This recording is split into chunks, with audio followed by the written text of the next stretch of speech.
All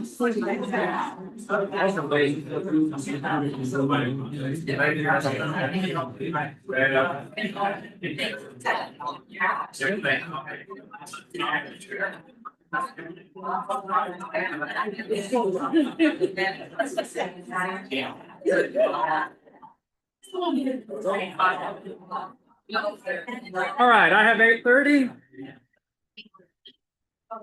We'll go ahead and call this meeting. Oh, now I have 8:30. We'll go ahead and call this regularly scheduled meeting. This is the wrong day. The regularly scheduled Commissioners Court to order. If you would first, do we have a pastor here today? All right. Let's pray.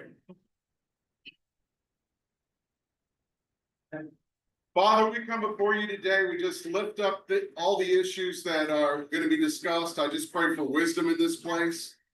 I pray that resolutions can be made that make the most sense and are the most beneficial for this community. I just pray that that these matters are discussed with respect and in wisdom. In Jesus' name, amen. Amen. You would follow the pledge. Pledge allegiance to the flag, States of the Republic, to stands one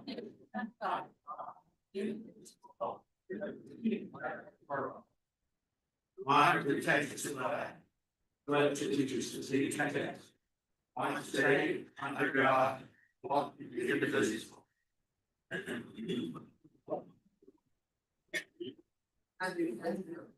All right.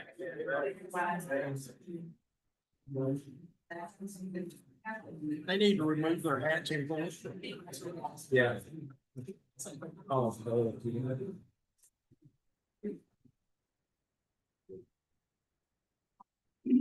right, we're going to go ahead and move into. We're going to go ahead and skip our regular. Let me ask how every office holder is doing today because nobody is here cares about that. I have something that I'd like to read into the record if you don't mind. Does it have to do with one of the? It has to do with just our kind of update. Oh, okay. Go ahead. And my guys don't get a lot of recognition, but we got this letter and I wanted to read it into the record. It's from the Cedar Creek Volunteer Fire Department. Dear Hill County Commissioner Precinct 1, please accept our deepest thanks for your assistance during the Fort Grand Baptist Church fire.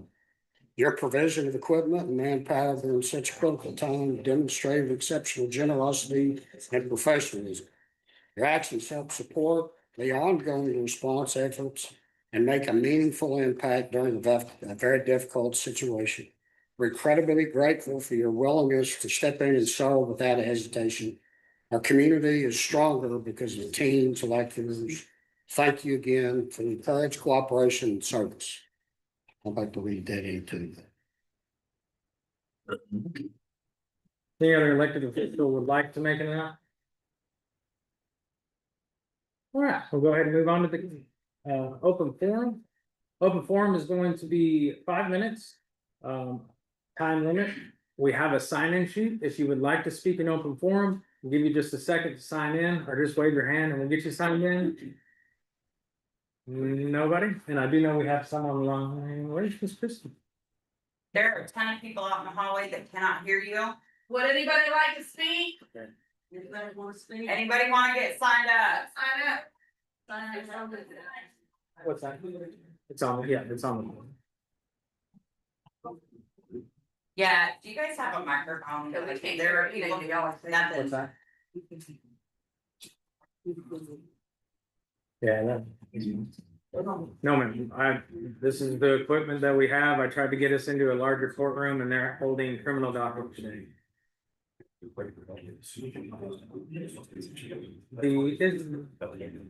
Are these microphones on as well? Do we know? Yeah. That one was moved up there. Yeah. All our microphones are on, guys. That's all we got.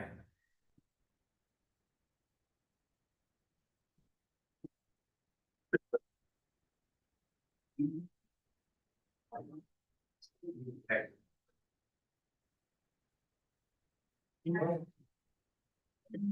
Good. I'm gonna grab the list. If I signed up online, do I still have to sign that list?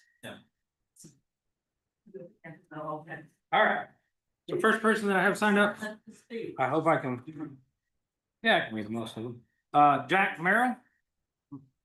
Merrill? Merrill. Yes, Mr. Morning. Merrill. Good morning. My name is Jack Merrill. I live in Blum and I'm part of this county. And I would like to let you guys know that I would love for y'all to take what you hear today as seriousness. I'd like to set the tone for the whole county. That this is not something that needs to be taken lightly. I can probably get a show of hands. Who here is against having data centers within this county? Is there anyone here that's willing to stand up and say that you want one boldly enough against your whole county? No one. There's no one here.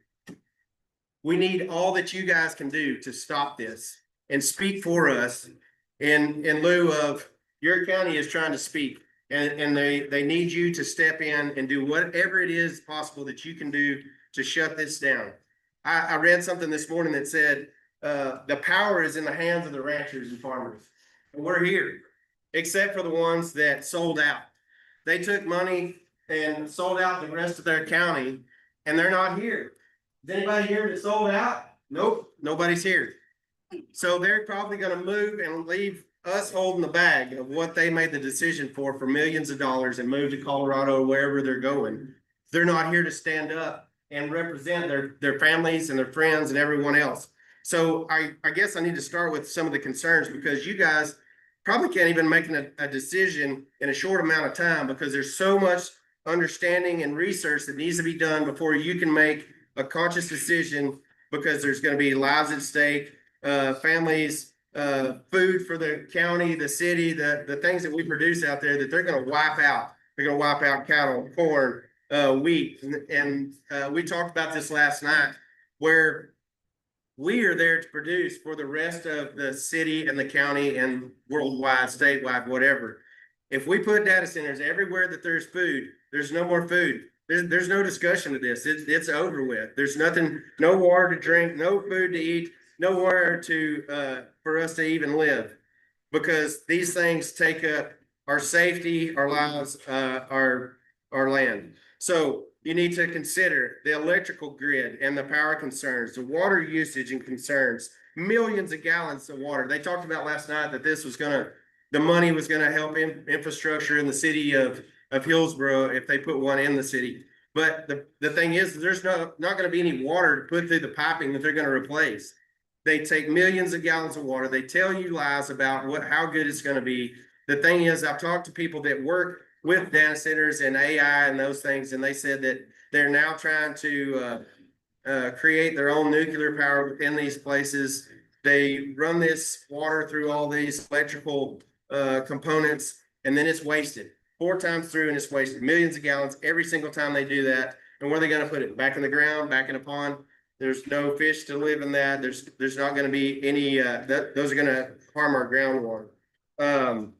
Tax and economic incentive concerns, pilot agreements, public infrastructure, land use, rural character, property value concerns, environmental concerns, construction impacts, operational noise, quality of life, cybersecurity for our national security, AI specific concerns, local governments and planning concerns that you guys do not have the ability to handle yet. That for what they're suggesting, we cannot handle that here. The other thing, the strongest ones are the industrialization of rural land. Permanent job numbers are very low. They come in with construction crews, and once they're done here, they're not adding to our county. They're leaving, they're going somewhere else. They're just transient. And they come in and they take, and then they leave. Local taxpayers should not subsidize these billion-dollar corporations. And that's the only one that wins in this.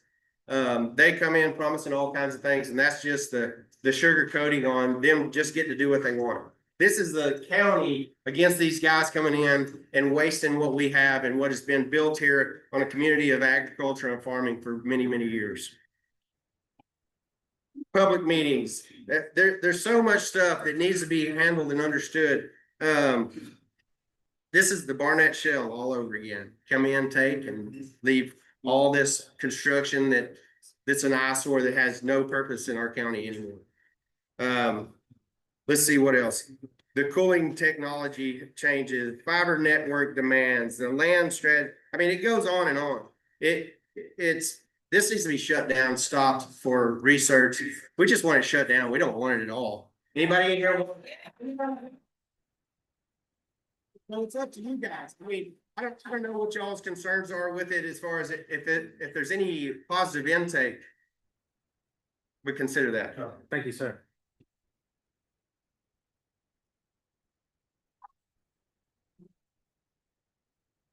Ashley Merrill?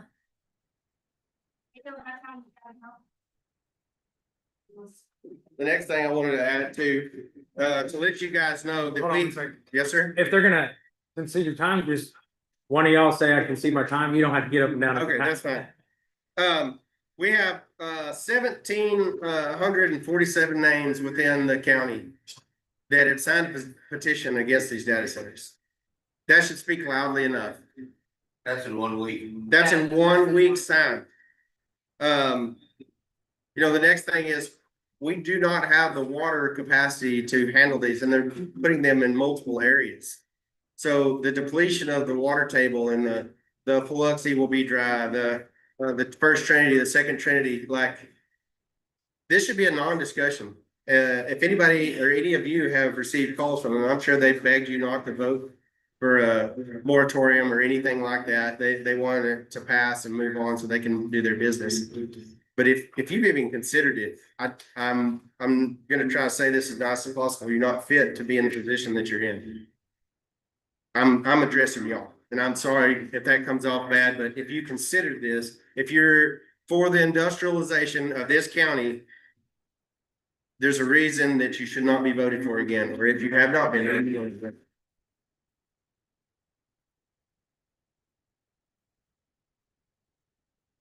Tim Whelan. Yes, Right. thank y'all. And I have people that are gonna yield their time, so I know I got 15 minutes. So I'm gonna, number one, thank you for hearing me this morning. And I have paperwork. There's a precedent set to be able to. I have paperwork for y'all to follow along, please. I'm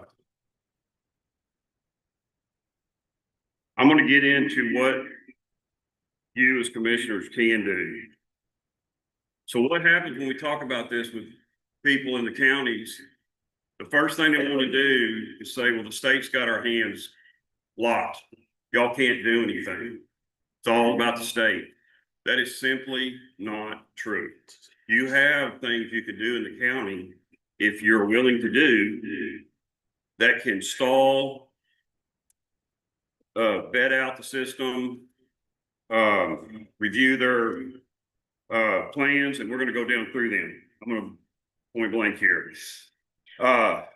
What a Texas County can do legally today. Under Chapter 232, the Texas Local Government Code can regulate subdivision plats, roads, drainage, infrastructure standards, easements, related development. This currently is the strongest generally available county tool. The Commissioner's Court can require full subdivision plat approval, engineering drainage studies, road impact studies, utility easement review, traffic studies. They can demand that the revised plats be repeated if deficiencies exist. They can require compliance with county road standards. You can require fire access standards. You can require stormwater mitigation. You can require floodplain review. The question is going to be, well, how do I do that? You have a public works officer, director of the county, is that correct? I believe you do. This is their job to do this. The legal risks are minimum because these are enforceable laws that have been proven. I'll go ahead and say also, and I'll say it a couple more times, the Prairie Land Water District district in Cleveland covers Hill County. You need to get them involved in this. They can be the people that are your teeth. And you need to rely on them and their expertise. They've already regulated the water. The water is the number one issue that these plants are going to take from us. There are regulations. They can simply not drain the water underneath us. But y'all have to include them. You got to ask for their review and their participation. You need to do that. Number two, you can refuse and delay tax abatements, incentives. Most of these hyperscale AI centers, they want a chapter 312 abatement, which is school districts. They want a 381 agreement. They want an infrastructure participation. They want pilot agreements, sales tax rebates, economic developments, and you can simply say no. How many people in this room want to give these people tax abatements, pilot agreements, anybody here wants to give money to these people? Then your answer to them is no. And I applaud you for what you did a couple of weeks ago on taking a look at the tax abatement issue. This is a very easily defendable legal case. It won't cost the county a bunch of money to defend this. You're not required to work with these folks. Number three, you can require expensive road use agreements. Lori. Lori. The data centers are going to create very excessive heavy loads on our roads. You can require road use agreements, oversized permits, bridge analysis, road bonds, drainage escrow accounts, turn lane improvements. And you say, well, how am I going to do this? Guys, all you got to do is put together a code enforcement, put a guy in a pickup. I'm sure the taxpayers will fund it, will approve you to do it, and write code enforcement on the side of it from Hill County and park out there on these places and write them tickets all day long.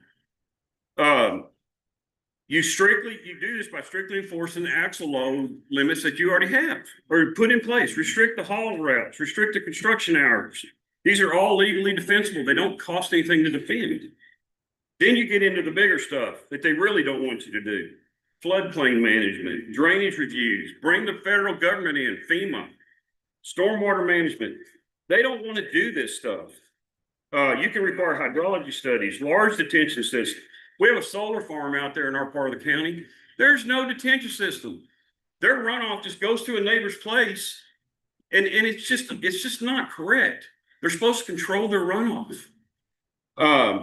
You can do floodplain compensation studies, additional engineering review. One of the things too, and I'm going to put in here real quick. There is reason for you guys to question the economic impact of this. This field where they're going to do this directly dumps into Rocky Creek. Rocky Creek directly dumps into the Brazos River. Hood County used that to stop them because they're damaging the Brazos River. There's another thing that came out last night. It needs to be investigated. We apparently have a very rare firefly in our county. It may sound funny, but folks, the people of Colorado shut down all the crap that they put up with up there over wolves and barn owls and things like that. You got to have the stomach to do it. But we need to investigate the little fly. I like fireflies.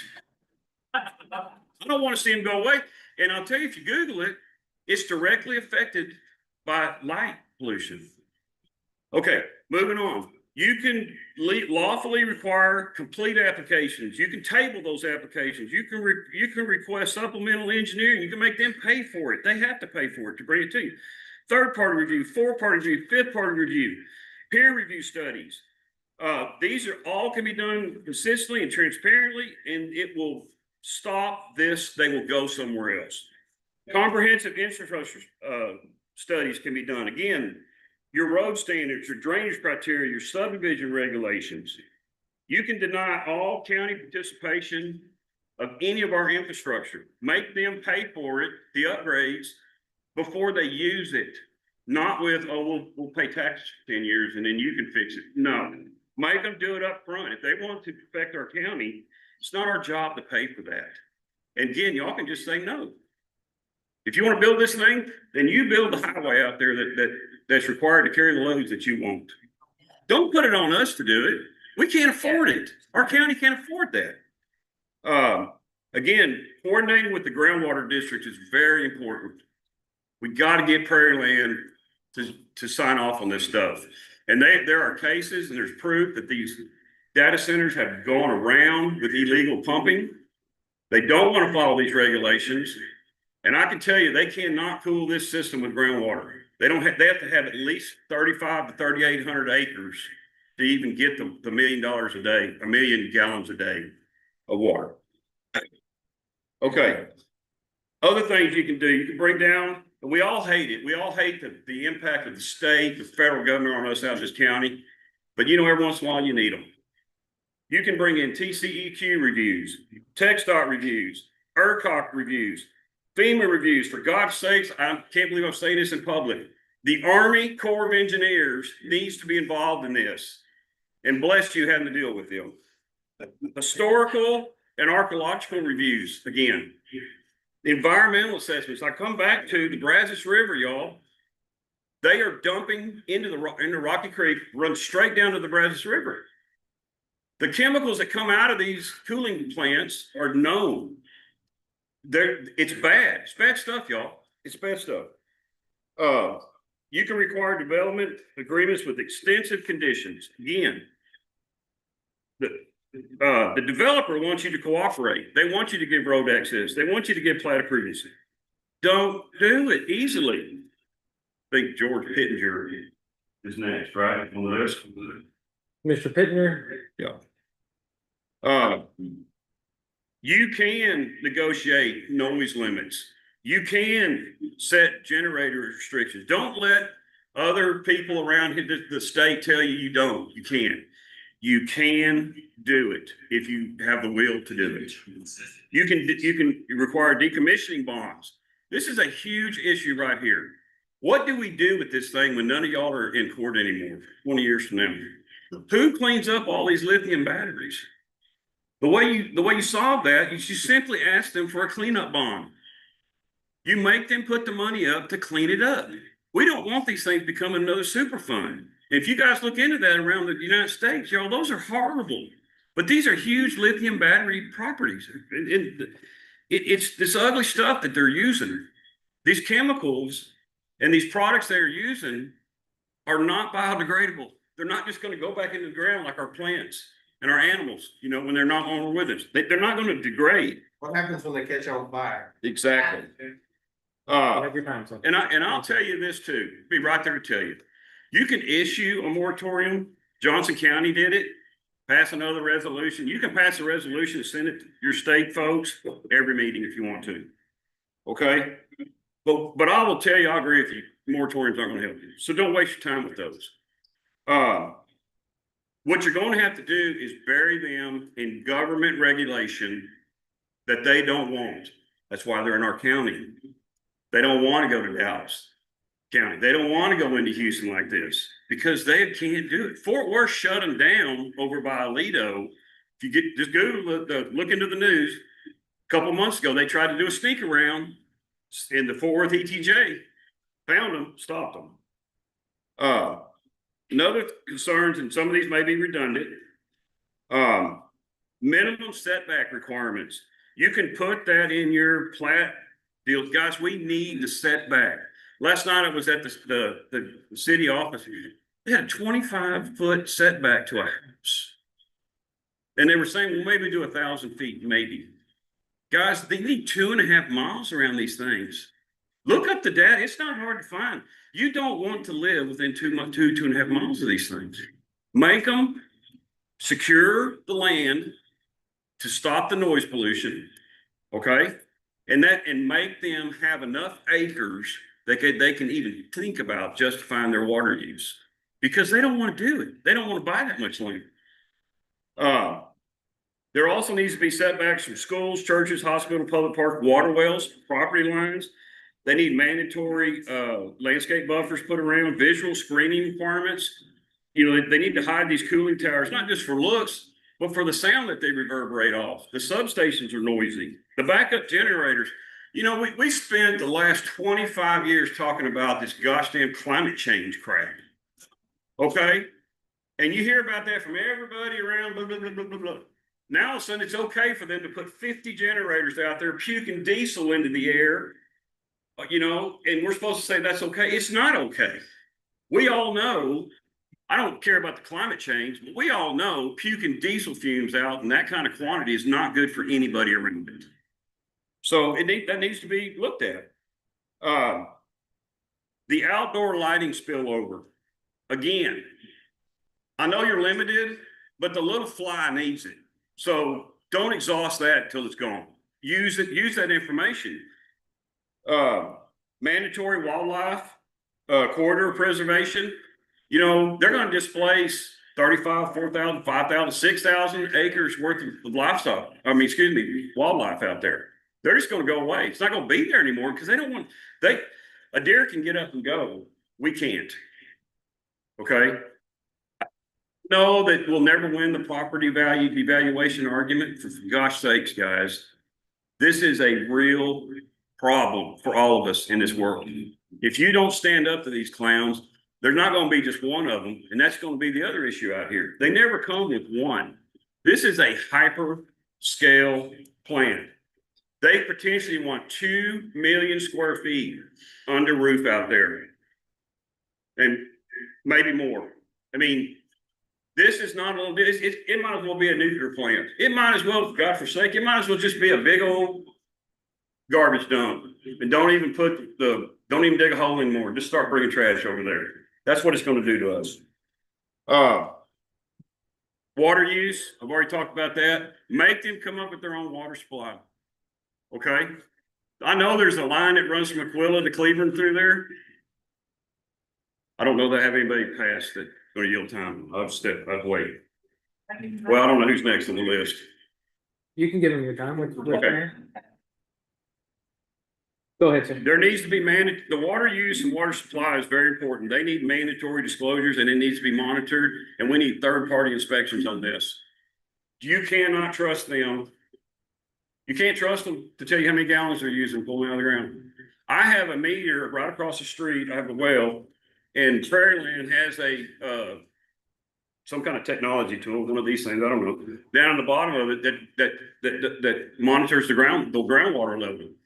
They asked me if they could put it in when I drilled my well over there 5 years ago. I said, sure. You know, can't hurt. I'm glad it's there now because I guarantee you these folks aren't going to want that in their well. They need to demonstrate that they have their own source of long-term water. And they can't do it by digging a lake because they're going to restrict the water from their neighbor down the road. You know, there's going to be some fight there as well. The only way they can get the water to do this kind of project, they have to pipe it in. They're going to lay a pipe in you need to force them to get their own water. And you can do that. The Prairieland can do it. There needs to be annual reporting requirements for the water usage. They got to provide documentation, third-party review, put the pressure on them to do it. There needs to be mandatory water use providers. You need to have county access to all the monitoring data that goes along with it. These are things you can ask for, and they're in the list, y'all. They're in this list. The electrical infrastructure and power concerns. One of the biggest fantasy world things that I heard was ERCOT telling us this is good. They have all of a sudden fixed their problems, and they're great managers of our grid. Baloney. That's just pure baloney. We already know that our grid is strained. And the biggest problem, and I don't know if this is regulated, but for your own information, this is a purely supply and demand issue when it comes to electricity. When you got a big company sucking the electricity down, electric provider is going to see that, they can raise the prices. The problem is everybody else connected to that grid, prices go up. There is no way that our electric prices are not going up if they're connected into the power system. No way. We're all going to feel this. And I don't want to pay. And I don't think, does anybody in this room want to pay for their electricity? We need to figure out a way to stop this. Now, I guarantee you, they'll come back here with this big old pie in the sky thing. Oh, we'll do abatements. Again, the abatement story. The problem is it lasts for 20 years. You never really see it. If you're going to negotiate with these guys, and I pray that you do, make them pay up front. Don't listen to their garbage about what they're going to do for us. They're not going to do anything for us. They're going to take the electricity that they need to run these things They don't care about the people around these facilities. They don't. And if anybody in our system is buying into that, they're just simply wrong. They're not understanding that this is not good for all of us. One of the things too that comes up, it's a huge deal. We have a fire at that plant. Who is going to fight it? Do we have the fire? Do we have the people, the equipment, the fire departments to go fight a 2 million square foot batteries fight? We don't. It's just not there. It's one of the requirements that you ask them, well, you're going to fund a fire department. Make them build a 5-stall fire department out there in the county that we all can use. That's got paid personnel 24 hours a day protecting us from that crowd. You can do that. Make them fund it. Because I don't want to pay for firemen to go out there and risk their lives dealing with a smoky, nasty battery fire. They're going to happen. We don't have the people. Road and traffic, transportation concerns. Guys, this is one of those things that you're just going to have to go to TxDOT. You're going to have to ask for third. We don't have to pay for this. You're going to tell them, I want to see your third-party traffic study. We don't need to contribute to any of this, but if you want the approval from the Commissioner's Court, you simply ask them, I need to see the traffic study. And if you don't like what it says, I need another one.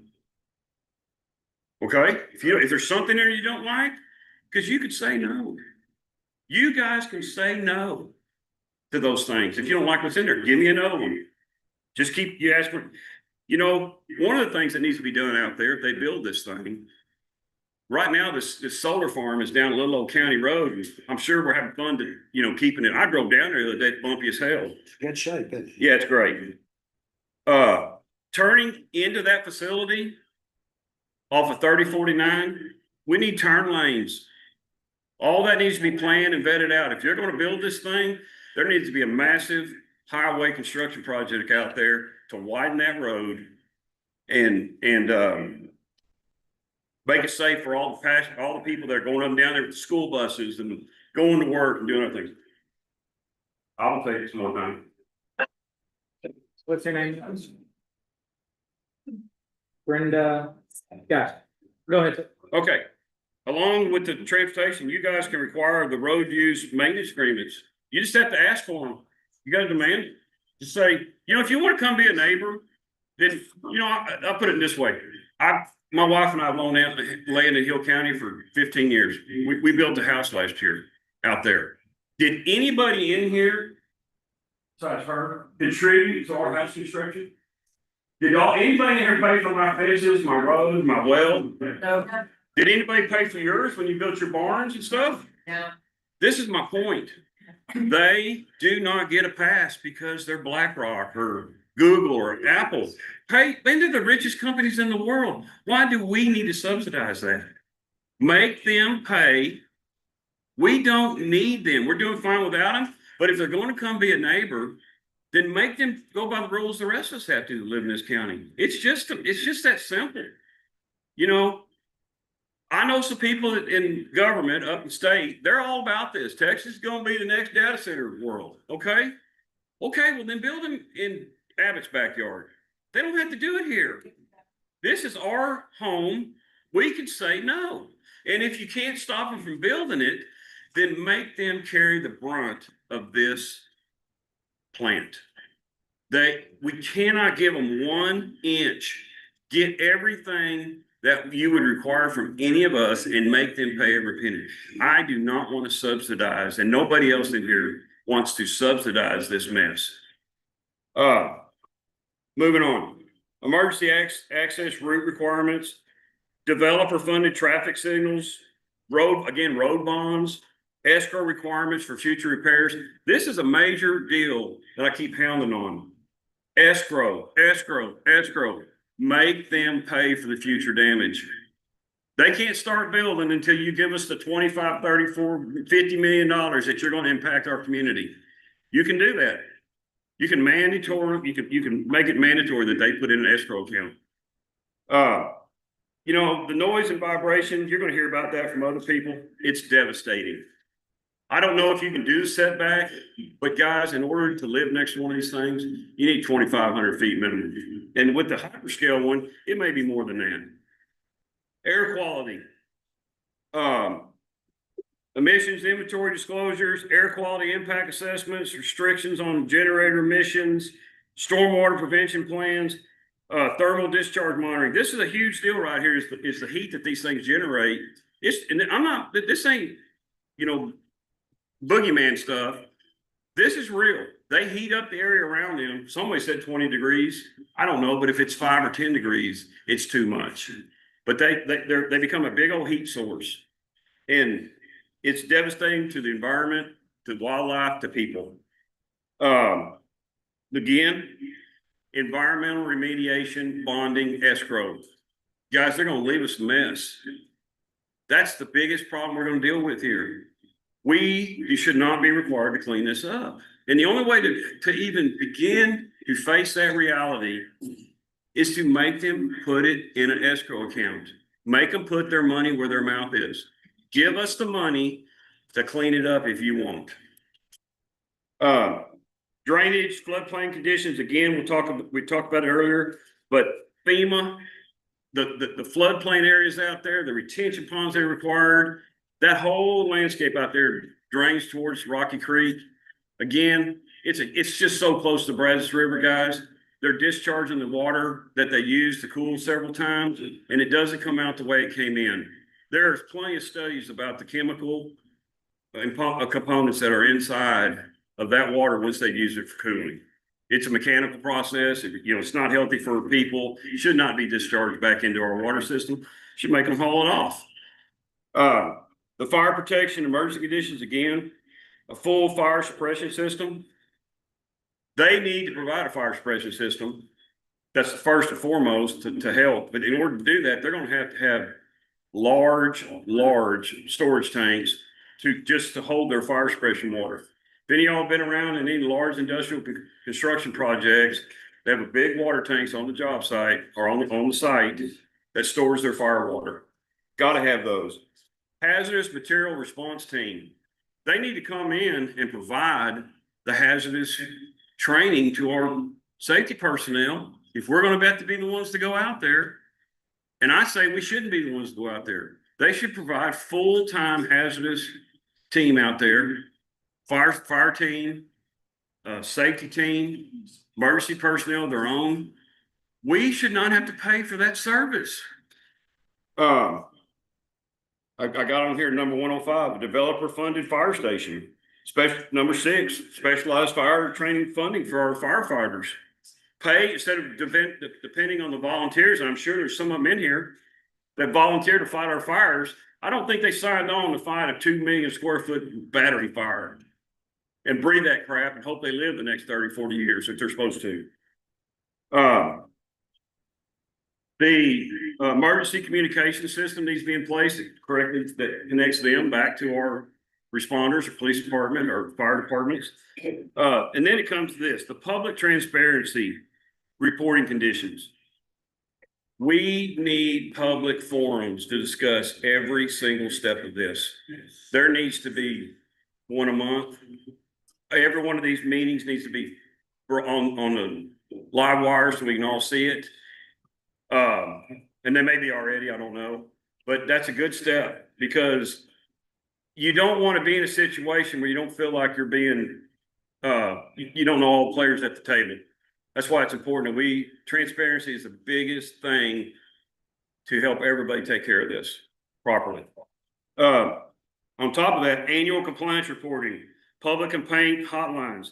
I come back to the independent third-party audits, county audit access, public meetings before major expansion plans, disclosure of any tax incentives, which I say should be none, disclosures of affiliated. I can see my time. Thank you. What's your name? Wayne. Wayne? Thank you. Mandatory notice to adjacent landowners or anybody within the setback area that we would like to have, but if we can't get the setback area, there needs to be mandatory reporting to, I'm right across from them. Okay, look, they don't live there, but I have cattle ranch right there. And I wanna know when their next big venture is, what they got planned. I don't, I wanna be notified. This comes back to right here, I'm getting to the end of my list, no, I'm not. The financial assurance and taxpayer protection conditions, and again, these are in the things that I gave y'all this morning. We need a performance bonds for the infrastructure, escrow accounts for road repair, decommissioning bonds, environmental remediation bonds, requirement for the developer to pay all fees. We should not bear one single fee. We should not bear one single third-party review. You guys should not spend one penny other than maybe a consultant to review what they gave you. That would be a good deal. Tax abatements, if they end up getting them, clawback provisions, minimum investment thresholds, you stop it on how much, minimum job creation. They tout these big jobs, but really there's only 20 or 30 jobs at these things. And they're not local driven jobs, y'all. These are engineers, scientists, tech people. Now, I'm not saying there aren't people here that can have them and take them, but we're farmers and ranchers and, people that make a living out here in the country. It doesn't fit the mix of the people that we have out here. We're not going to get these jobs. They're going to bring specialists in from New York, Virginia, where they got thousands of these things, hundreds of them, and those people are going to transfer down here. It's not a good job creation deal. Again, financial guarantees up front for unfinished infrastructure. This is a big deal. Number 11, decommissioning and end of life conditions. I'm going to ask what I asked you last night. How many cell phones have y'all had in the last 10 years? Computers? 5. Everybody's had 5 or 6. Okay, this technology is just that. It's a passing technology.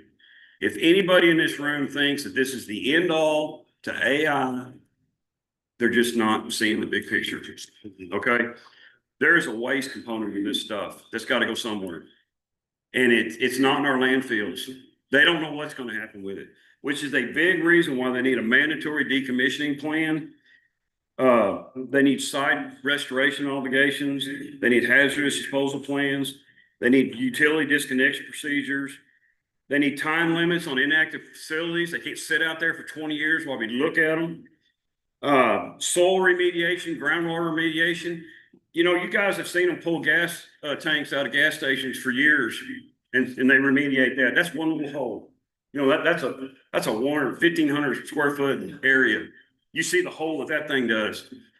It's going to be the same thing over here when they leak. It's going to be a mess. These things will leak. Let's see, moving on here. So I would ask, and I'm done. I got through all of it. Thank you very much. I forgot to start your time. Oh, good. Thanks. I appreciate that. No problem. One of the things you might do too, consider is forming a community board similar to what the planning and zoning does. So that, there's meetings that could happen, they could funnel back to the commissioners. Guys, I'm just asking you to listen to your constituents. Okay? We need to do what we can to slow this down. We don't want this. I'm not going to sit here and tell you that we're not going to get it. But by gosh, it ought to be them pushing up a 1 million ton block up Mount Everest. It should be difficult. There should be no, come on in, there's coffee and donuts. No. And they have the money to fund their own stuff. Water is important. Noise is important. Quality of life is important. And I'm asking you to consider these things and please review the list that I gave you. And remember, I know this, my last thing comes to money. One of the things I heard about in here was, or through here, we don't want to spend a bunch of money on legal fees with the county. Don't want to exhaust our money. I get that. That's why I went and found this study, brought these things to you. These are points you can win. Okay. You won't win on a moratorium. You won't, you can issue one, pass resolutions. You know, if the little firefly gets some legs, you know, that'll help. But you gotta have a system in place. You gotta get your public works director, please get them working on something, a plan. Tighten up your systems. You know, is it gonna make it hard for a subdivision to come in? Well, that ain't gonna hurt us either. Okay, it's not, but they can prove that they're not coming in with heavy loads. They got truck traffic or car traffic. You know, it'll be different. Please look out for our county. Y'all live here too. I know you do. Thank you for your time. Thank you, sir.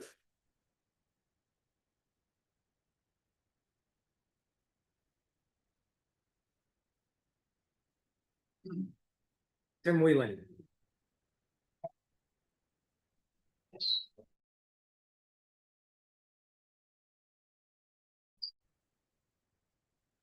Pass them out. Here, you don't mind passing them around. Thank you. My name's Tim Whelan. I want to ask a question first. Is there any representative from these AI data centers here today? Mr. Whelan, Okay. so you can address the board or ask to raise the hands, but no personal attacks, okay? Understand? Cool.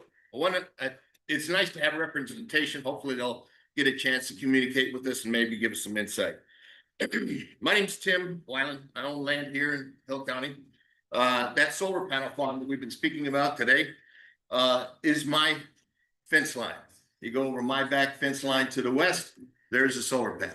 The issues I'm facing is the extreme light coming off the solar panel relay station, the noise coming off of the cooling fans, and the reflections coming off the panels. Every day, I get it. They're not a big set of wind fans like we see over here. They're not near as loud as those, but still, it's changed vision my family, my brother and my wife there, had when we came to this. We own 58 acres, so we're not big time. I'm gonna do a couple of comments about history, and then we're gonna get into facts. All right, so when you start taking away my stars, I've been flying in the stars most of my adult life as a flight engineer in C-130s.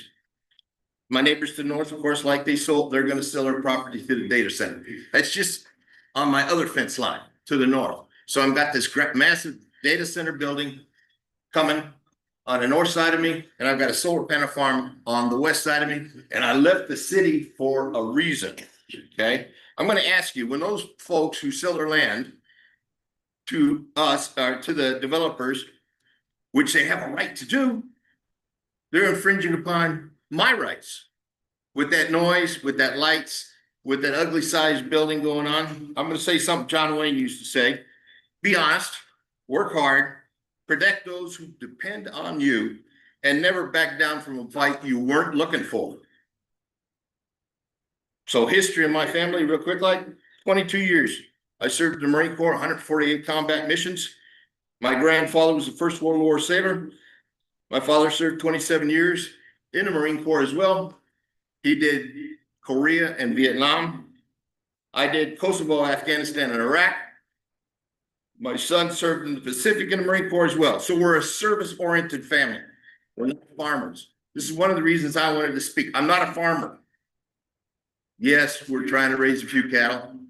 That doesn't make us a farmer. Yes, we're kind of outsiders because we're only 5 years here in the county. I would like to think that I'm an honest man. I've protected my family for a lot of years. So has my family protected us. And I've protected the folks in this room by serving in the military. I'm not going to back down from this fight, and I don't start to look for anybody else in this room today who's going to do the same. Okay, so let's jump into facts. Water usage. According to the internet, we did a lot of research, and a couple of studies have come up. AI data centers, that's an AI data center, not a super AI data center, is using 15 to 16 million gallons of water a day. That's 5,475,000,000 gallons a year. Where's the water coming from for this station? AI centers there suggest their systems are closed loop. According to the laws of the state of Texas on the Texas website, the Texas has no legislation water and the usage. Give you an example. AI data centers, we just said 16 million gallons a day. Covington, Texas, 6,700 gallons a day. Blum, Texas, 34,000 gallons a day. Whitney, 170,000 gallons a day. Hillsboro, 1,352,400 gallons a day. Total usage for the cities is 1,563,100 gallons a day. That's less than this AI center is going to use on a daily basis in a closed loop system. We talked a little bit about the toxicity of the fluorocarbons that they call forever chemicals. You can't take it out of the water. All right, Texas. We've got laws in the books in Texas that says we have the rule of capture. So the companies that are buying this property have the right, under this rule, landowners can pump unlimited water, even if it drains your neighbor's well. Provides them waste, provided they're not wasting the water that they're using. Acting in, time's up? Yes, sir. Okay. Thank you. Yes, sir.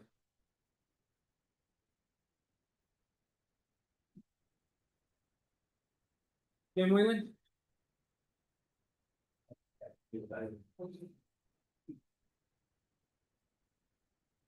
Remember to bring this up. Good morning, commissioners and residents. Thank you for allowing me to speak for a few minutes. My name is Tim Whelan, and I live off of the 1430 in Hill County. I'm married to that big guy that just spoke. We found Blum a few years ago, fell in love with it. We're patriotic, consistent voters, and have a deep faith in our country and God. Our dreams are to pass this ranch along to our kids and our grandson, something for them to inherit as it would grow in worth. But now I see that that is changing. The faith I had in local government, state, and federal government is cracked and eroding. As I began to read the many articles and found studies on the impact of data centers, I began to understand the far-reaching impacts.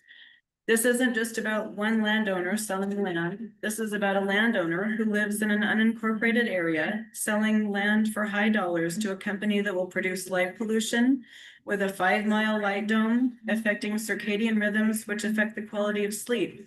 That leads to the development of heart disease, dementia, as well as affecting the fragile migration systems and lives of the local wild and domesticated animals. This is about a landowner who will choose a company whose noise pollution will be over 65 decibels every hour of every day. 65 and higher decibels, even at rest, begin to immediately affect the cardiovascular system. That's the blood of our life. Restricting it means less oxygen, more stress on the system, limiting oxygen to organs and brain, leading to heart failure, dementia, hearing loss, vertigo, etc. This is about a landowner who chooses a data center that will use unimaginable amounts of water, not to grow crops or provide for cattle, but to cool machines. Machines cooled by engines that give off pollution that will not be monitored, and water that will be converted and disposed of how. And this water is a finite resource. We don't live in a lush area. We have periods of drought from months to years. This is about a landowner that will choose toxicity over his neighbors. This is a landowner that will be judged by God and is being judged by his community. This is a commission that is under the microscope now. These centers will be obsolete in 10 years with the daily advancement of microchips, generators, conductors, and then what happens? And while I'm speaking about the data center in Blum, there are more than a handful in the immediate area that are being considered. So think 1 times 8 and the level of concentrated impact. In rural areas, no one has to report the numbers or be accountable for water. No one has to be held to inspections. It's the perfect landscape for pirates. And if you don't take their offer, then they threaten to go around you or find another place, and how much better that will be because of them. We saw that with the solar farm, short-term gain, and then they're here and have a forever impact on generations of residents. Who will want to come here and live in Hill County with poisoned aquifer and polluted air and city lights and noise? And who knew that these things would affect health so quickly? I guarantee, because of the onslaught of the centers and plants being built and the amount of social media exposure that is blossoming like ragweed in the spring, people will not choose to move here. You're already losing taxpayers, but you are gaining a group of residents that have been sparked into fighting, and we're not stopping here. Someone has to start advocating and trying to get unincorporated areas to have a voice, to have the power to say yes or no. In 2026, no area in Texas should be denied the ability to regulate and zone out poison. I want us to have this power and I want you to have this power. And I want you to know that you will be watched closer now and that we have to push back at the state and take a chance and push the envelope of what is acceptable and make a stand for not for quick and easy money, but for the decades to come and the people you are here to protect. I'm troubled at the lack of resolve to fight for health and freedom as information about the enormity of these centers comes to light and the poison they give back. No one landowner should have the ability to change my health and my family's ranch and the health and the land of the neighbors throughout the entire county. Doesn't it bother you that your constituents' health and land and its worth are fading? Of course it does. I mean, I hope it does. Have the courage to fight the pirates. Don't take the easy way out. You have an audience now to help you and watch and work with you as you possibly have never had before. We need to slow down. We need to set a precedence to push the envelope to show how unincorporated rural Texas sets the boundaries for one landowner's right versus an entire water supply in the air we breathe. And there are numbers that I can email you guys where I cited the studies. I appreciate your time. Thank you.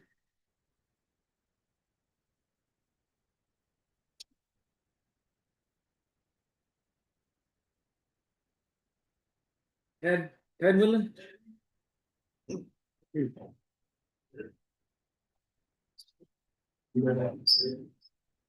you all for taking the time to listen to us. I too have handouts that I'll give you guys a handout for everybody. First of all, I'm Ted Whelan, the other third of the party over here that you've been hearing about. Also live in Blum I live in Covington on the Blum-Covington border. What I want to talk to you guys about today, and it's all here in this handout that I've given you, key concerns regarding large-scale data center development in Hill County and the surrounding rural areas. This briefing sheet outlines major concerns associated with hyperscale and AI-focused data center developments in rural counties. These issues involve infrastructure, utilities, water taxation, land use, emergency services, and long-term community impacts. Electrical grid and infrastructure impact, major concern. Modern AI and data centers consume extremely large amounts of electricity, often comparable to small cities. Potential county impacts, construction of major transmission lines across private lands, expansion of substations and utility corridors, increased strains on ERCOT regional infrastructure, long-term industrialization of rural areas, noise from substations and transformers, increased pressure for future industrial developments nearby. Questions for the developers. What is the total projected megawatt demand at full build-out? Is this only one phase? And if so, if not, how many phases is it? What is the additional transmission infrastructure that will be ultimately required? Will eminent domain be used for the transmission corridors? Second one, water supply concerns. Major concern, data centers may require substantial water for cooling operations depending on system designs. Potential county impacts, increased pressure on groundwater resources, aquifer depletion concerns, competition with agricultural users, strains on rural water systems, future conflict during drought conditions. Questions for developers. What is the annual projected water usage? Will the groundwater wells be utilized? What happens during drought restrictions? Is recycled water to be considered? Going back to that drought constrictions, I doubt if they will have to be subject to the same drought constrictions we will be. And that's a very major concern for all of us. Data centers generate significant construction activity, but relatively limited permanent employment. Potential county impacts, short-term construction boom with limited long-term job creation. Local taxpayers subsidized infrastructure for minimal employment return, economic benefits concentrated outside the county. Questions for developers. How many permanent full-time jobs will exist after the construction? How many jobs will be filled locally? What is the average wage of a permanent employee? Taxpayer and incentive rates. Major concern. Large tax abatements and incentives agreements may reduce the long-term financial benefit to local governments. Potential county impacts. Reduced effect on tax revenues. Infrastructure costs shifted to taxpayers. Future valuation protests by developers. Increased county service burdens without potential revenue growth. Questions for developers. What is the tax abatements they are requesting? What public infrastructure improvements are expected at taxpayer expense? Will road maintenance agreements be required? County road damage and traffic, major concern. Construction traffic associated with a hyperscale facility can be extremely heavy. Potential county impacts, damage to county roads, bridges, increased congestion on rural roads, safety concerns for school and buses and agricultural traffic, dust, mud, and drainage damage. Question for developers. How many truck trips are projected during the construction? Who pays for the road repairs? Will haul routes be restricted? Permanent change to rural character, major concern. Large-scale industrial infrastructure can permanently alter agricultural and rural communities. Potential county impacts, loss of farmland, ranchland, industrial visual impact, light pollution, noise pollution, reduce property desirability nearby. Questions for the developers. What setbacks are proposed? Will lighting mitigation be required? What are projected noise levels for neighboring properties?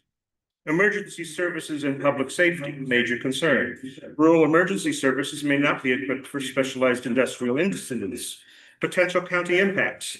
Increased burden on volunteer fire departments, specialized response needs for electrical fires, transformer incidents, lithium-ion battery systems, fuel storage systems. Question for developers. What fire suppressions will likely be installed? Will the developer fund emergency response upgrades? What hazardous materials will be stored on site? Decommissioning and long-term liability, major concern. The technology lifestyle of data centers is often shorter than the infrastructure built to support them. Potential county impacts. Vacant industrial structures, abandoned utility infrastructure, long-term environmental liabilities, cleanup costs transferred to future property owners or taxpayers. Question for developers. Is there a decommissioning plan? Will the financial bond be posted? Who removes substations and utility infrastructure if the facility closes? Future expansion risks. Major concern. Many projects are built in phases and ultimately become much larger than originally presented. Potential county impacts, additional land acquisition, expanded substations and transmission corridors, more industrial users entering the area, increased cumulative infrastructure burden. What is the full anticipated, question for developers, what is the full anticipated build out? Are any additional phases already planned? What adjacent land is under option or being considered?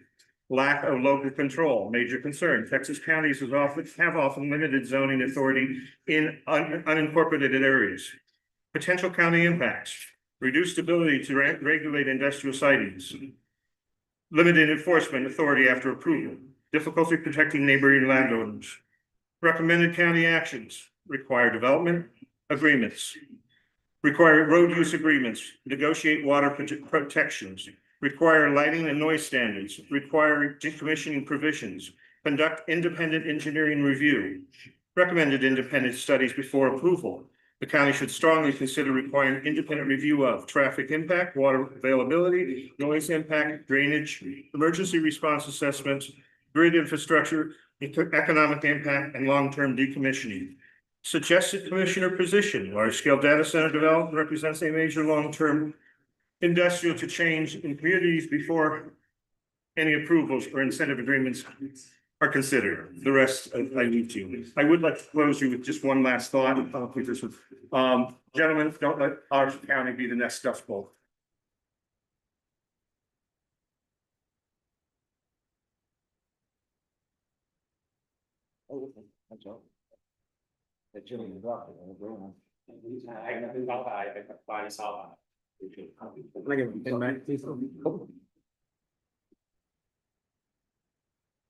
All right.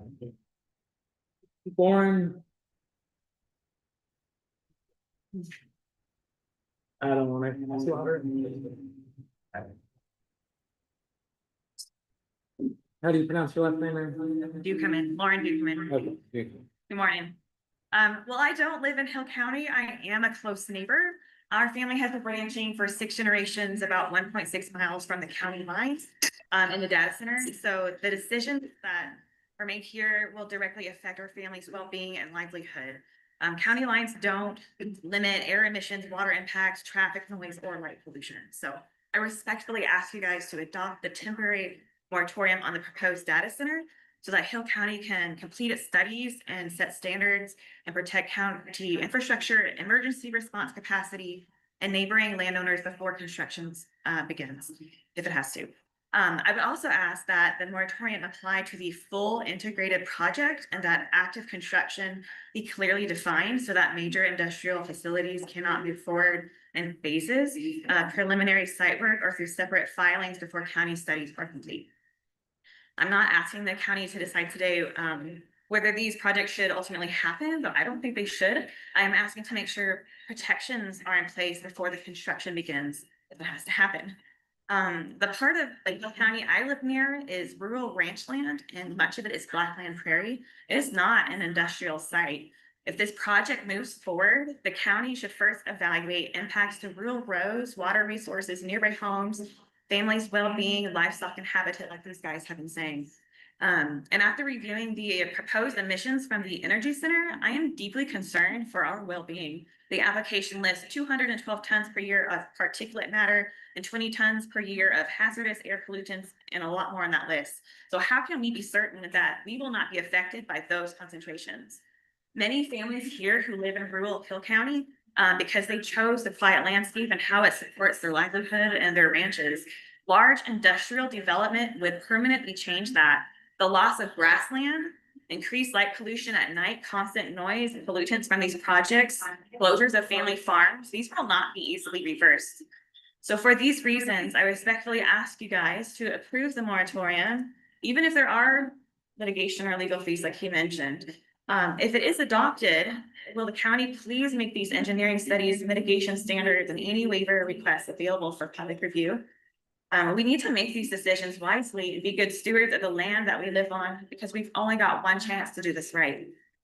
I also have a letter, my friend Olivia Hepner, she lives right on the right adjacent to the proposed site in Blum. She's at her kindergarten's field day today with her 2-year-old, and she can't come, but she says this: we must exhaust all of our resources to ensure the health, safety, and welfare of the citizens of Hill County is safeguarded.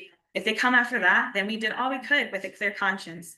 However, I'd like to propose something that could serve as a solution. She mentions a 391 commission is a regional planning commission of governments formed by local entities, such as counties, to study issues like solar farms, groundwater, infrastructure. Local concerns would be heard while coordinating with the state agencies. And she thinks that Hood County would join us and possibly some other counties. So she asked to please take this in consideration. So thank you so much. Wait for me.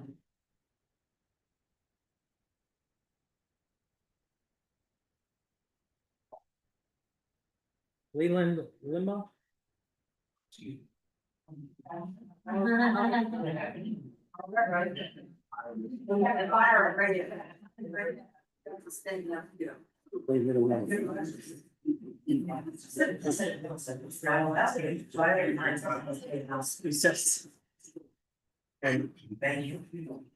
Peter Ellis?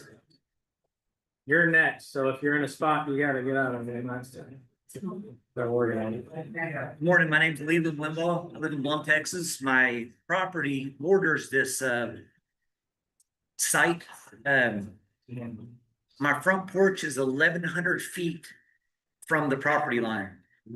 Right now, when I walk outside at night, I can see the stars. I can hear coyotes and lightning bugs are out there. All the things that people live in Hill County for. The high school football field is 2.5 miles away. At nighttime, I can hear the announcer. Whenever this thing's built next door to me, there won't be stars in the sky. There won't be any animals. Everybody that showed up here is against this. There's not a single person in Hill County that wants this. The only person that's for this is the landowner that lives in Arlington. I am begging you. No. We demand that y'all stand against this.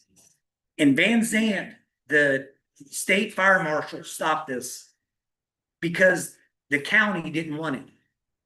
Y'all need to reach out and have him help y'all. Whatever needs to happen, y'all need to do it. We are completely against this.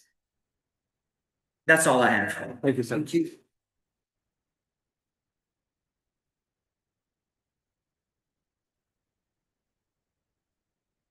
Peter Ellis.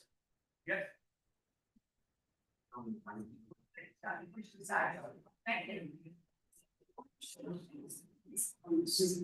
Hi, I'm Peter Ellis, and I'm from Foss Valley. I'm actually the guy that lives there, and we'll have the data center less than a quarter of a mile in his backyard, and we don't want it there. I lived for 11 years here. We moved from Clinton down here, quiet area, I want peace. My wife likes to have peace. We like the nature. We like our neighbors. We're a small little community. We're outside from Itasca. Traffic increased. We got new bridges in. We were, hey, cool, new bridges. But now we know why we got the new bridges in. Because Steve probably already knew that's the data center gonna come in, and you need all this environmental structure to support that. The data center will pretty close to families. There's families that cannot speak up because of their beliefs. We have a lot of Mennonites living there. They will not speak up because they can't. And they will affect it the most. We have a family of 10 living close to the data center. We just had another family buy the property right next to it. And that will impact a lot. It will impact the wildlife. We have owls over there, what's like the rare ones, and we have deers, we have everything over there, and it slowly disappears. You put the data center in there, what's gonna happen? It's the same what happened in Midlothian. I work in Midlothian for the Target Distribution Center for the warehouse. We have the power plant one door, and it's huge, it's loud. I work in the warehouse, we can hear the power plant inside. That's how loud they are. And we have Google who started small. Now they own the whole corner. They're even bigger than our warehouse and former Toys R Us warehouse together. So I see what a data center can turn to a big monster nobody wants to have in the backyard. And they will not stop. They will expand. I have family worldwide in Japan, Germany, Kosovo, France, and England. They all tell us, don't do it. We can see what happened to us and what happened to you guys too. And right now they're fighting it even in Europe. They don't want that. They even fight Amazon right now with their data center because it's a mess. It's an environmental mess.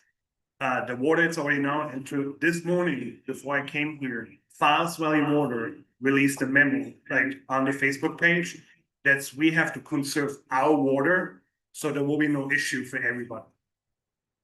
That should tell you right there, that is an issue there before the data center even shows up. And I've been there for 11 years now. We had the big freeze in 2021, I believe. We had a rollout every hour. I had to crank up my heat because I know the next hour there will be no power in the house at all. I had to pull out my generator, flashlight, everything, so we will survive. I had to help my neighbor out on the hill who passed away later, sadly, bring fuel up there for his generator so he will survive in his little shed. Our community is small, and I understand why they put it there because they think we don't speak up. Because we're just a small community, but we big middle voice. We don't want it there. We want our peace. We don't want to lose more farmland. Yesterday in the meeting, there was a lady, she said how much farmland taxes already last year alone. That should be alarming right there. That's why food prices going up because more and more gets bought from overseas and get shipped up here. I buy local with HEB because keep buying local from local farmers. I support that. I don't mind to pay 50 cents more for a product what's grown by a farmer in Texas. The main issue what we have is first of all, light pollution, then the power plant, what nobody talks about, what's going right next to the data center, and you're putting it in Hill County, his district. We're gonna have the smell, and it will smell badly, because I know, because the one in Midlothian, if this fires up, you can smell it everywhere. And that's not a good smell. And we just had issue like a year ago where we put all the human feces in all these fields as fertilization. We had to smell it for months. And it was unbearable. And now you want to put that monstrosity in our backyard. We kind of in Foss Valley have enough. It's really what it is. It's me and two other people here from Foss Valley. And we talk a lot. How's that? We're a small community, but we're tired of being put aside or left behind or whatever you want to call it. I come from a military family. I'm not putting my military services up there, whatever. I just am a normal human citizen in this county. I want to be left alone. I want to live in peace. I wanna watch the stars. Don't wanna have the light pollution, I don't wanna have the smell, I enjoy the owls flying by my house. I like to see the deers walking by, you know, it's what it is. We choose the country life for a reason. I don't want the city come to the country. You can build it in Midlothian between the warehouses, nobody cares. You have the infrastructure already there. I know what he put in here because that's a gas relay station and a power relay station right there on 66. We know that, we well informed. We know why you want to put it there.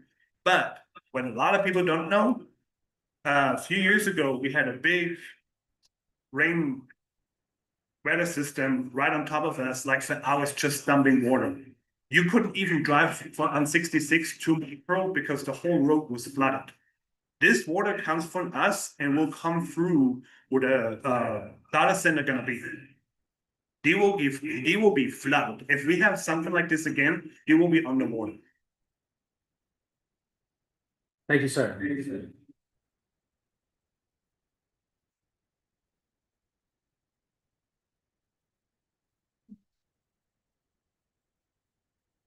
Jurgen? Carol? Okay. Couldn't hear you, I apologize. I got a couple of copies here. Three.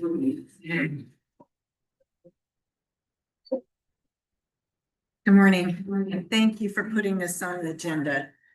Thank you for recognizing the importance of giving the community an opportunity to speak. My name is Carol Jurgen, and although I live in a neighboring county, my property is approximately 1 mile from the proposed project area, and I believe my family and property will be directly affected by these developments. There's 2,800 acres that are being developed or proposed to be developed. Based on the available information, the proposed Maypearl data center will be twice the size of Stargate AI data center in Abilene, 4 million square feet, with the ability to advance and grow. It'll consume more than the Meta Anatona AI Indiana Center, 1.4 gigawatts. At over 8 million square feet, the set data center features 24 proposed individual 2-story data centers consuming 2.5 gigawatts and 1.2 gigawatt gas-powered electric plant. The electric plants are in your county. This site is split in half between Ellis County and Hill County, so that the generators are going to be in Hill County. My property lies downstream 1 mile from the proposed development area. My property lines are within the watershed of South Fort Chambers Creek. I am deeply concerned about the long-term impacts large-scale industrial energy and data processing facilities could have on our water, air, noise levels, and rural environment.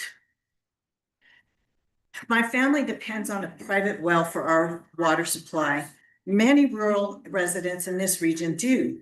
Large-scale industrial facilities can place enormous demands on local water resources, and accidents involving fuel, chemicals, wastewater, or battery storage systems can create risk in nearby watersheds and groundwater that may last for decades.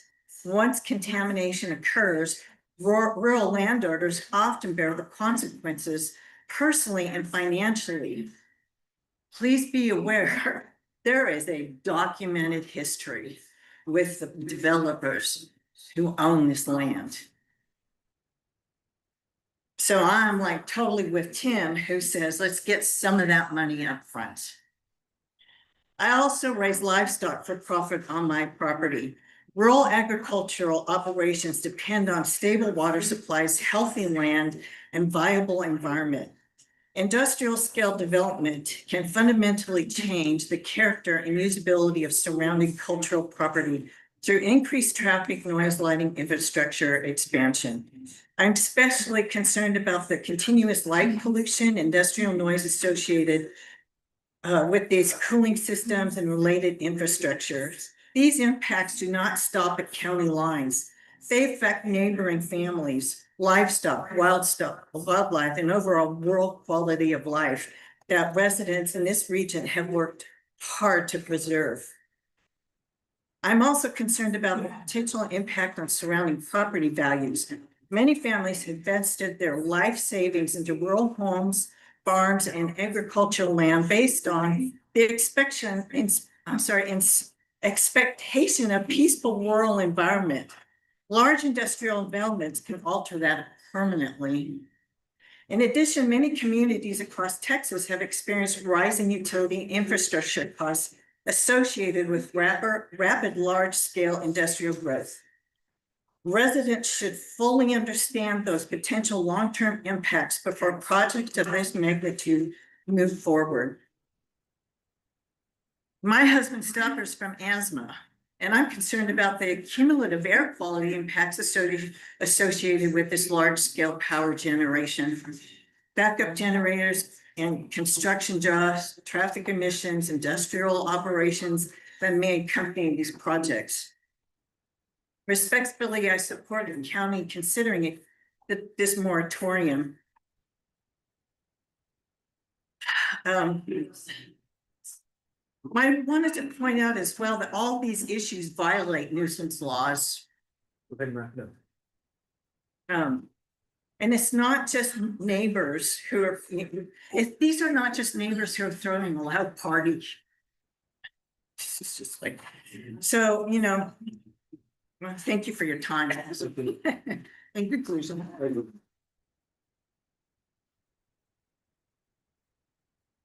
Elizabeth Rogers.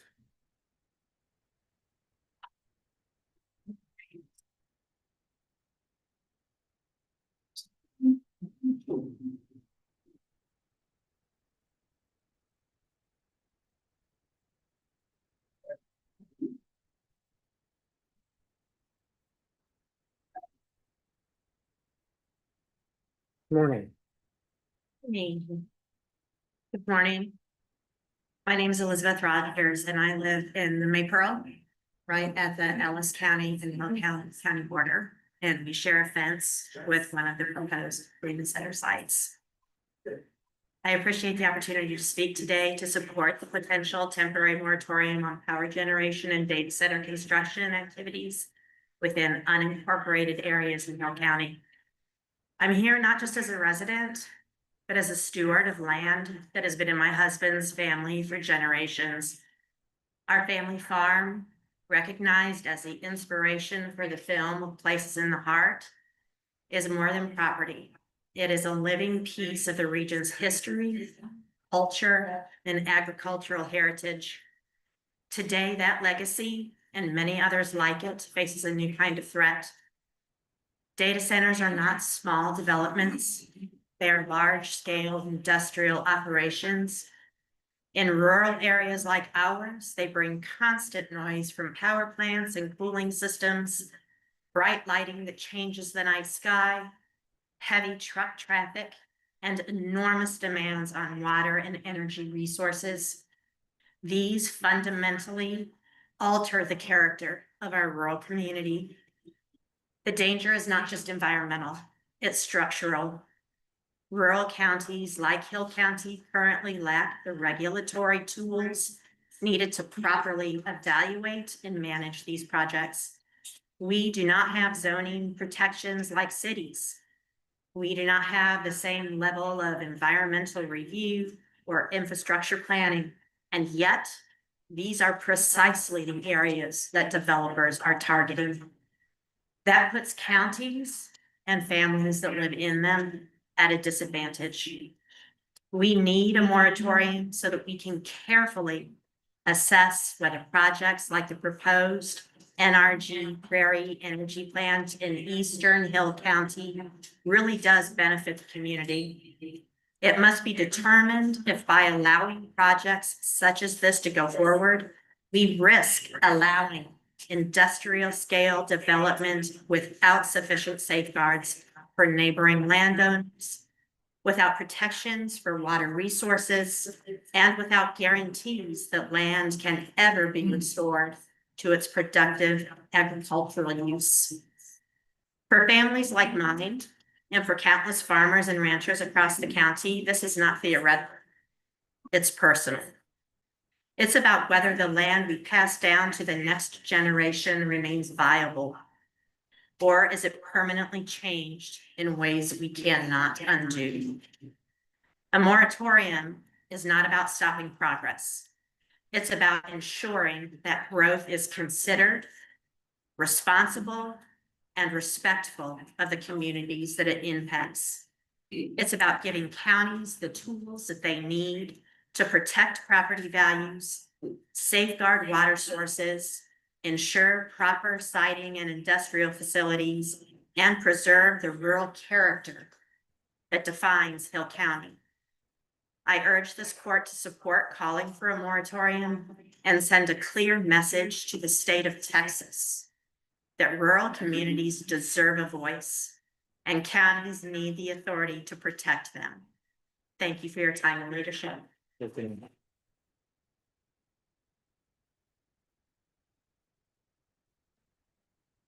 Michelle Moran?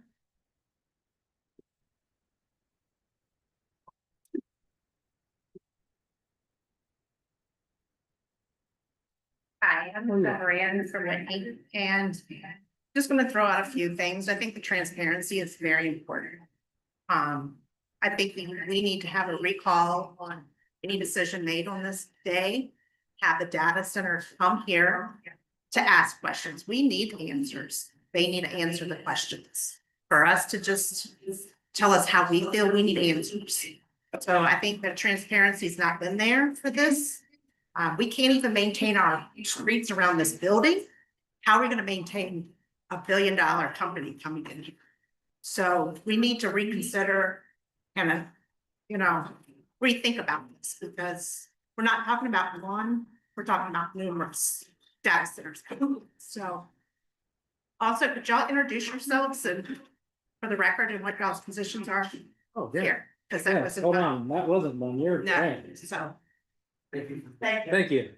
Yeah.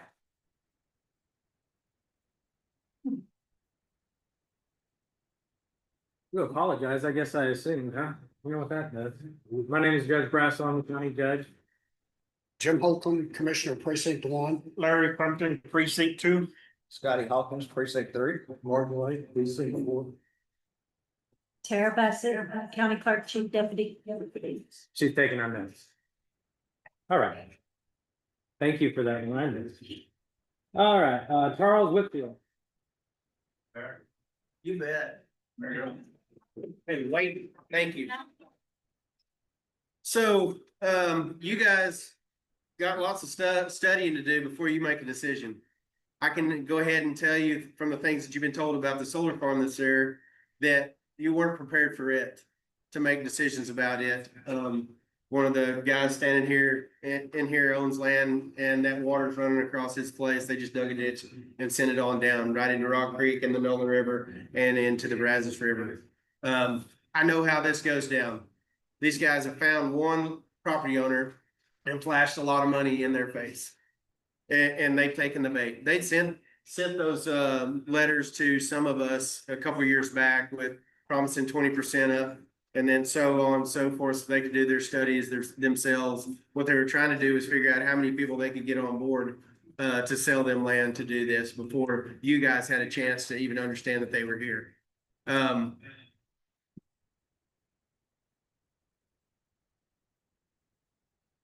going to speak for Charles.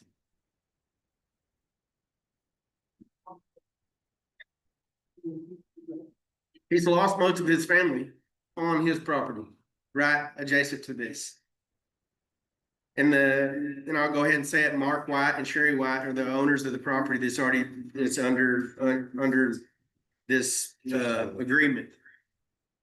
They laughed at him when he told them how it was going to be hard for him to leave his home and that money couldn't buy his home. They laughed at him. And it was an evil laugh, and it's terrible that money has changed their persons, and that they would take their neighbor that's been a good neighbor to them all these years and laugh at him about his family. That's why I'm standing here. And I know what these guys are gonna do, and I did ask if anybody here was for a data center, and the sunbuck that's here for them didn't stand up and raise his hand. He's ashamed of it too, I would assume. I don't see his name on the list. He's not standing here speaking for all the great things that it's gonna bring to this county and this community, or the people that join this property. We already know that y'all have not been prepared to make a decision about this thus far. You have a lot of studying to do. You have a lot of people to call. You have a lot of teams to create to understand what you need to do before you can sign off on this. So those guys are gonna call you individually and beg you not to vote on this, and they're gonna call other people and offer us money, and that, you know, there is power in money, and I get it. And I hope nobody sitting at this table has been offered money to make decisions. But there may be some of you here that, and we all need to know this, there might be somebody sitting at this table that votes for this. They had our votes to be where they're sitting. And they need to know that if they vote for this data center, that they don't have our votes anymore. Yeah. I'm gonna say that again. Does everybody agree with me?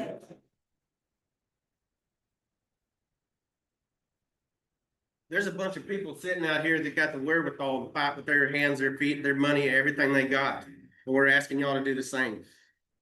You are a representation of the people that are sitting here, not the representation of this business that's wanting to come in here. You owe it to us. Because our tax dollars pay for your salaries and your livelihoods and your living, unless it's been tainted by someone else. So I ask you to take the time to make a good decision about this and offer all of the things that you're doing to us to understand it. And like they said, we need to be able to come to these meetings. We need complete transparency. When y'all have closed door meetings with these data center guys and, you know, whatever it is they're offering and telling you, we would like to know in detail what is said. So that we can stand up and back you up. We're here to back you up to make the decision that we want. Tim's not just a farmer.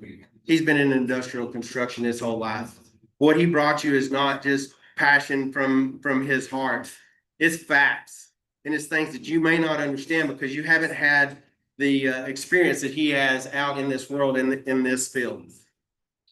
And he represents all of us too.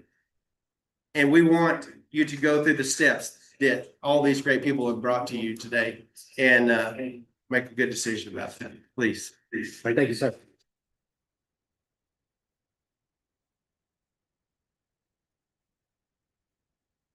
Alex Whitfield?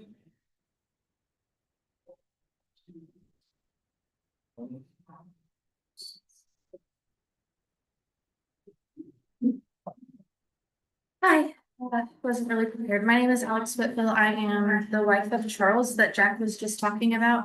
As he mentioned, my husband's family has had this land and we intend to do the same with it. We farm, we ranch, we have exotic game. All of that is to be carried on with our children. There are so many negatives to this that would directly affect us. Like I said, because we farm, because we raise cattle. There are some studies of yield grade on cattle and beef and that kind of thing. Aside from all of that, there are also studies for illnesses and things specified for children. The thing that we have here is these data centers have only been around 10, 15 years. That is not long enough for these long-term studies. That is not long enough to see how this is going to affect our children. They have done some on bone density for children, childhood cancer, all of that kind of stuff. But at the end of the day, we don't know what this will do long-term. And if I can ask you one thing, it is please do not let the children of Hill County be the guinea pigs for these things. It can't happen and we don't need it. And so that's all that I have to say.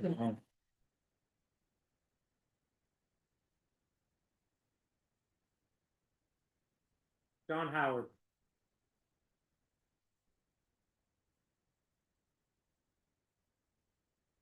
Thank you. I'm John Howard. I've grown up my whole life in Hill County. I've, with the help of me and my family, we've built a cow-calf operation just over here in Woodbury.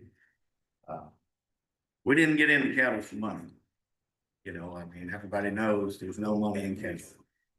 And it's a terrible business, but it's a wonderful life. And, I know that there's a lot of money that's coming and pushing behind these data centers. And for someone like me who's never had any money, it's, you know, guys got to think about it. But I'm reminded what the Bible says. It says, what is it profit of man if he gains the whole world and loses his soul?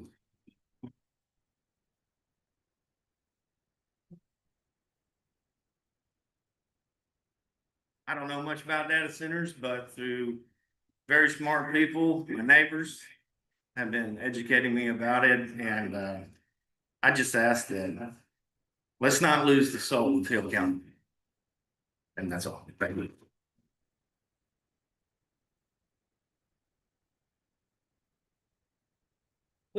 Whitfield? I think Tim and Jack said everything covered that I wanted to think about, so I yield. Alrighty. Darryl McLean. Thank you very much. Okay. And I also understand lines. Alright. Okay, I'm gonna come back up with some more cold, hard facts for everybody to consider. Please, there may not be enough of these to go around for everybody. But here is something that we all need to consider that live in this county and will live here when these guys are gone building this thing. I'm gonna start with what I'm gonna end with. There is one important reality. The useful life of technology inside of a data center is much shorter than the life of the industrial infrastructure built around it. That mismatch is one reason rural communities worry about being permanently changed by projects that are only economically competitive for a decade or two. These guys are here for the short term. They're developers. They're putting together a package for Pacifico and Cyrus and BlackRock, and they're here for the money. They do it for a living. We all have to make a living, okay? But this is not the place to do that. We need to fight against it because it doesn't benefit us. It benefits the people that are funding it, the multi-billion-dollar companies that are black. You all look up BlackRock. They own it. They own what they're going to own this, or being funded by these guys. So here's what I'm going to talk about, though. What happens to these things when it's over? Okay. These data centers will become obsolete. The new AI chips that they're requiring dramatically require higher electric loads.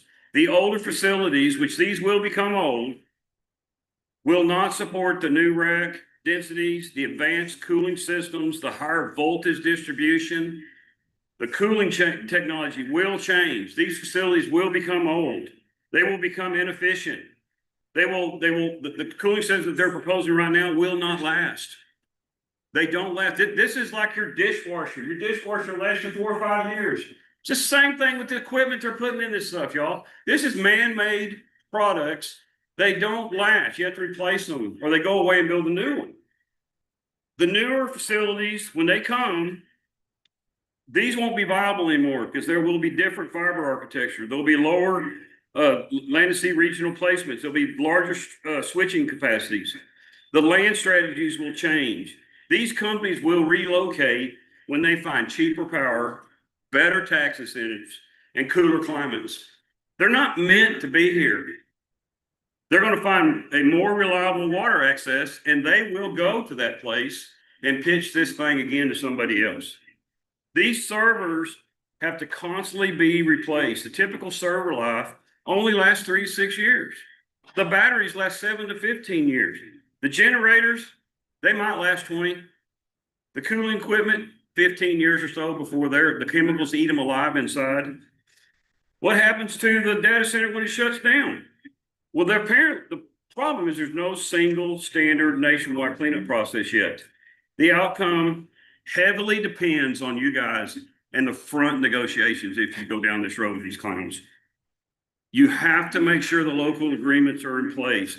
The environmental permits are in place. I can't stress enough. You have to get bonds from these guys because I can assure you the company that builds it will be out of here in a year or two after it's over. They'll sell it to another conglomeration and they'll water down what they sold and what they agreed to. And if you guys try to get a gas pad cleaned up after it's been traded 5 times, 6 times, it's the same thing here. They will not be here. That's why you have to financially lock them down. Okay? The equipment removal that has to be done over the years. Much of this equipment is going to end up in a landfill and it's not recyclable. The hazardous metal, the hazardous material handling alone, we don't have the people in this county to do it, y'all. You can't send the volunteer fire department out there. I'm gonna say it again. They're not equipped for this.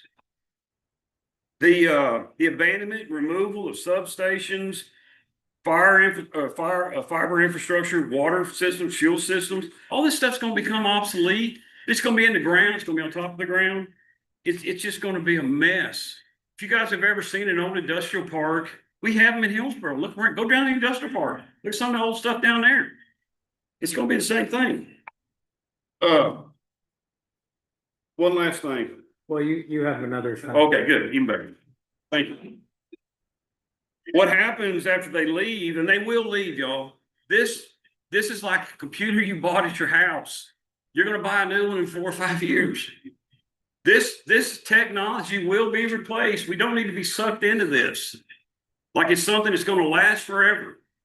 It's not gonna last forever. They know it. The technology will change. It's probably changing right now. The economic viability of these data centers is going to change because they're too expensive to build. Economics will not follow this. They know it. I mean, I'm an investor. We don't invest in stuff that's just gonna peter out in a couple of years. But they work for the investors. So right now it's a hot topic. And that's why there's so many of them jumping on the bandwagon trying to build these things. One of the biggest problems we got too with these hyperscale campuses, this is very concerning to me as a rancher or farmer, a guy that grew up in the country. There's going to be hundreds of acres of farmland that's going to be covered in gravel, concrete, foundations, asphalt, utility corridors. Never again will it ever be put back like it's supposed to. That's right. The only way it will get put back if they post a bond and put the money in escrow for future remediation. That's the only way you're going to handcuff them to this thing. They don't want to talk about the cleanup. No developer wants to talk about the crap they leave behind. They just want to sell the dream. And hear me on this. They want to sell the dream and they want to deliver the nightmare. That's what we're going to get. We're going to get it. These industrial plants like this do not belong out in the county like this. They need to be in places that the infrastructure supports the industrial product that it is. That's it. The reason they don't want to go there is because of the regulations they got to face. I'll say it again. They don't want to go to Dallas. They don't want to go to Austin. They don't want to go to Houston because those people down there have regulations this deep and they got a room full of lawyers bigger than this one. They come where it's easy pickings. Do not be enamored by, oh, it's going to be great for our county. It's just not. Again, I recognize that it's hard to deal with stuff like this. Okay? I'm going to ask you again. When you negotiate with them, don't give them a penny.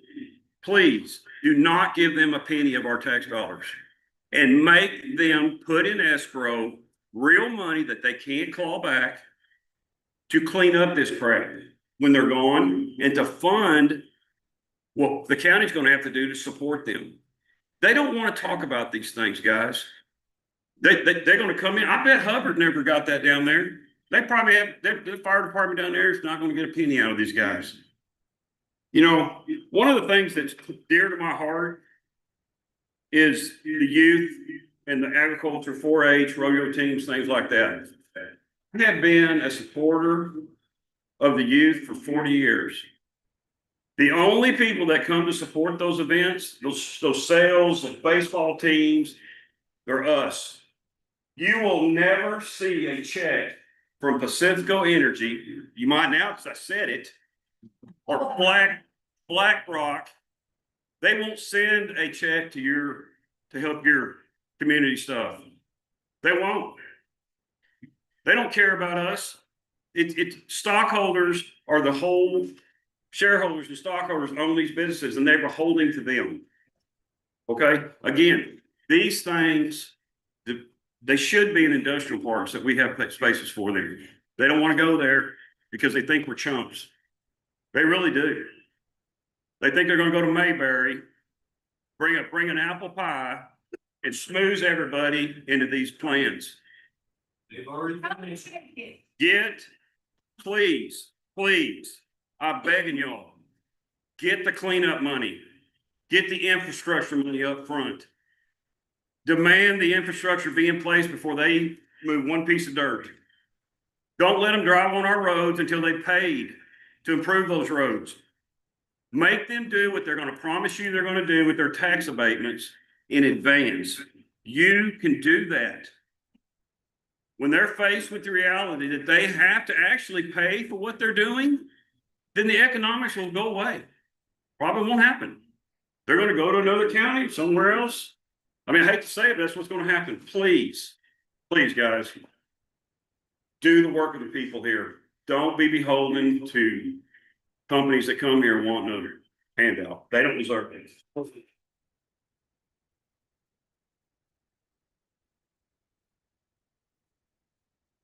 Linda Polly?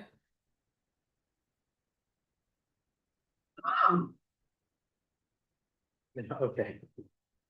Good morning, everyone. Good morning.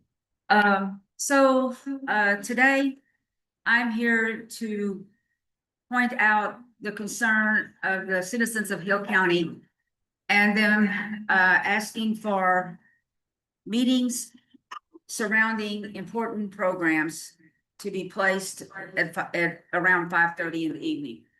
On April the 29th, I sent you Judge Brazel and the commissioners making requests on behalf of the citizens of Hill County. And the reason I did that was because there was constituents constantly saying that they wanted to be here. They wanted to be able to be a part of the commissioner's court, but due to working situations, they could not do that. It was difficult for them to be a part of the Zoom because at work, they can't just leave their position and go and participate. And so after not hearing back from you, then I sent another email and your response was that you understood our concern and but the timing of the meetings were an issue and that it was due to different items of business that had to be taken care of in a timely manner after the commissioner's court. And so once I responded back to the constituents with the response, so many said, well, were you not listening to us? And why was there an unwillingness to accept the request that we made? It wasn't that we were asking for you to have all the meetings in the evening after 5:30. It was just addressing specific items like tax abatements, pilot programs, economic incentives, guidelines for abatements and incentives, and development of data centers, solar farms, wind farms, Bitcoin mining operations and battery storage facilities. And I mean, it's clearly issues that impact each and every citizen and taxpayer. So we're asking again for the court to please reconsider our request. And we've gathered a petition that everyone is now participating in, just so that you possibly understand how important this is to all of us. And so then that leads to the next situation of, to begin with, we want to tell you how much we appreciate your action the last Commissioners Court meeting by rescinding the sixth tax abatement. And we really appreciate Commissioner Holcomb on you drafting the moratorium to try to put the brakes on these green energy projects. The question here, though, and with that is that maybe we pushed a little too hard and caused a rush to be made for us to please us, so that we would have this memorandum, you know, more quickly, sooner than later. But there's also a lot of holes within this moratorium. And it's got great points, but it's still missing what would make developers think Hill County is too risky or too difficult to invest in, which I think a lot of these fine people here that showed up today have made their point. And so what we're asking is that possibly today, when the item comes up, would you possibly consider tabling it? Would you possibly consider having a session where we did a workshop and you met with different constituents that are very versed in all of this? And I don't have to be a part of that. I don't, because there's so many people right now that are involved in trying to make a difference. You have Rita Beaving, and she is with the Texas Coalition Against Data Centers. Yesterday, she spoke at the Johnson County Commissioners Court workshop. You can go online and you can view it. That's the next person to be in that 5 minutes. Gary, Josh. Go ahead. And so we would just like to have the opportunity to make us not attractive. Make these corporations think that it's too difficult for them to come to Hill County. Because when it starts costing them more money to come here than what they're going to gain, we won't be attractive anymore. Isn't that right, Mr. Pacifico? Isn't that kind of how that works? Ms. Pauley, it's just So open. anyway, so, and so, would you please consider that for us? And then, I mean, I would like to tell all of you here, if you can find us a place at the Blum Fire Department, Itasca, we want you to know, the Texas Coalition of Data Centers, we want you to know, and the Save Hill County group, you are not alone. We have got people that can come and talk to you. We have got people that have this outline. We've had people that have been successful. So just because they say the deal's been cut, I mean, these deals are going away every day. And the basics of what we have is, all we have is each other. And so I think we've shown here today that we have now come together. And God does work wonders. And sometimes we have to walk through the wilderness in order to get to the Lord. And I really believe that that's where we are right now. So all you have to do is reach out to us. We will be at those meetings. And I encourage you to all go to the Lacey Lakeview meeting that's going to be on the 16th at 6 o'clock at the Ross Fire Department. It's important that we all band together. Ellis County's been showing up for us. Lacey Lakeview's been showing up for us, so it's important that we show up for them. And today, this afternoon, I'm going to speak to another group. And so I'm just saying, hang on, you know, and don't give up. And thank you for all showing up here today. Thank you. Your Facebook group that people can get on, say Hill County. Miss Autry? Coalition of data centers. Melissa Autry? Oh, no, you got it. Yeah. Melissa Autry, Gary Johnson. Gary Johnson, I live in Bynum, Texas. I've been directly affected by the windmills. I got them less than 1,000 feet from my house and I just. They can't hear you. I'm Gary Johnson. I live in Bynum, Texas. I was directly affected by the windmills that are currently being built. And I just bring those up because, this gentleman who's brought a lot of good points up today talks about, clawbacks and things like that. And the tax abatement that you guys wrote, there is no clawbacks, I mean, you put these things 1,000 feet. I lost $100,000 in my property value. And I've gotten, proof of that. So this stuff does affect our property values. It affects our way of life. I've got animals that are sick. My children have had breathing issues. We've constantly been out of the doctor from all the dust. The dust mitigation has been, horrible. I've reached out to Judge Shane in January, and he did say, man, there was a tax abatement. I could do something. There was a tax abatement, and you guys did nothing for me. So I would say, even if we do set these things in place, y'all got to stand behind it. Y'all got to do what y'all, I reached out to Martin Lake. Even one of the guys that next there was like, hey, we'll put some 30-mile-an-hour speed limit signs. We'll do some extra things for dust mitigation. This guy tells me it's against the law, we got to do better. You guys got to work together. We don't just need one of you. We need all of you. And I'm just saying, I've been impacted. I come out here from Dallas. I grew up there. I didn't even like my kids to walk down the road. I got out here. I got 2 years to enjoy my property and it was stolen from me. I got people recording me. I've had one of these guys try to run over me. It's totally changed my life. So even when those things are in place, you guys got to stand behind them, all of you together. We depend on you as a whole, not as, hey, if you didn't do it, I'll nudge him in the shoulder like you told me. You got to work together. So I give my time in. Thank you, sir.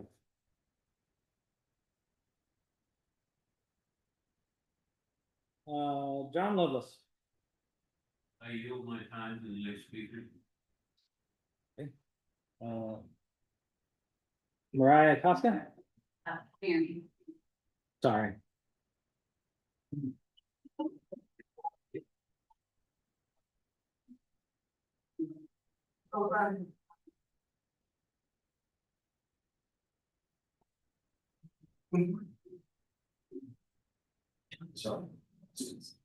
Good morning, and I intend to be very brief. My name is Mary Costa. I've been a resident of Hill County for the last 35 years. Not my entire life, but I love it like it's my entire life. I think this is now my 5th meeting that I've been to and spoken. I appreciate the direction the court's going very, very much. I would like to encourage you to hold workshops and meetings after 5:30 so that working citizens can attend. You have a big group here who can help you. We want to help you. We want to work together to save our county. I've raised my family here. I've got one child back in Hill County and another hopefully trying to get here. It's got to be a place worthy, healthy for our grandchildren and future generations. And if we could get you to have the meetings to where we can work together, to go to Austin, because I know you're limited on what you can do, but we can go to Austin and lobby our legislators, talk to people in power. That's how we can fix this. I appreciate your time, and please keep that in mind in the future. Thank you. We're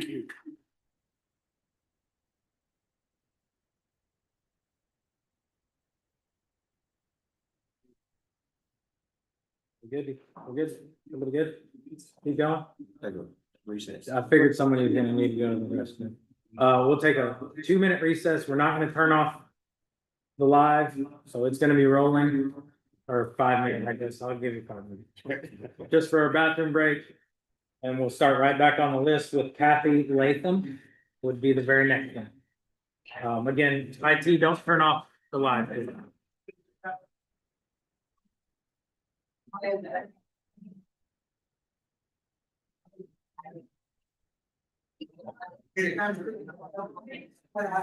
Yeah, I forget. Yeah.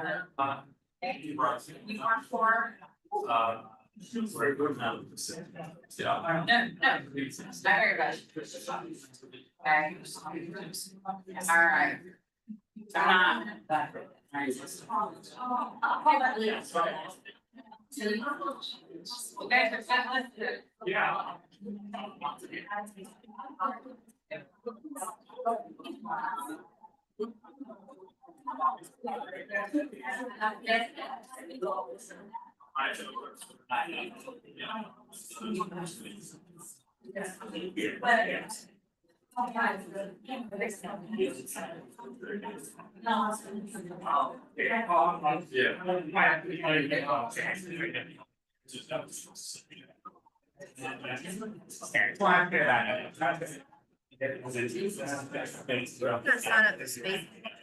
No, that's not at the space. Right there.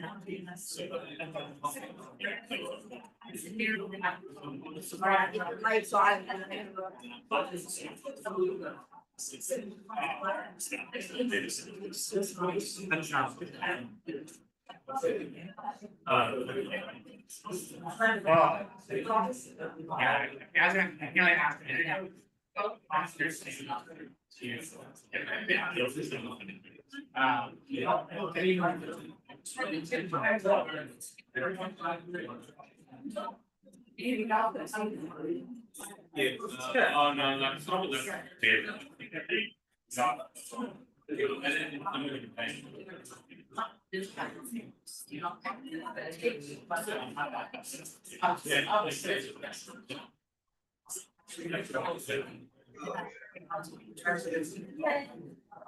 Is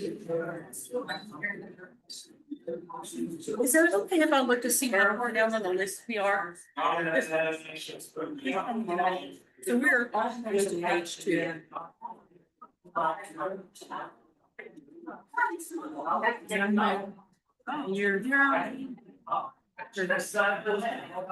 Oh, these guys already checked off. Okay. Honest word.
And that hole's still in the culvert underneath the road.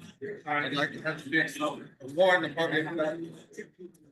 I had a quick question. Is this list just the stuff that the people that are talking are the ones that just signed up? Because I signed up online yesterday. I signed up online. I put my name on the list yesterday, sent an email because they said we need to have. Yeah, we have a deal. You sent an email? I sent an email yesterday, got a confirmation. Phillips. Very bad Phillips. Okay.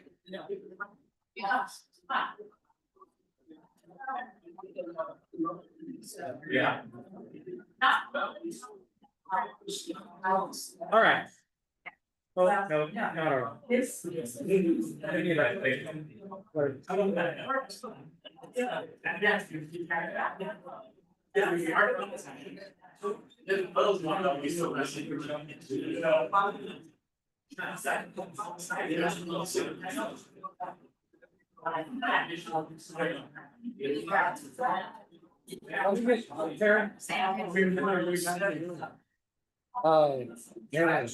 code, there has a code.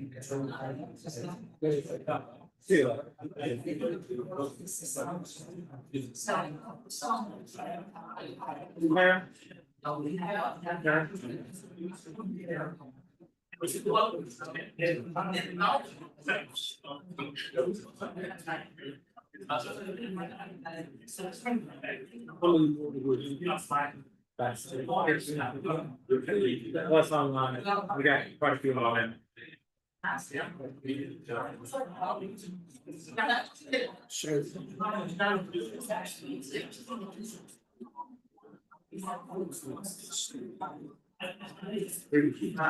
gonna move to the last. I'm gonna move to the person out of the.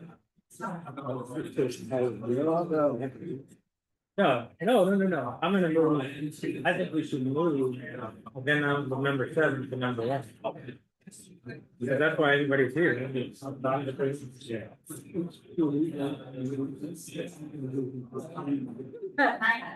Okay. All right, we'll go ahead and call this meeting back to order. Still County District Commissioner report, still in regular meeting. We're ready.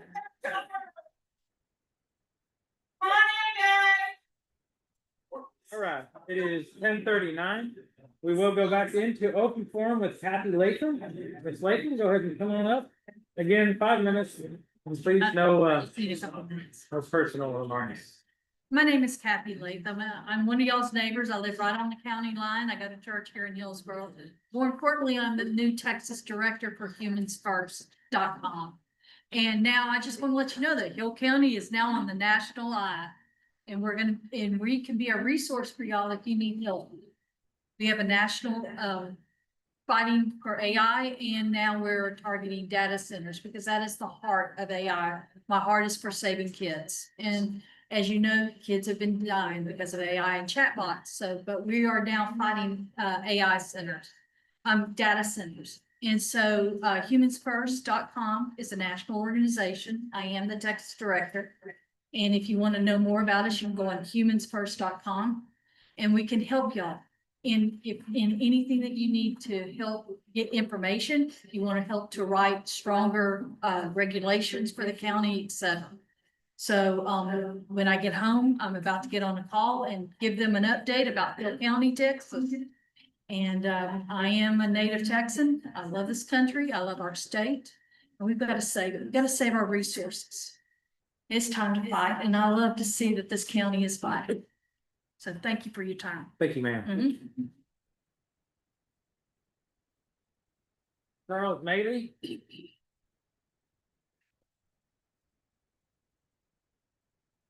What was the name? Charles Maylee.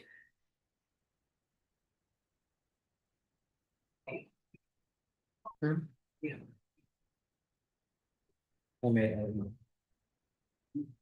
Yes, sir. Good morning. Good morning. Thank y'all for the opportunity to speak this morning. My name is Charles Whitfield, and I'm a sixth generation Texan from a ranching family. Family has property in Bosque, McLean, and B County. Professionally, I work as a rural issues property rights advocate and consultant, and I have personally lived through neighboring wind and solar type projects. Not had the privilege of dealing with the data center at this point, but that's, I'm sure, yet to come. I'm gonna ask that we not let fear drive our decisions, get the facts and make reasoned decisions. You may not like everything I have to say this morning, but I hope that I cause you to think. Virtually every week I get a call to enter the fight against a data center, a power line, a municipal water project, a pipeline. There is no end to the challenges faced by rural communities. We have heard many concerns and questions this morning that are very reasonable and should be addressed if possible. But knee-jerk reactions have long-term unintended consequences. Passion is great, but fear drives short-term, short-sighted decisions. Today's rule that protects is tomorrow's rule that enslaves you.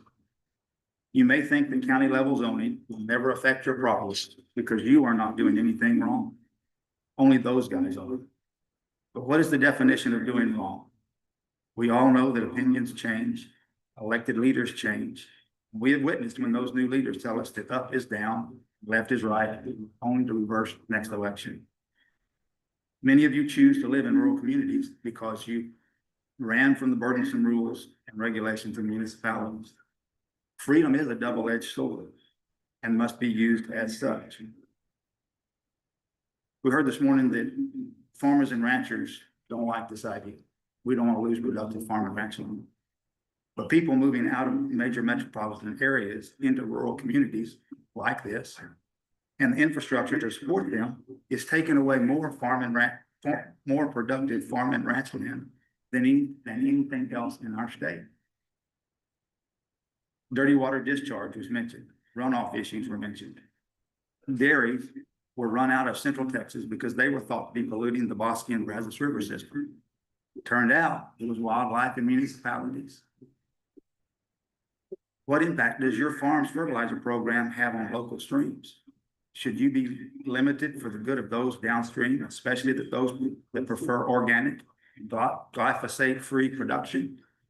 Again, it's a double-edged sword. We have to be careful what we put in place.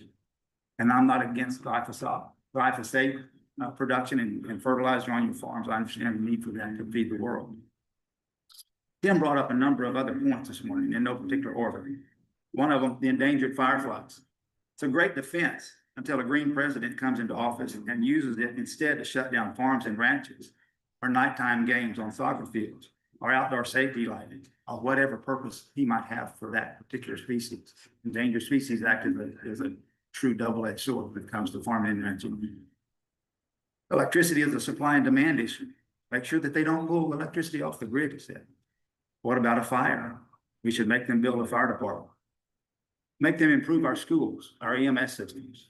Make them pay for roads. Make them pay for studies. Make them pay for community upgrades. What I heard was Tim describing making data centers be a good neighbor, not no neighbor. He outlined all the many improvements that the county could benefit from a good neighbor data center or other business. Because we have other businesses that come to our communities as well. We want them to be good neighbors. You all agree that you don't want to fund this. We should not have to pay for any of their costs.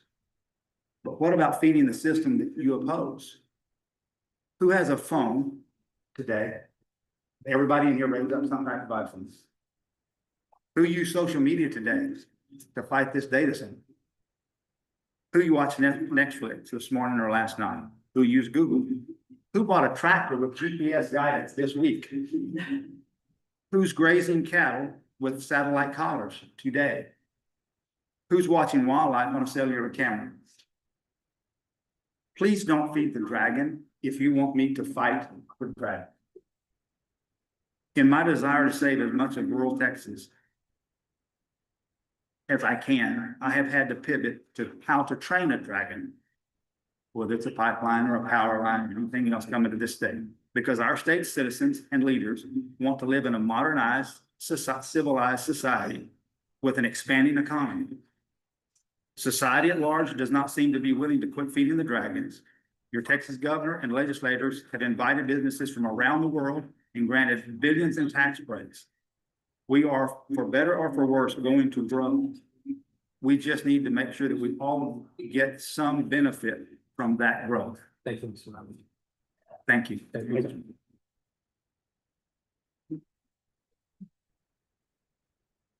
Hannah Buford?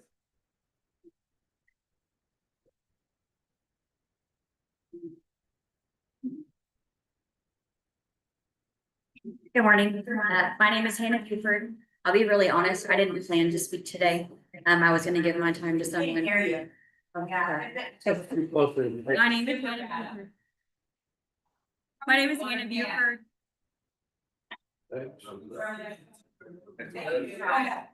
Okay. My name is Hannah Buford, and I'll be really honest, I didn't plan to speak today. I came just to watch and kind of start to gather information and data about the data center.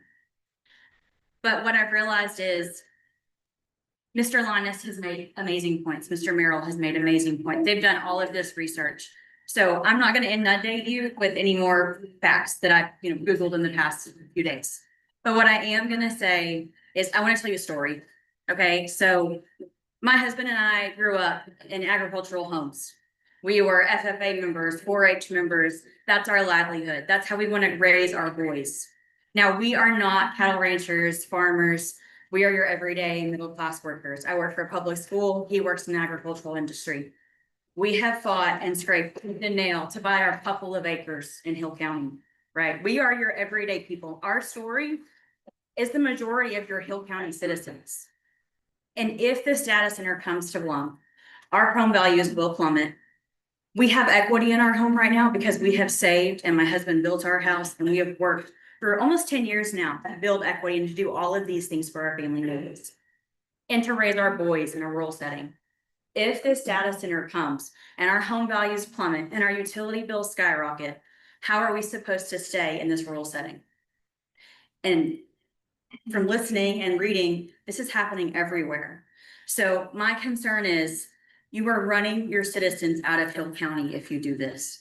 You are running out your people who want to have a rural and agricultural lifestyle, who can't afford, a cattle ranch operation. We will be ran out. That's going to impact your schools. That impacts your taxpayer base. So I'm just asking you to please consider this, because the majority of your voting citizens of Hill County are your middle-class working Americans who have fought to keep it this way and fought to be in the agricultural setting and out in rural America.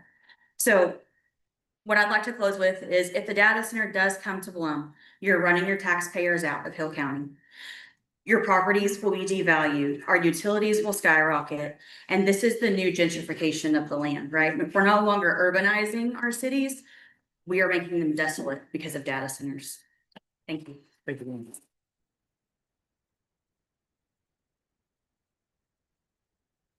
Jordan, Rhines? Rhines.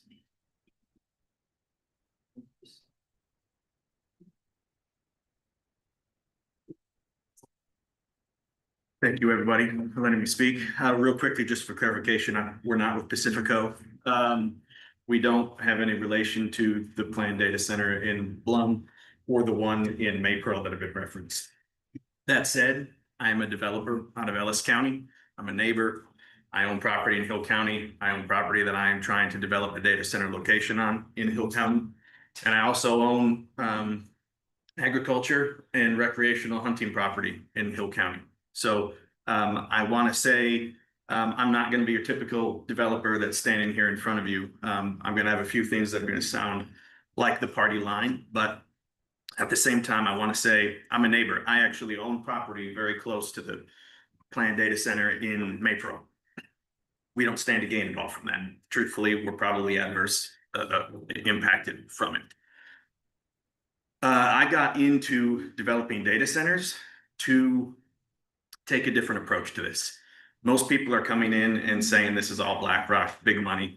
I've decided I can't make a change in my own community or anywhere by digging my heels in and saying no to everything. So how do we embrace where we are as a country, where we are as a state, where we are as a community, and impact real change by implementing.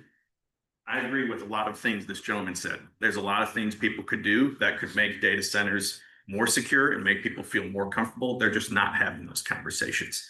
And so we formed our entire plan to try to do this type of development responsibly. And so there's a lot of comments about water usage. We are requiring anybody buying our site to use a closed loop system. It's not perfect. Not only will they not use millions of gallons of water a day, but the water is largely for fire suppression to prepare for that. And then literally bathrooms, drinking water, and occasionally janitorial cleanup. There are things that you can do to embrace where we are as a community. So somebody else said it. Every single person in here has a smartphone.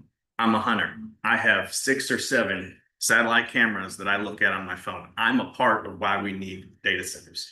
And so are everybody else. And truthfully, nobody wants them in their backyard, but they're not going to go away. So how do we impact real change? We actually learn, we educate, we use Google and AI to find out all of our data on data centers. I agree with this gentleman. Have some conversations, put some safekeepings in for our community. But digging in our heels and passing a moratorium isn't going to stop anything. And what that does is that starts a really slippery slope, because we all stood here and pledged allegiance to this Texas flag, state of Texas, one and indivisible. That's not Hill County. Hill County is a part of it. Ellis County is a part of it. Johnson County is a part of it. And as soon as you restrict development based on one asset type or one class type, you're taking away our Texas rights. Next, it could be hunting. I camp with my children and I hunt. You could be saying a stray bullet goes in the ground and that's lead poisoning and we don't want it anymore.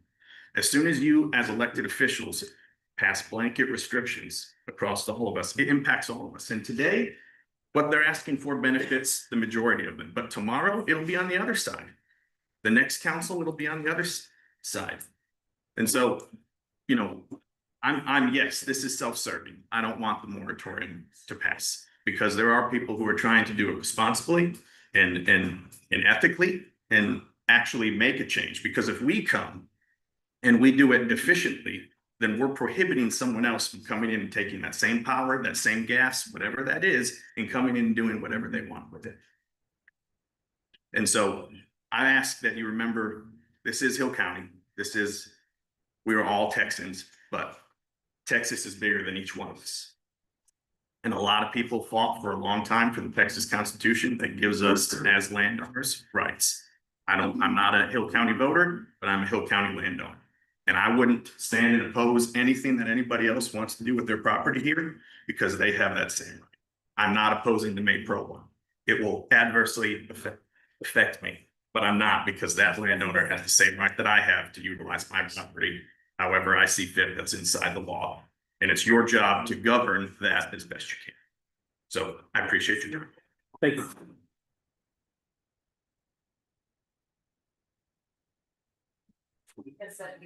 Philip Galea. Okay, there's that. Good morning, everyone. I've been in Hill County my entire life, north, south, east. I know several of you here at this table. I agree with a lot that this gentleman said, and a lot of other things that people have said. One thing that he said, I agree with. People can do what they want to with their land. That's what we have. That's our right, correct? Absolutely is. Until regulation stops it. And everybody knows that. Regulation stomps on small businesses all the time. Stops them from doing what they want to do all the time. So here we have a massive business going to cost billions of dollars, and we're talking about stopping it. How do we stop it? If we can stop small businesses due to regulation, why aren't we putting regulations in place to stop these big businesses that impact everybody's life in this room? It doesn't make any sense. I know for a fact you have sat in on meetings discussing water crisis across Texas, closed door sessions, trying to find solutions to a massive problem that no one's talking about out in the public, correct? They're not closed door meetings, but I have sat in on many meetings, yeah. It's a massive crisis across the state, correct? It's a real problem across the state, correct? That is a fact. We have a data center that's going in Blum. We have one in Whitney. There's one in Hubbard. There's one in Maypearl. There's land being bought right now in Malone for these data centers. What's going to happen to the water? I understand what this gentleman's saying in principle about the wastewater being pumped in and utilized within the facility. They're not going to store 1.6 million gallons of water a day. It's not going to happen. There's going to be wastewater that is involved in these systems that they can't do anything with. That's right. Where is the regulation on water? The data centers going up in Somerville County, do you know why they're there? There's no restriction on air pollution or water. That's why they're there. To stop these people, these developers, they're here to be educated just like us. They are here to put together a comprehensive package for the people that you're investing with them. Let's give them something to go to their investors and say, look, this is all the red tape that's tied to these projects. Get them out of here. They're here to be educated just as we are. Give them a fight so they do not come to our areas. All the solar farms, I hate to say it, y'all can throw rocks, boots, shoot me, whatever, I don't care. I've been involved with some of these solar farms. I'm not proud of it, but I've been there, so I can speak with education on these. They have ruined our roads. Scotty, how much did they help you fix your road? Who was the person that stepped in to help you fix what they ruined? Nobody funded anything that he did. Y'all are seeing these, all the sheet flow that comes from these terraces on these farmlands that they're eliminating them. All the terraces that have been put there by the local farmers to stop the watershed, it goes directly into the rivers. Where are the people, the environmental commission to find Hill County on that? Luckily, they're not here. What happens whenever? I'm sorry, I don't mean to point y'all because y'all anything else. What happens when there is a lithium fire? What happens whenever there is a waste contamination spill out at these facilities? They're next to water. They are next to the groundwater, the wells that they dig. What is the contamination? What's the level of contamination there? And what's going to stop from running into the river, into our drinking water? It's not. If we have all these data centers here sucking up our water, because there is no solution today. There's proposed ideas for sure, but there is no solution that anybody can say this is going to stop the problem.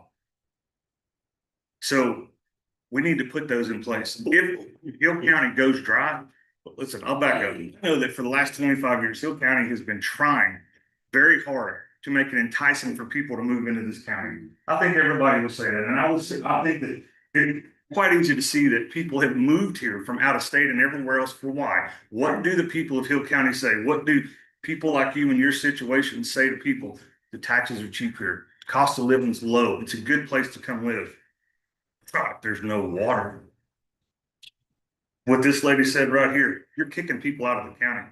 What are you going to do then? You're going to have these massive structures that are doing nothing. with taking up land.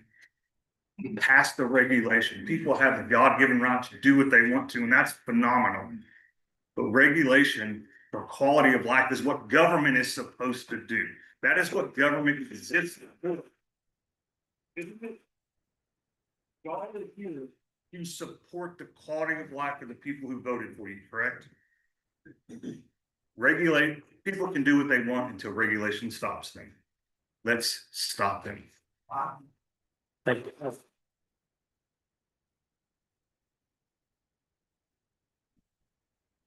Amy Thiel?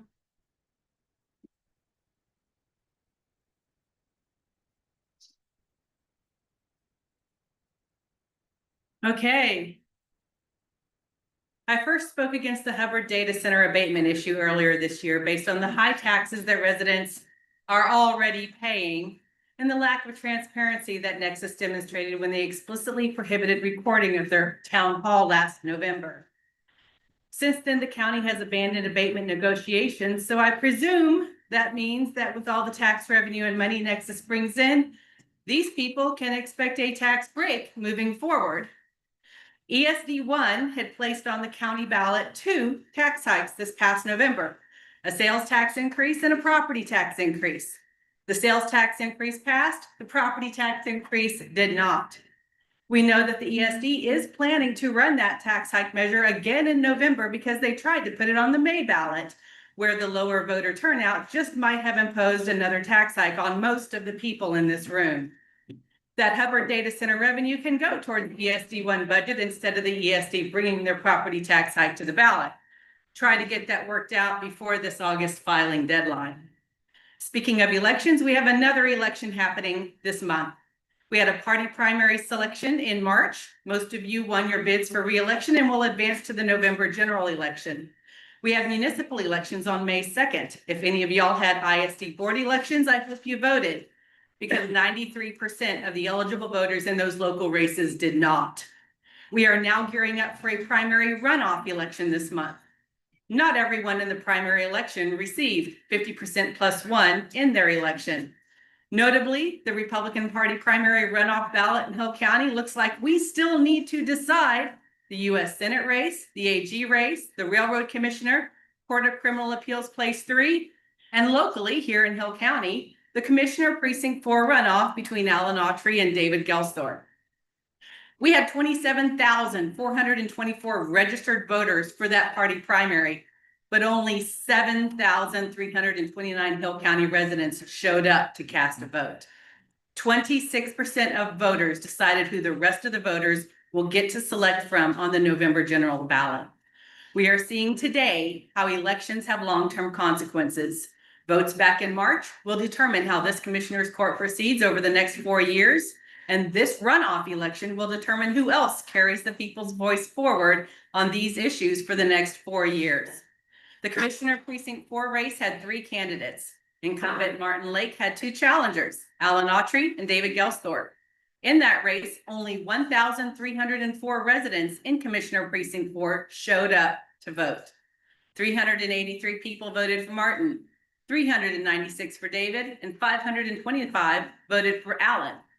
But that was a 3-way race, and Alan did not get 50% plus 1 of the total ballots cast. 102 people who showed up to the polls skipped that race. Now we have a runoff facing an electorate where not everyone quite realizes what happened or that there is a runoff at all. If y'all know anyone in the Hill County Commissioner Precinct 4 area, that's including parts of Covington, Itasca, part of Hillsboro, Mertens, and the communities of Files Valley, Carl's Corner, Irene, Brandon, Mountain Springs, Midway, Loveless, Eureka, Mayfield, Osceola, Turner, Iverson, please call, text, email, or knock doors like Paul Revere, alerting them to go vote. Voting starts Monday. We expect an even lower turnout in a runoff than there was in the main primary. The only people who can't vote in this Republican runoff are voters who cast ballots in the Democratic primary. You do not have to have voted in the main primary to be eligible to vote in this runoff. Early voting starts Monday, May 18th. It is a short window of time. Early voting is only Monday through Friday, and Tuesday, May 26th, 7 a.m. to 7 p.m. will be your last chance to voice who you want to be on your ballot in November. There are 3 places to vote early in Hill County. Hubbard VFD and the Huron Annex in Whitney out near White Bluff will be open 8 to 5 Monday to Friday. The third early voting location is the main early voting location, Covington Street Annex, right down the street behind Brookshire's in the same building as the DPS officer and elections administration.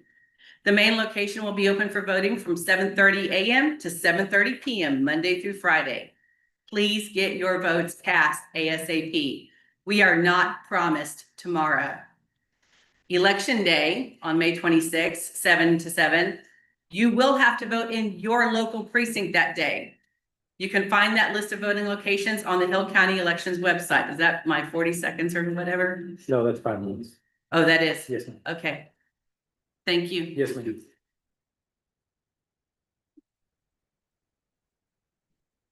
Ms. Van Barnes.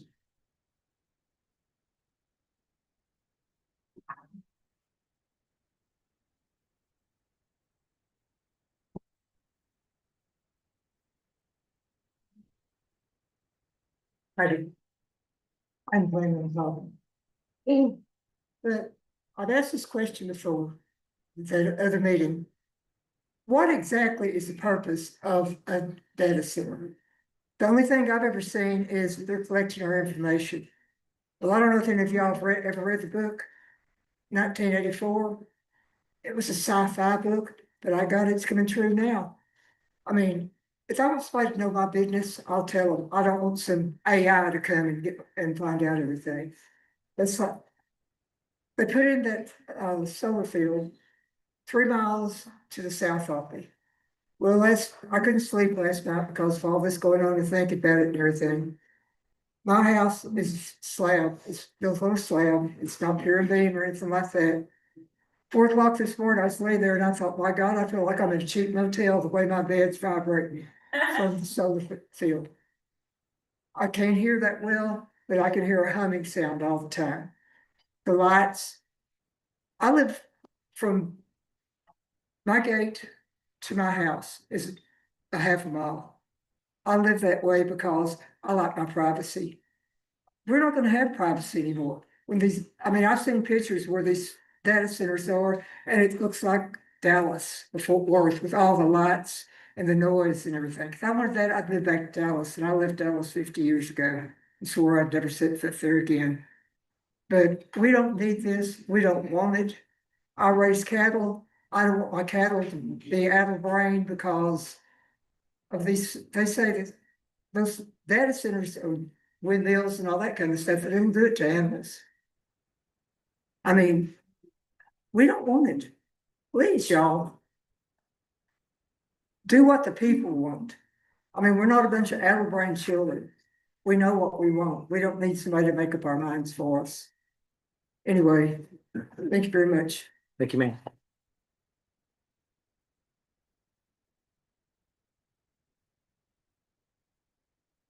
Donnie Hunter.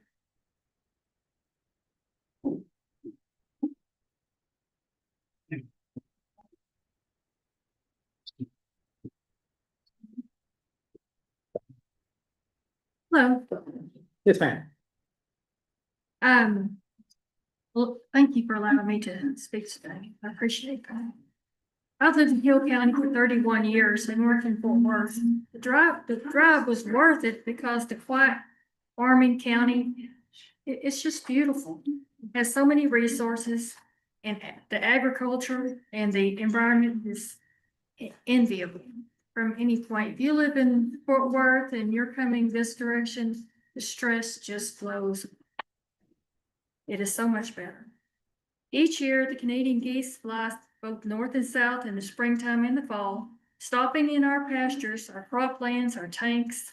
The monarch butterflies, they migrate through our county.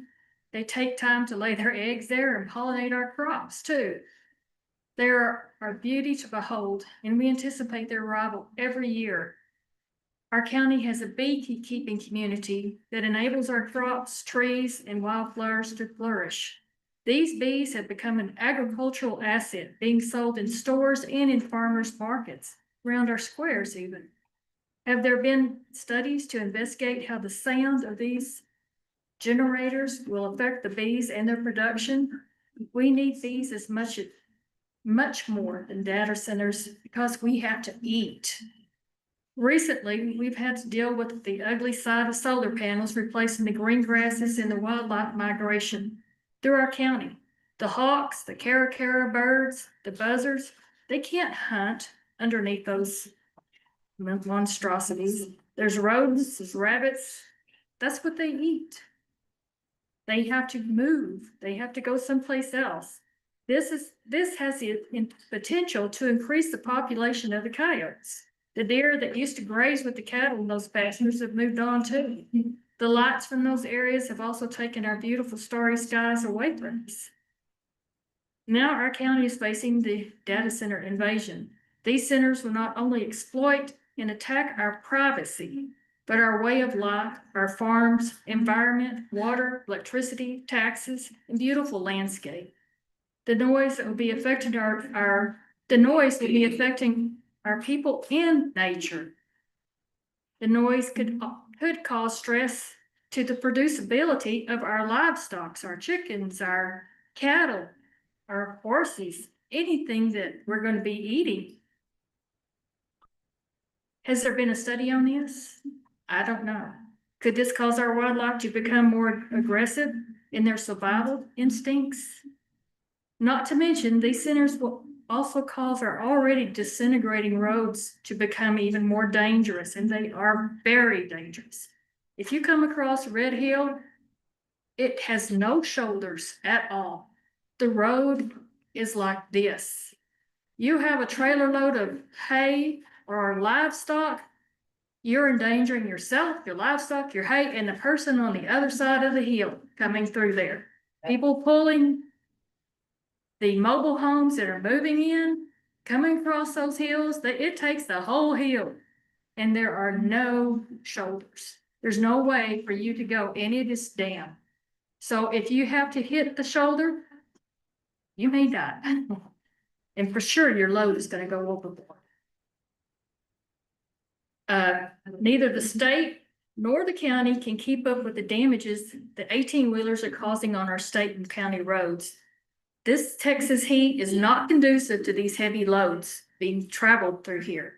Many of the state roads have no shoulders to make the way for the extra wide loads for the construction of these intruding unwanted data centers. Please do not elect data centers and solar panels to take over Hill County.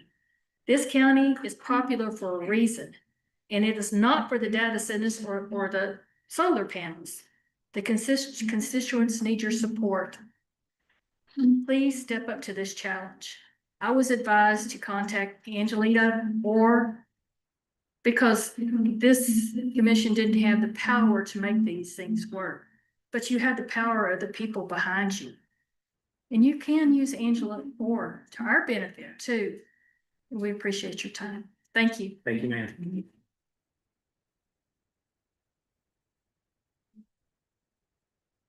Robin Montgomery.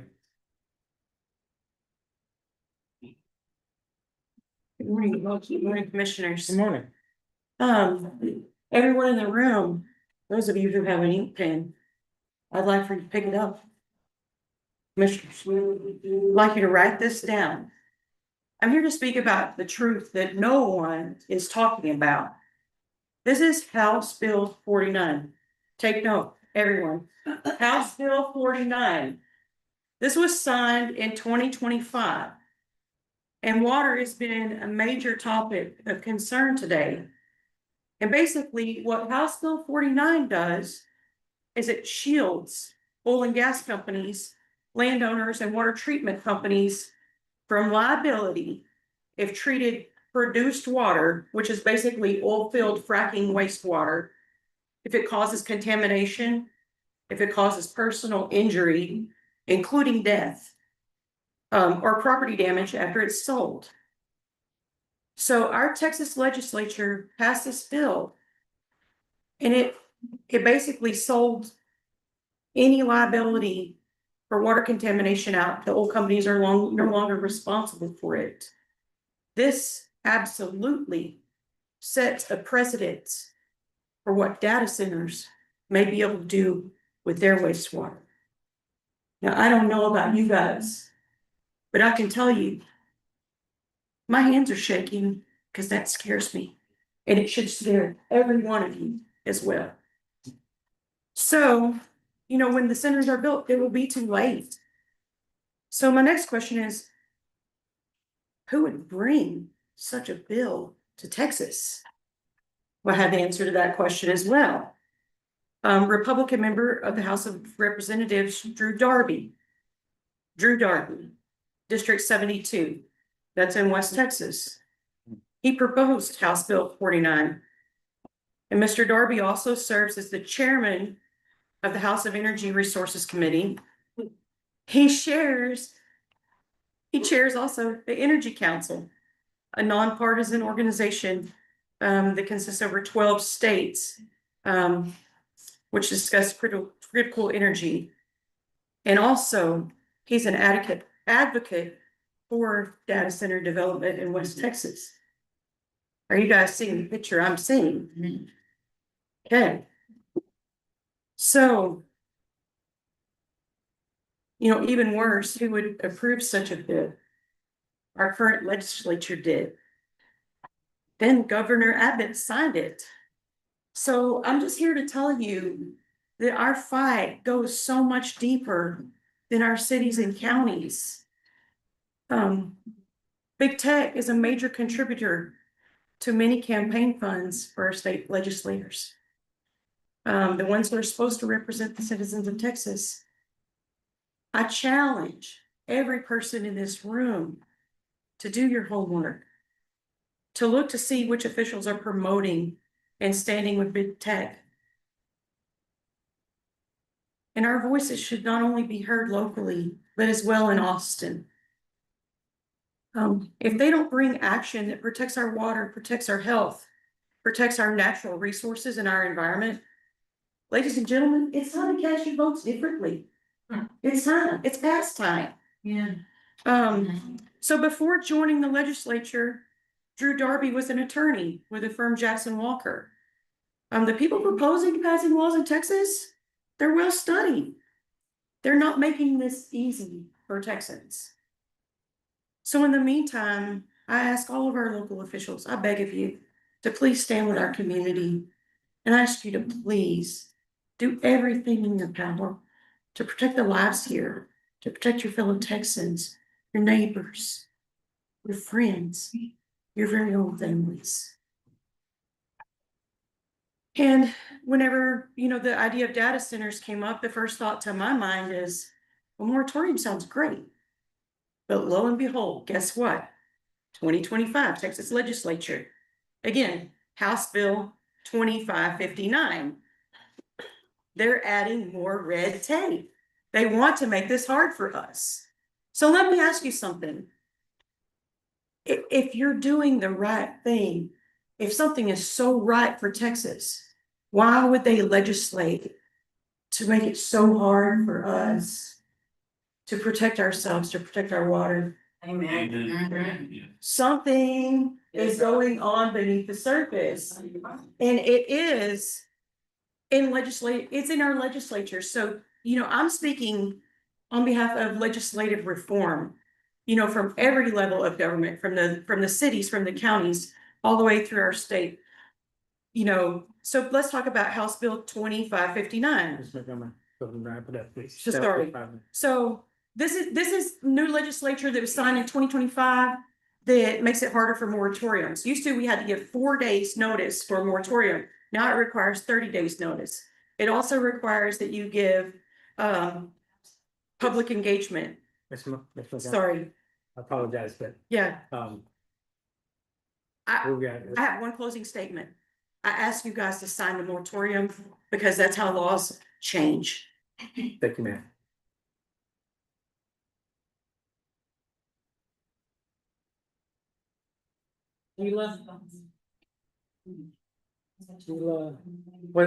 What's your last name? Yes, ma'am. I couldn't read it, sorry. No, you're Yeah, good. I scrolled it down, so. Okay, give me just a second. Okay. So Hill County touts the calm and tranquil environment. It's a beautiful place for families to be raised and for people to live out the last years of their lives. It's something that I've always been told. It's a retirement community and a place for families to come and find some place where they belong. But the state the city's in today just saddens me.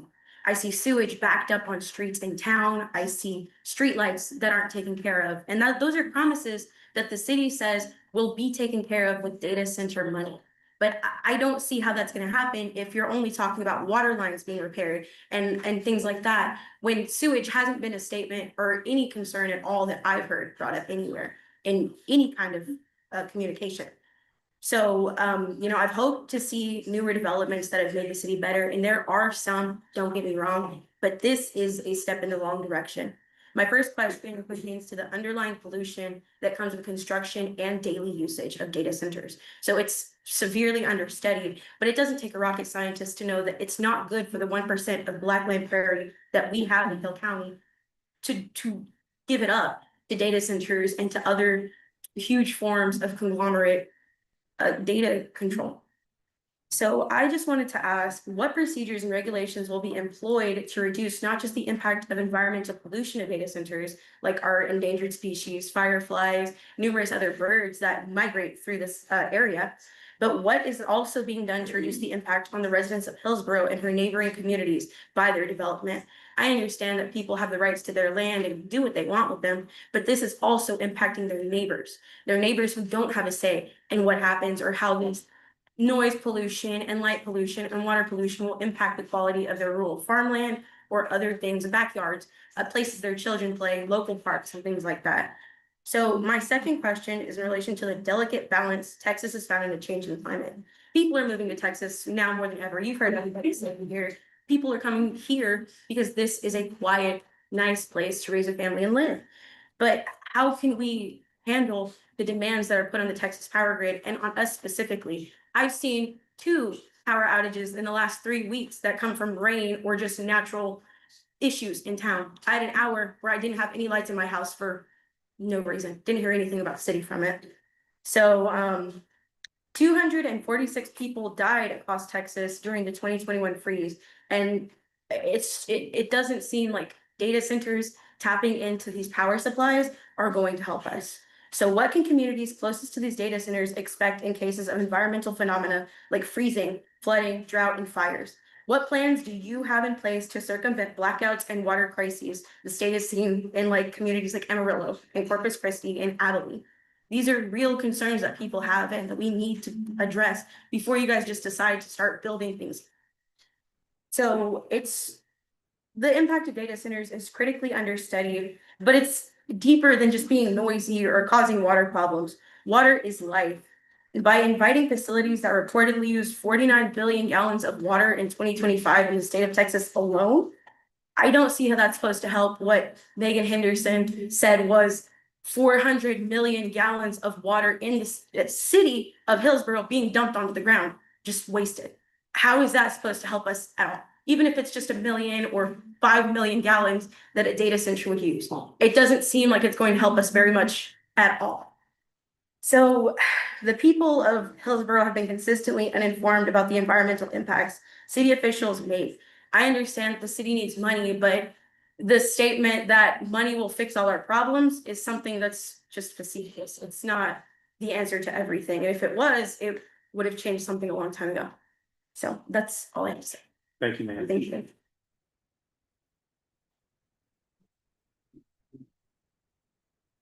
Mindy Ramsey, sorry, mess. Mindy Ramsey.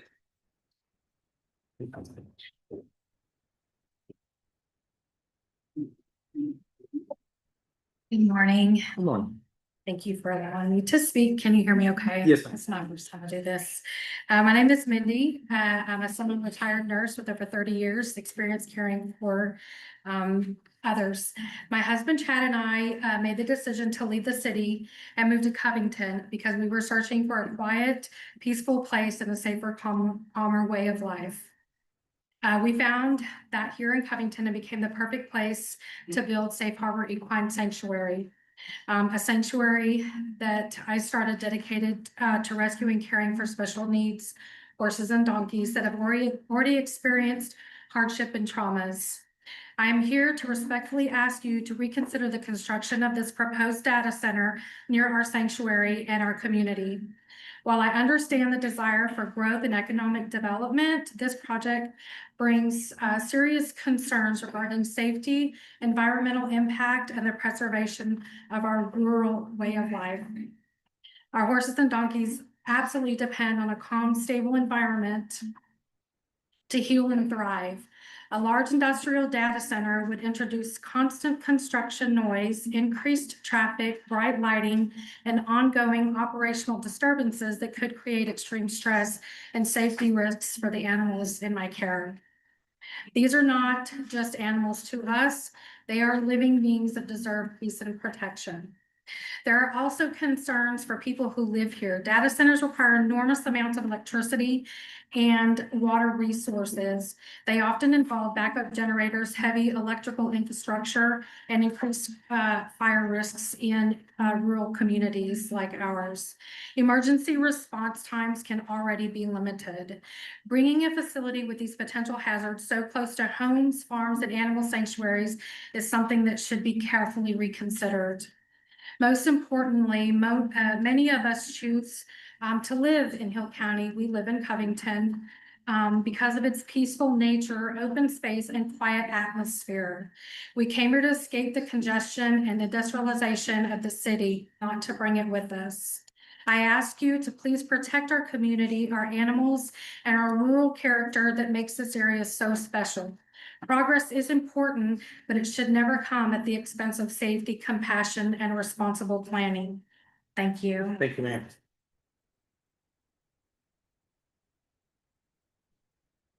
Julie Waters?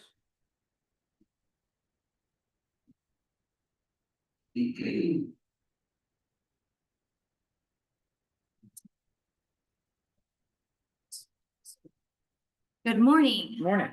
My name is Julie Waters, and I'm an attorney. I live in Dallas, Texas, but I grew up in Crowell, Texas. It's a town in West Texas that has 769 people. And yesterday I was there in my hometown. I was born and raised in Crowell, Texas. My parents still live there. And I attended a county commissioners meeting, and they are fighting the exact same thing. Frontera is a development coming out of Dallas. They want to build a $40 billion hyperscale data center in Crowell, Texas. We don't have a hospital. We don't even have a grocery store. But they want to come in and build what is being built in Abilene. Abilene has 2 huge data centers, and they are straining. That city is straining. I have been there. I drove there. I drove around the Frontier Data Center in Abilene. You should see the number of trucks that are hauling rocks, water, all the construction there. When it is time to let out, every 15 minutes, starting at 3 o'clock, they're letting out 150 cars and trucks at a time. The traffic around Abilene is a nightmare, an absolute nightmare. So at the meeting yesterday in Crowell, the big issue that came up over and over again was water.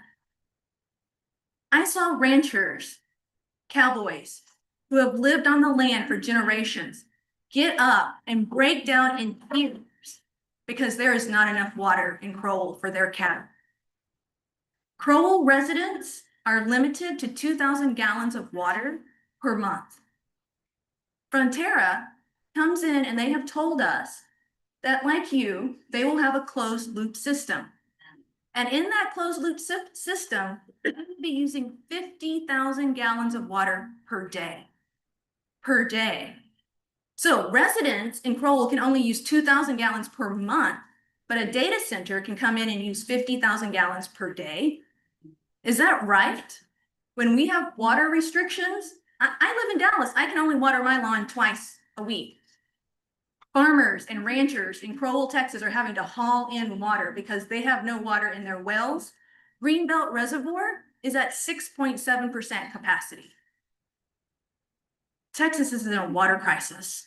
The little water that we have, it cannot be going to data centers. Crowell will become extinct. This county will become extinct if there is no water.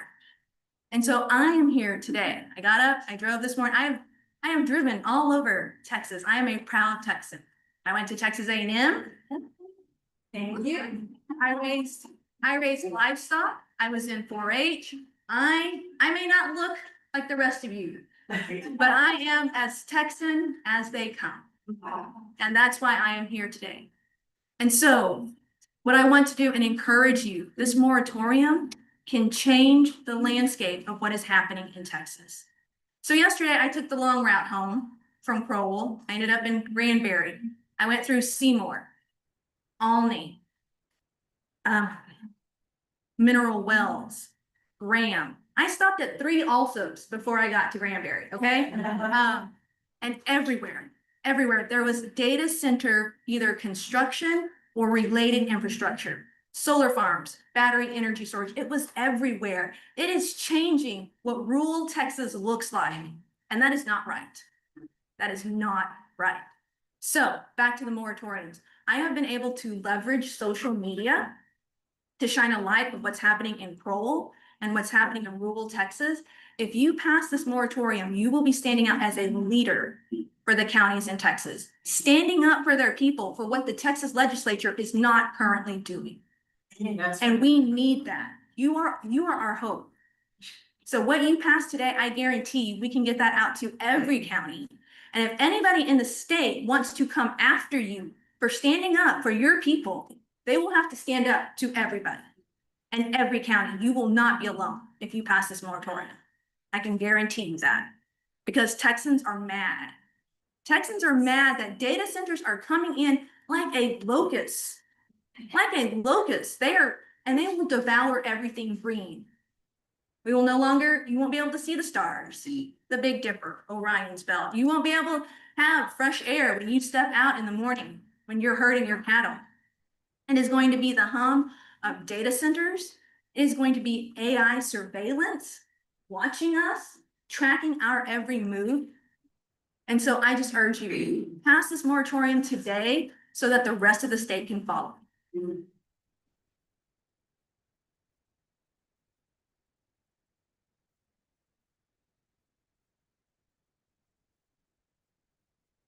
Lowell Williams.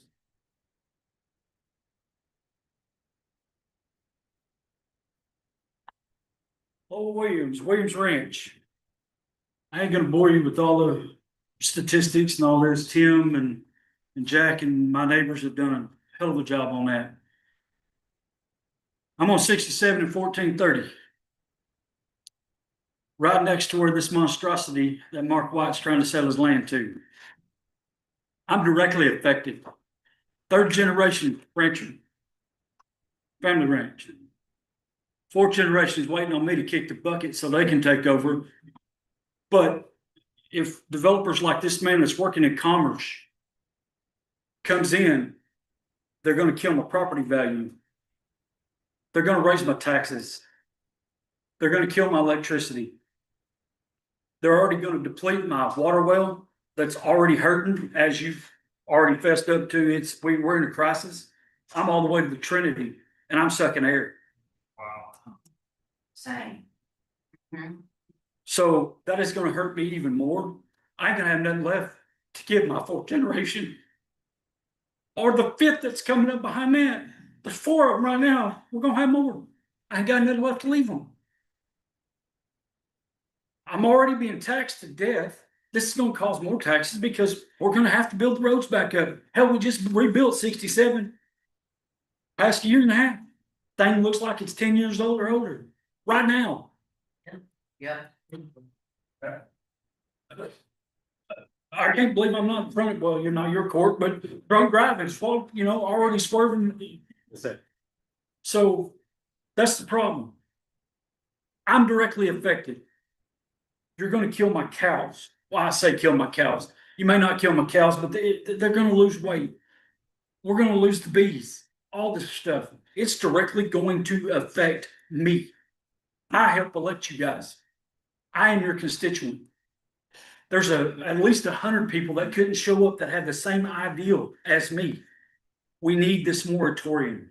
If it's so great and it's gonna be so good, if we put a moratorium on here, we have time to research it. And if that Mark White Family Trust property is so great and lucrative, that man will wait. My daddy did not. My daddy did not make impulse buys. My wife, on the other hand, impulse buys. But he taught me, do not make impulse buys. The Barnett Shell came out. I got 6 crap wells on the back of my ranch. They ain't taking care of it. It's changed hands a dozen times, half a dozen times since Quicksilver put them on there. Dad's seen instant money. It's a hard cattle market. Yeah, you're aware of it. I've been in your court.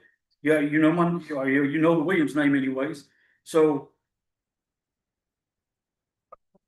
we need this moratorium. That way we can do some more time studies and give me and my neighbors a chance to figure out how to get a grasp on this. And again, that man will wait because he's making a business out of this. I'm trying to feed you in our already hurting beef market. Go to Walmart, go to H-E-B. It's killing me. I can't buy cows. Hell, I ain't got enough meat. So I'm trying to support feeding that man. He's a recreational hunter, he said. Where's that deer, turkeys, and all this other gonna go right next door to me that I have come across my valley every morning? Where are they gonna go when that monstrosity goes in? They're gone. He can look at his satellite cameras all he wants. He ain't gonna see nothing but light. Yep. That's it. I ain't got nothing else to say. Thank you, please.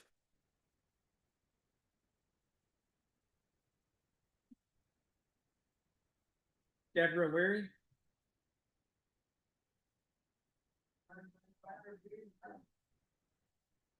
Good morning. I guess it's still morning. So far. I wasn't raised in Hill County, but I got here as fast as I could. My husband and I bought our ranch 30 years ago. We raised bucking stock. I have more testosterone ranch than you can imagine. But what happens when that's gone? What happens when my cows don't produce anymore? Or they produce deformed animals? Have y'all done a study that can tell me what is going to happen to my animals? Can you tell me what's going to happen to my land underneath my feet? Can you tell me what's going to happen to my chickens that gives me fresh eggs every day? Who's going to reimburse me? Who's going to pay for our animals that get sick? Property values moving out.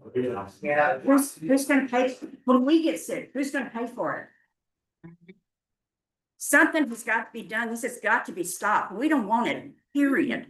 We don't want a bunch of rules and regulations. We don't want it in our community. Period. Period. You got plenty of time. I want to tell y'all, I've been reading about this for years and years. This is not about data centers. This is about taking our land away and pushing us into the cities so the government can control us. That's all this is about.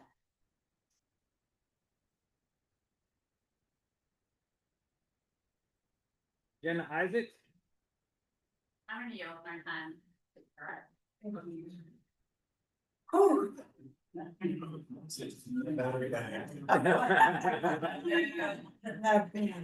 Story, sure. Don't start yet. No, I go. Thank you. As much as I appreciate you standing up here and saying you want to do it responsibly. Why haven't I heard from you? How come, and what does that mean? What does that mean? There's no regulations. Just address the court. Okay, Thank you. there are no There you regulations. Absolutely no regulations. They're putting in their own water treatment system. They're gonna dump that into our shed. What does that, I mean, what does that really mean? And when I told you there's a history here, there is a history here. They have this. They are part of an asset management group. They've got this land divided in between Wise Asset 1, Wise Asset 2, Wise Asset 3. Now, I don't know exactly how all this stuff works, but I know Wise Oil and Gas went bankrupt after an oil spill that destroyed a family's life. So what keeps them from doing the same thing to our community? So that's a huge, I think, consideration. He's been here 20 years on this land. I've been there 30. The people around me are like this other gentleman, hundreds of years has been in their families. And the other thing that I would just like to say is that we need to organize. MaypearlDataCenter.com is a place that you can go out there. We'd like your name, your address, your phone number. Our communities, not this county, but Johnson County and all the other counties need to organize as well. You know, we have to support each other. We have to figure out going up the chain what we need to do. This is literally, it feels like an invasion. It's a gold rush. It's a land grab. And these data centers do not belong in our rural communities. There's gotta be, I mean, look, we are all in the matrix. If you've got a phone, we're in the matrix. If you use Google, you're in the matrix. They're probably not going away forever. We probably do need some development with them, but there's got to be a responsible way of doing this that's not going to impact so many landowners. And I don't have the answers, but we're really calling for you to help us figure out what those answers are. So thank you very much. Thank you.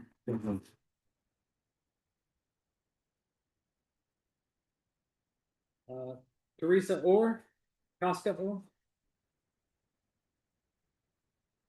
Yes, Teresa Kashik, or my family has a farm between Penelope and Malone. It's only a small farm, 173 acres. My parents bought that farm in 1954, the year before I was born. I was raised on that farm. I worked that farm. I know how hard farm life is.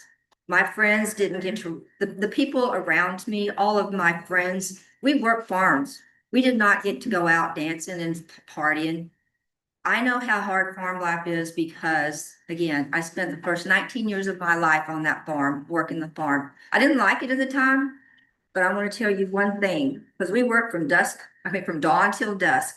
My dad was very dedicated. He loved the property. He loved land. He was born and raised on a farm, and he raised us the same way. He raised us to appreciate the land, to appreciate animals.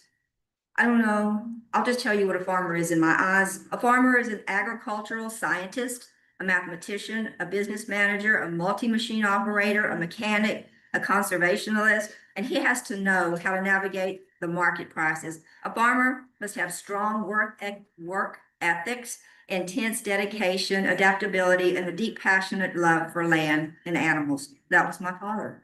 A farmer must also be patient because the outcome of his crops are dependent on the weather, and his income from the crops are dependent on the market and the health of the crops. I watched my dad stay up countless nights worried about what the weather was going to do, whether the crops were going to make. There were 7 people in my family. Okay. The reason I'm telling you all of this is because wind turbines, solar farms, and data centers are robbing not just our farmers, but all Texans and Americans of our farmland, and are making it harder and harder for farmers and ranchers to compete. Farmers are facing the high cost of diesel, and now there's a shortage of fertilizer. These man-made monstrosities are totally destroying the beauty of our God-created countryside. Texas will no longer be a tourist place. Nobody wants to come and see data centers, solar farms, wind turbines. My oldest son lives in Odessa. What do I see? Once I hit a certain point, all I see is wind turbines. That is not attractive to me. I think if we're gonna give tax breaks, we should give it to farmers and ranchers. They're our food producers. They should take precedence over these billion-dollar wind turbines, solar farm, and data system companies. They're the ones who are robbing us of our land, our water, our electricity, and our health. Who's really gonna benefit from these structures and all these tax abatements? It's definitely not the citizens of Hill County or Texas or even America. Please do your research and think about what kind of legacy you'll be leaving our children, our grandchildren, our great-grandchildren with the decisions you make. Money isn't everything. Family, friends, farmland, clean air, plentiful water, no strain on our electrical grid, forests and wild animals. These are what's worth standing up for and protecting. In case you didn't know, Texas is a critical stopover for 98.5% of North America's migratory birds species and a premier destination for migratory butterflies. And what about our bees? Without our bees, they pollinate our crops. Without our bees, we have no food because there is no pollination. And I've seen that our bee population has decreased in the last few years. To me, that's very sad. Now I'm going to make a confession. I do not live in Hill County. I own with my siblings the property in Malone. My grandparents, my maternal grandparents lived just southwest of here on a farm.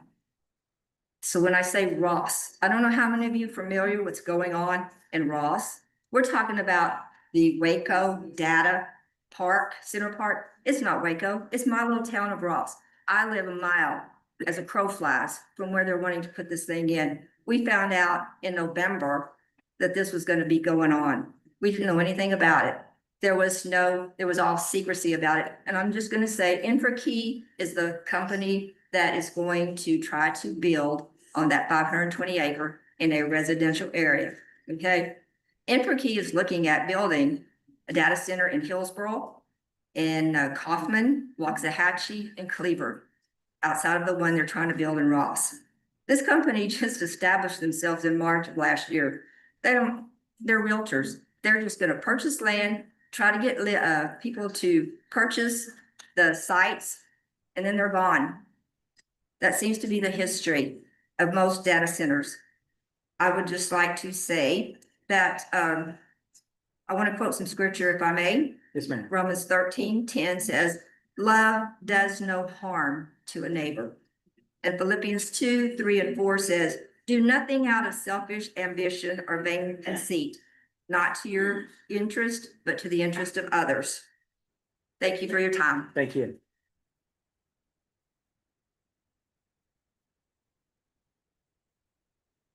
Haley H.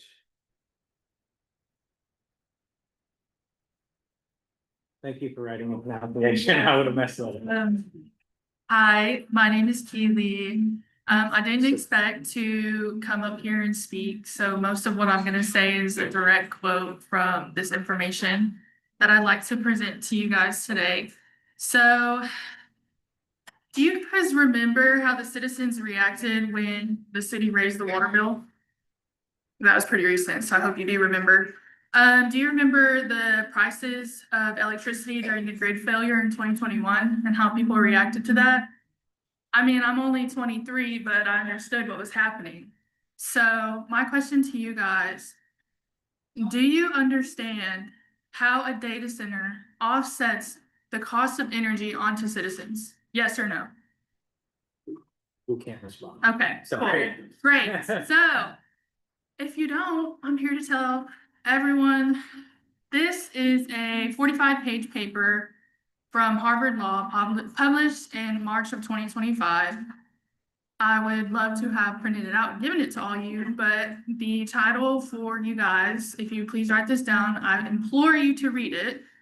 It's called Extracting Profits from the Public, How Utility Ratepayers is us, by the way, are paying for big tech's power. Published in March of 2025 by Harvard Law. So again, I didn't expect to speak, so most of this stuff is directly quoted from the paper. Sorry for that now. But in case you guys didn't know, because I didn't know, because I recently became a first-time home buyer in 2024, so I did not know most of this stuff. But the US legal system bestows a significant economic advantage on investor-owned utilities, which are for-profit companies that enjoy state-granted monopolies to deliver electricity costs. This is not just in the state of Texas, this is all over the US. Monopoly service territory and regulated prices are designed to facilitate earnings growth. A utility is insulated from many ordinary business risks and shielded from competitive pressures. Essentially, what this is saying is that the prices that they set are just for their benefit. They are not for the benefit of us. Public utility regulators, or as referred to commonly as PUCs, are the small shield that is supposed to protect the public from predatory prices. Doesn't really do much because most of it goes off of cost causation. It's a guiding principle in rate making that dictates consumer prices should align with the cost the utility incurs to provide services. What does that mean? They just have to base the rate off of the rate that it costs them to provide the electricity. So essentially, whatever rate they want to pay, they justify it on, hey, this is how much it costs us, and this is the profit that we want to take home at the end of the day. That's what that means. So it's important to know, this is a long quote, guys, I'm so sorry again. Uniform, stable prices provide predictable revenue that motivates investors to fund utility expansion. Rate regulation typically insulates investors from many ordinary business risks by putting ratepayers, us, on the hook for the company's engineering, construction, or procurement mistakes. For instance, regulators often allow utilities to increase rates when their projects are over budget. The utility rarely faces financial consequences for missteps that would cause businesses that rely on competitive markets to lose profits. I mean, you guys have been hearing a lot from people with their farms that are going to lose money from this stuff, and that falls on them. The electricity grid, that falls on us, just to put that into perspective for you guys. When a utility expands its system in anticipation of growing consumer demand, it typically seeks to include the capital cost of new infrastructure in its rates. So, for example, again, first-time home buyer. So I had to set up energy for my house. And if you've ever looked at your energy bill, there's just like a utility cost just to use the electricity. That is determined by how much money they want to make off of you. They can just put whatever they want, and that is just, there's no protection really for us on any of that. So this approach has facilitated population growth and economic development by forcing us to subsidize new infrastructure that will allow residents and businesses to receive utility delivered energy. And then it's a long quote. I would love for you guys to read it and see how whatever they're promising you that they're going to do for the city, we're going to pay for it. And this shows exactly how we're going to pay for it. They're going to tell you that they're going to make the grid better and that they're going to do what have you to improve everything. It's going to fall back on us. And I hope you guys consider reading this because it really has a lot of great information to protect us because they're going to go behind our backs and they're going to raise rates for us. Okay.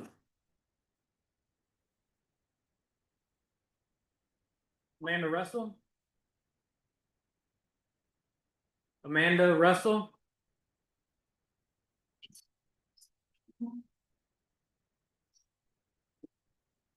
You got it? Yeah.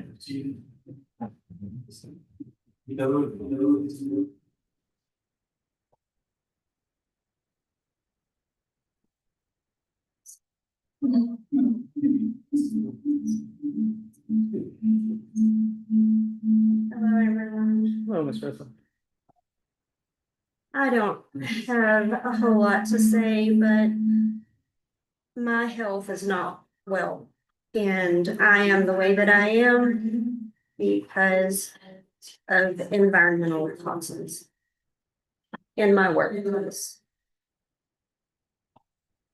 And it's been a struggle for the last 15 years. To keep going. My body is fighting itself. And I just want everyone to really take heart and think about the environmental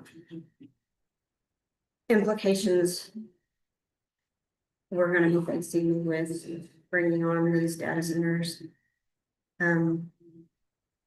we all have to think about our families. I mean, there's not enough research that's been done to know how it's gonna affect people.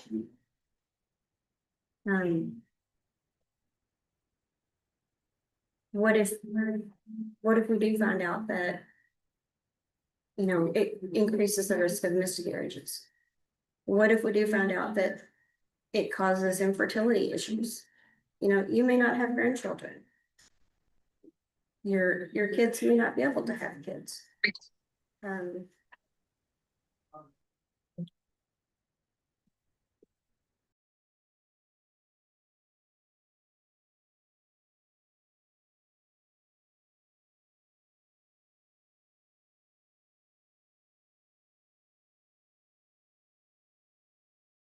Could be commented on because there's no data.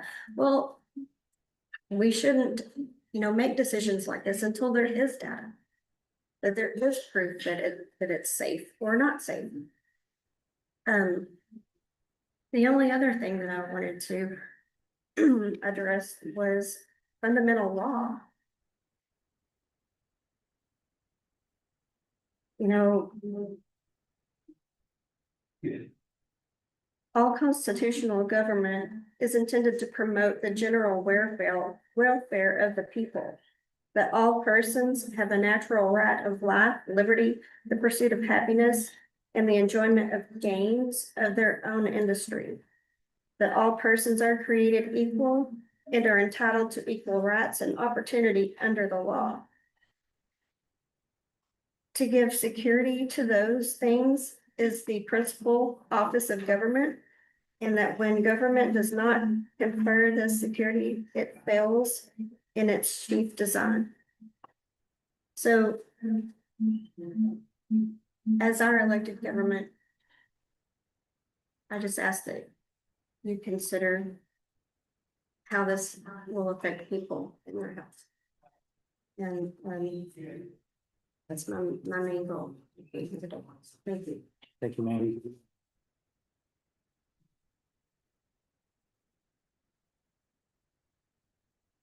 Mr. Wicks? I'm the really loud talker. I was born screaming. I have seen firsthand growing up. I was born and raised in Oregon. And if you ever look at where the data centers are in Oregon, there's only 12, but there used to be a lot more.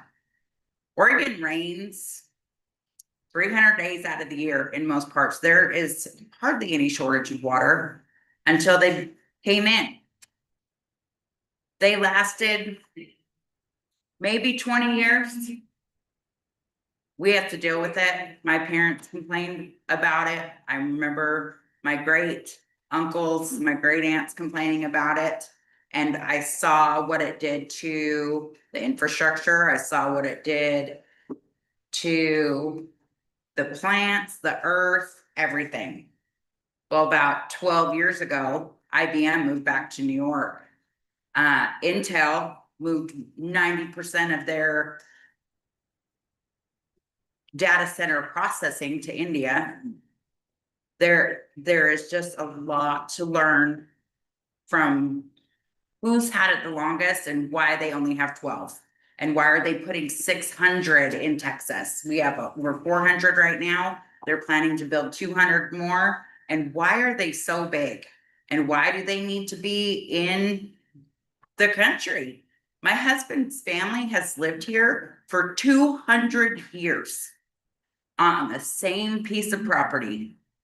His family is huge. He's related blood or marriage to a lot of people in Hill County. I live on 1446. We didn't even know that there was a solar farm being put at the end of our road until one of his cousins was asked to put an easement in his property and he said no. Why is it? Why are we not being told? Why are we not being educated? Why are there not flyers being set and passed around? I am loud, my husband is not. He has to work today. My Uncle Jesse couldn't get here.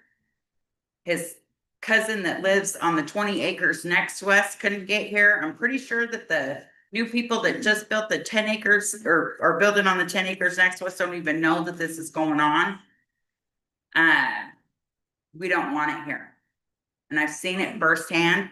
And do you know how many endangered species we have in our area? I mean, you just type it in. We have the ocelots, the whooping cranes, turtles, Barton Springs salamanders, red cooked woodpeckers, northern alpamato falcons, tons of fish, you know, the what do they call it, the great horned lizard. They were just starting to come back onto our property. And what happens when the water is gone? Because that is life. And a closed loop system rarely ever works. I've seen it. Oregon doesn't hardly ever run out of water until they put these data centers in, and that was 20, 30 years ago. And in 20 or 30 years, I have grandbabies that will have their own babies. It just, I can't with it. But there's nowhere we can move, nowhere we can go.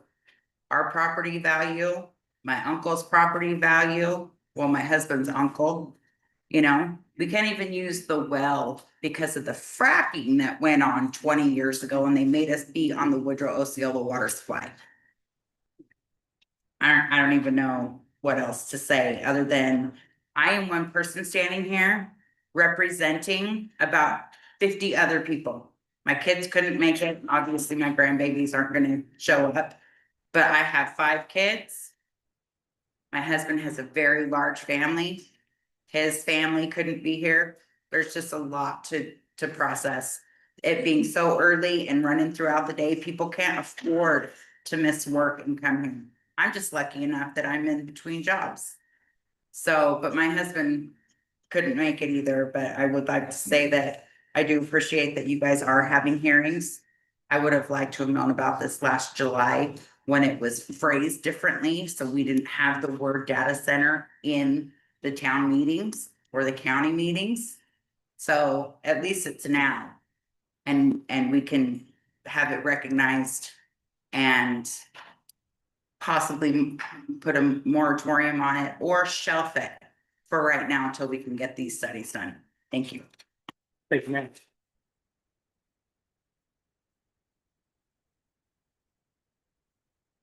All right, we're gonna go ahead and move to online open forum.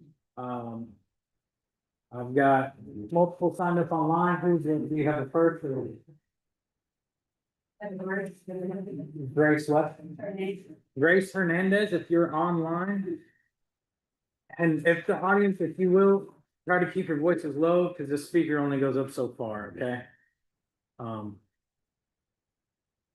Ms. Hernandez, if you're online, could you unmute and talk to us? That might work. All right, let me know. Rico Martinez, if you're online.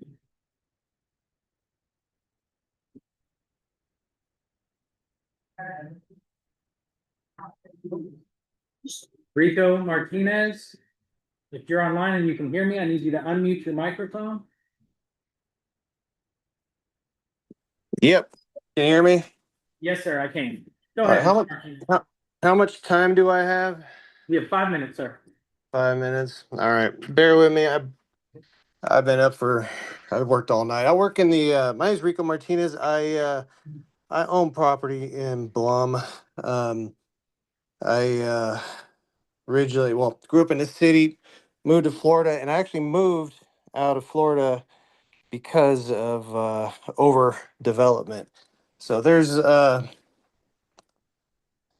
few things I don't like. I don't like attorneys. I don't like politicians. I don't like developers. I also don't trust any one of them because they I feel like they take advantage, especially in this situation, or even why I left Florida. Developers come in there, just like a lot of you guys have mentioned, buy people's land out from underneath them. In Florida, they used encroachment, they used eminent domain to build apartment complexes, 15-minute cities. with no support or contribution to the community. And that's exactly what I see going on here. I don't know exactly how they're gonna plan on building this data center, what they're gonna do with the water. I mean, they can do closed loop, open loop. There, that water's got to go somewhere. If they're gonna be pumping water out of the ground, I know there's not that much water in there. I gotta, if I had to put a well in, it's 500, 600 feet in the ground. I mean, that water's not just freely available. So I do have concerns about that. I've just been hearing about all the data centers being put up. I mean, Governor Abbott seems to be hell bent on getting data centers put in. So I'm curious to know how much of that is being pushed onto you guys in the local government there. But there's the data center. I just heard about data center what in Hood County near Granbury. I haven't been out there a while, but those people out there, they're miserable. That the sound coming from there. I'm sure you all heard about that today already. A lot of people talked about it, but I mean, they're miserable. Their property levels have dropped. I bought property in Blum to get away from city, to get away from the noise, get away from the lights. I want to raise a family. I got a toddler. I got a baby on the way. I mean, I bought property there. Unfortunately, I don't like developers, but unfortunately, property that was available, National Land Partners bought a 1,000-acre corn farm and then divided it, got their money and left. And so the lady that just spoke up about land grab, that's exactly what this is. This is why people have left blue states to come here. They made it miserable for people to live there and then move out of there. And this is just going to make it miserable. And then people in Hood County, they can't even sell their property. My property value already dropped in Blum this year, $50,000 because of the correction. So I can't even sell my property if I want to. I don't want to raise my family in in a place where there's going to be a data center. If it's going to be like all the others, I mean, it's going to affect everything. I mean, if they can't control the cooling without like the God, what is it called? The water, they anyway, the water towers, I think, and they cause vapors and the chemicals into the atmosphere. So I mean, there's all kinds of pollution and things that we got to worry about. I'm sure you guys are going to need to look into that. But I had a couple questions because I've heard some things, read some things online regarding this, and especially verbiage with the some of this paperwork was submitted. So data center originally was called Project Dispatch. Is that correct? We can't really have a conversation in open forum, the way that the rules are written, but, hold on, let me pause your time while I'm talking. I can make a matter of fact, statement of a fact, and that project is Hillsboro City proper. We have no authority or anything over anything the municipality does itself. Gotcha. Okay. So, I don't want, I mean, a lot of stuff has already been repeated about water, power. I mean, there's data out there, especially with ERCOT, talking about the projected power usage is going to be 385,000 megawatts by 2032. I mean, it's already increased, I think 20 some percent already since then. But um, where I'm standing, I mean, I hope you guys make a decision not to do this. I mean, there's ways, regulations, things outside of or inside the local government you guys can put in place to do this, but I can't afford to sell my property and move somewhere else. I mean, I want to build. I mean, I'm a critical care nurse. I save people's lives for a living. I take care of good people. I take care of bad people. I have to do my due diligence. I have to take care of these people, regardless of it's my job, but it's also my morals as well. I expect the same from my county officials, like the people who are elected. I expect them to do what we call beneficence. And the medical field. Your What was that? I'm time is sorry. up. All Your right. time is up. Thank you, sir. Thank you very much. Yep. The next one was that we had Grace What the line? Grace Hernandez, if you're on there, if you unmute your microphone.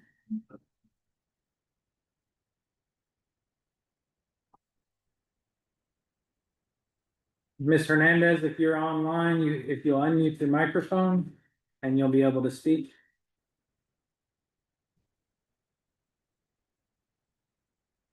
Okay. I don't see you're on there. What's that? Renee Kinslow. If you're online, you can unmute your microphone.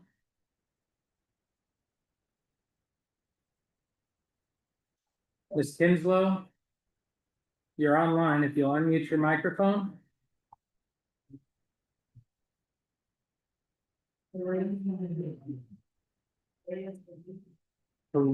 Perez. I saw that one. Perez Sadiq. Hi, good afternoon. Are you able to hear me? We can hear you, sir. Yeah, 5 minutes. Good afternoon, everybody.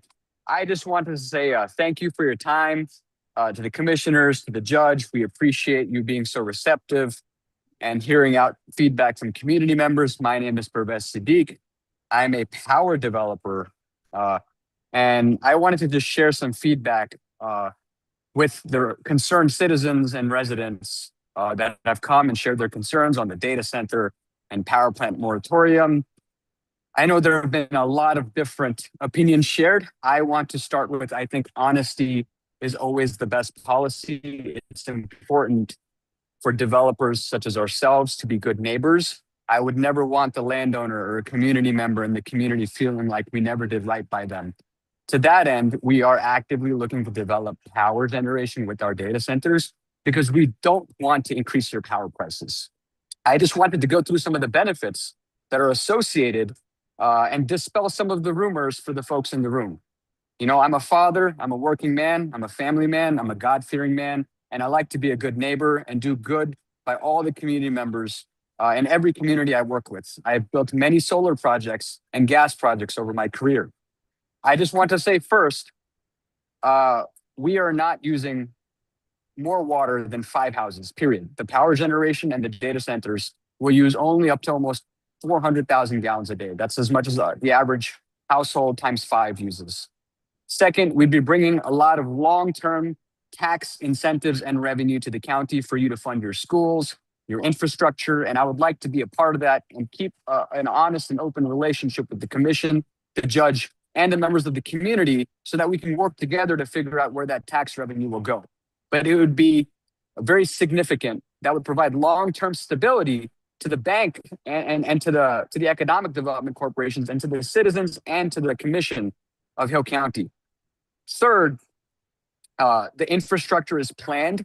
We would very carefully plan it with the neighbors, with our economic development corporation partners, with the commissioners and with the judge, so that we're not impeding anyone's access to their land. We're not destroying any local property. We're not encroaching on anybody's property rights. We want to be good neighbors. So to the citizens that are concerned, I will drop my information in the chat here. I would like to speak with you. We're honest, hardworking people that are really just trying to deliver electricity to power a lot of the needs of our digital society. I think, quite frankly, a lot of people don't know that this kind of infrastructure requires a lot of long-term planning, and a moratorium like this would be a real hit to the economic activity and the tax revenue base in Hill County. So to the commissioners, I kindly ask you, number one, to know that all of our developments are controlled and predictable land use. We're not increasing anybody's electricity prices because we're generating our own electricity.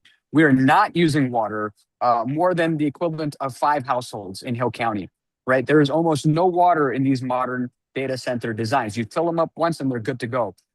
It's as much noise as your refrigerator humming. It's about 37 decibels. And finally, we're good, hardworking people that are trying to be honest neighbors. And to that end, I would suggest you scrap and vote no on the moratorium, and you continue to support developers' rights and landowners' rights to develop in unincorporated areas of Hill County.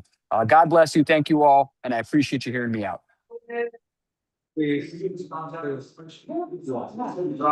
I'll get it in. Yes, Judge Renee Henslow says she's online now. Thank you. If he hasn't dropped his information, as soon as he includes his information in the chat, I'll write it down, get it to my court coordinator, and she'll be able to disseminate it. Disseminate it to everyone.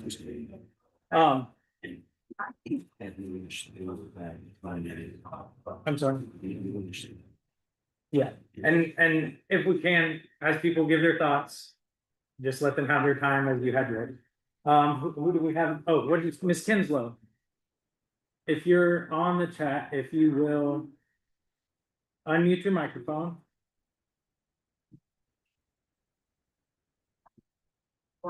Miss Kinslow?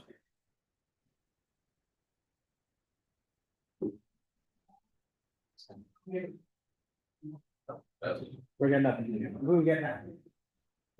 Mr. Zangari. If you can hear. Yes, me. sir. I'm here. There you go.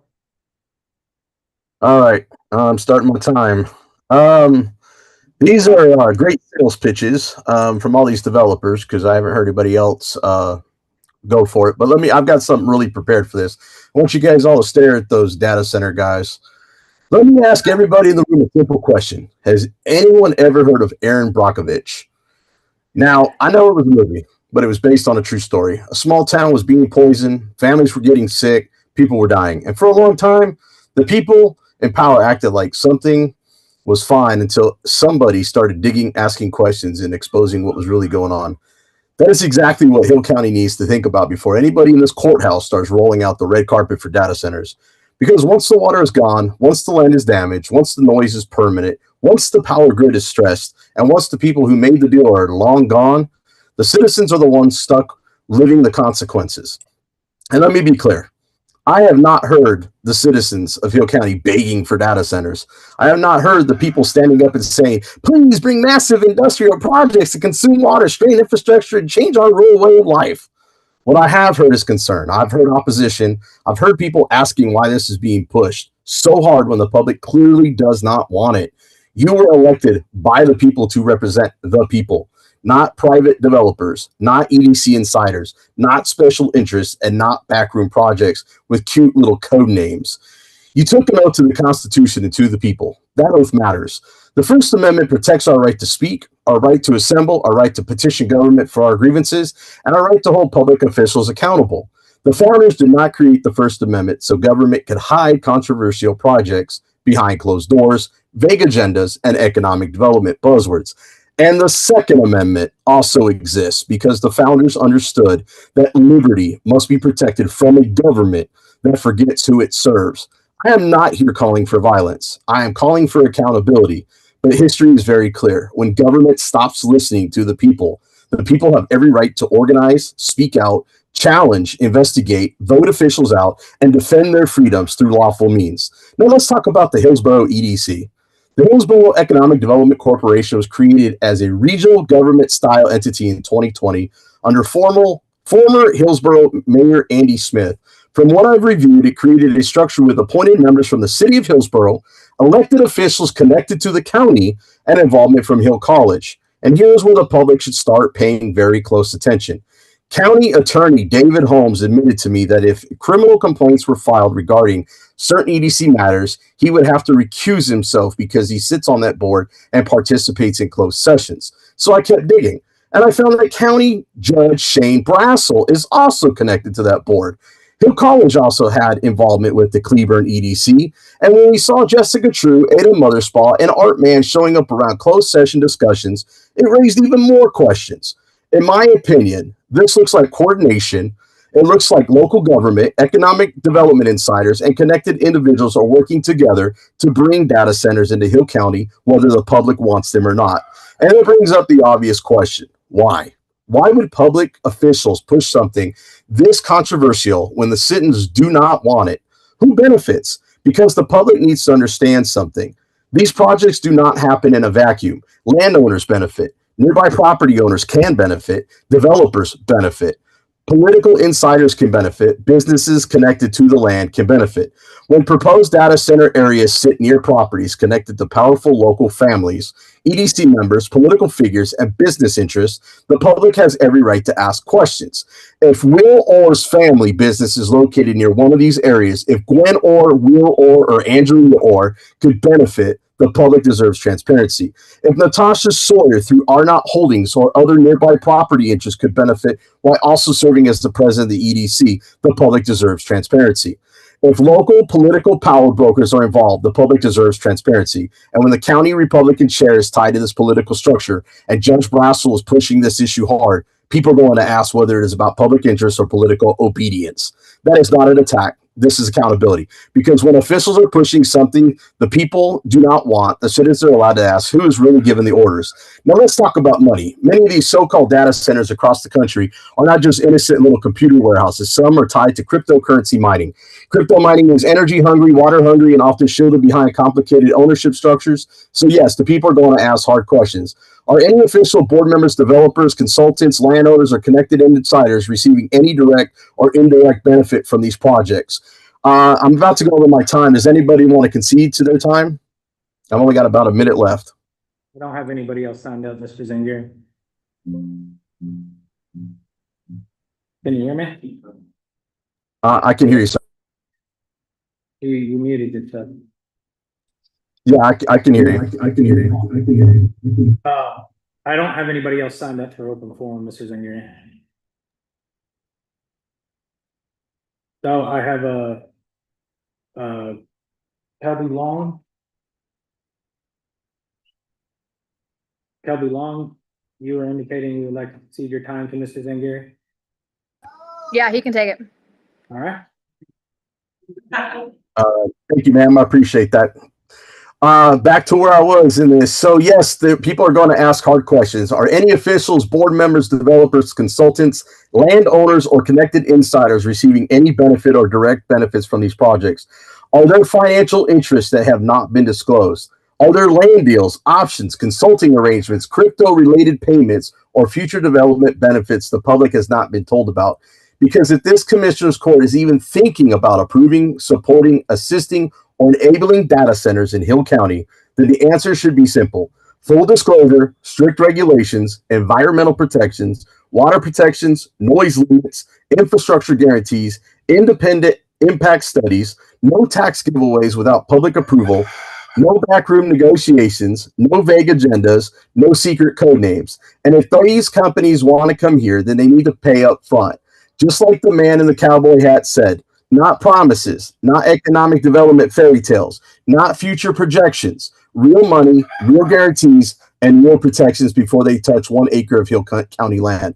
Because the citizens should not be forced to subsidize their profits, risk our water, strain our grid, and sacrifice our rural communities so a handful of insiders can clap themselves on the back and call it progress. Hill County does not need to become the next Aaron Brockovich story. We do not need to wait until people are sick, wells are impacted, land values are damaged, or the public realizes too late that the deal was already done before they ever had a voice. So I'm asking this court today, stop pushing data centers behind the scenes, disclose every connection, disclose every board relationship, disclose every land interest, disclose every meeting, disclose every communication, and most importantly, listen to the people. Because you were elected to represent Hill County, not the EDC, not the developers, not political insiders, not data center companies, and Hill County belongs to the citizens, and we are watching. And I'm done. Thank you. Thank you, sir.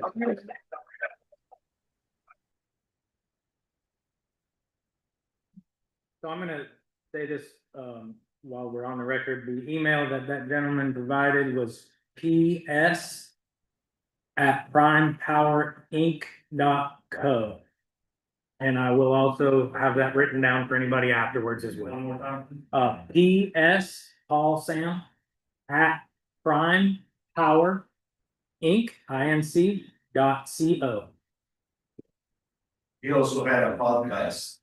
You see, watch all this. Well, that's not what we're talking about. No, we signed up that before. Permits that he has a lease. Yeah. Okay. Do we have anybody else? All right. All right, I have nobody else signed up for open forum at this time. We'll go ahead and move into the agenda. Oh, we're here to work, boss. We ain't going to lunch. We'll move to the consent agenda, action on minutes, invoices, payroll, monthly report for revenue and disbursement, and observe and report elected official trainings. I've got a motion. Second. And a second. All in favor, say aye. All opposed? Motion carries. Let me get my stuff squared away. I messed it up.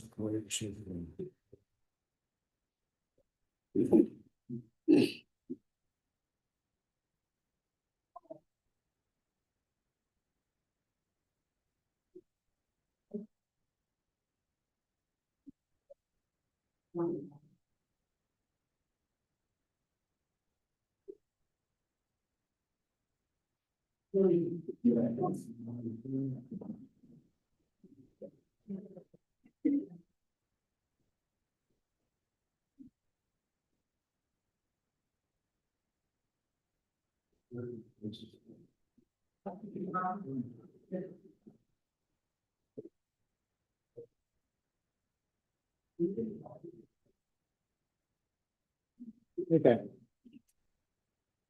As those go around, I would like to propose, if there's no objection, that we move item number 7 up and go ahead and discuss it first. Is that okay? Yeah.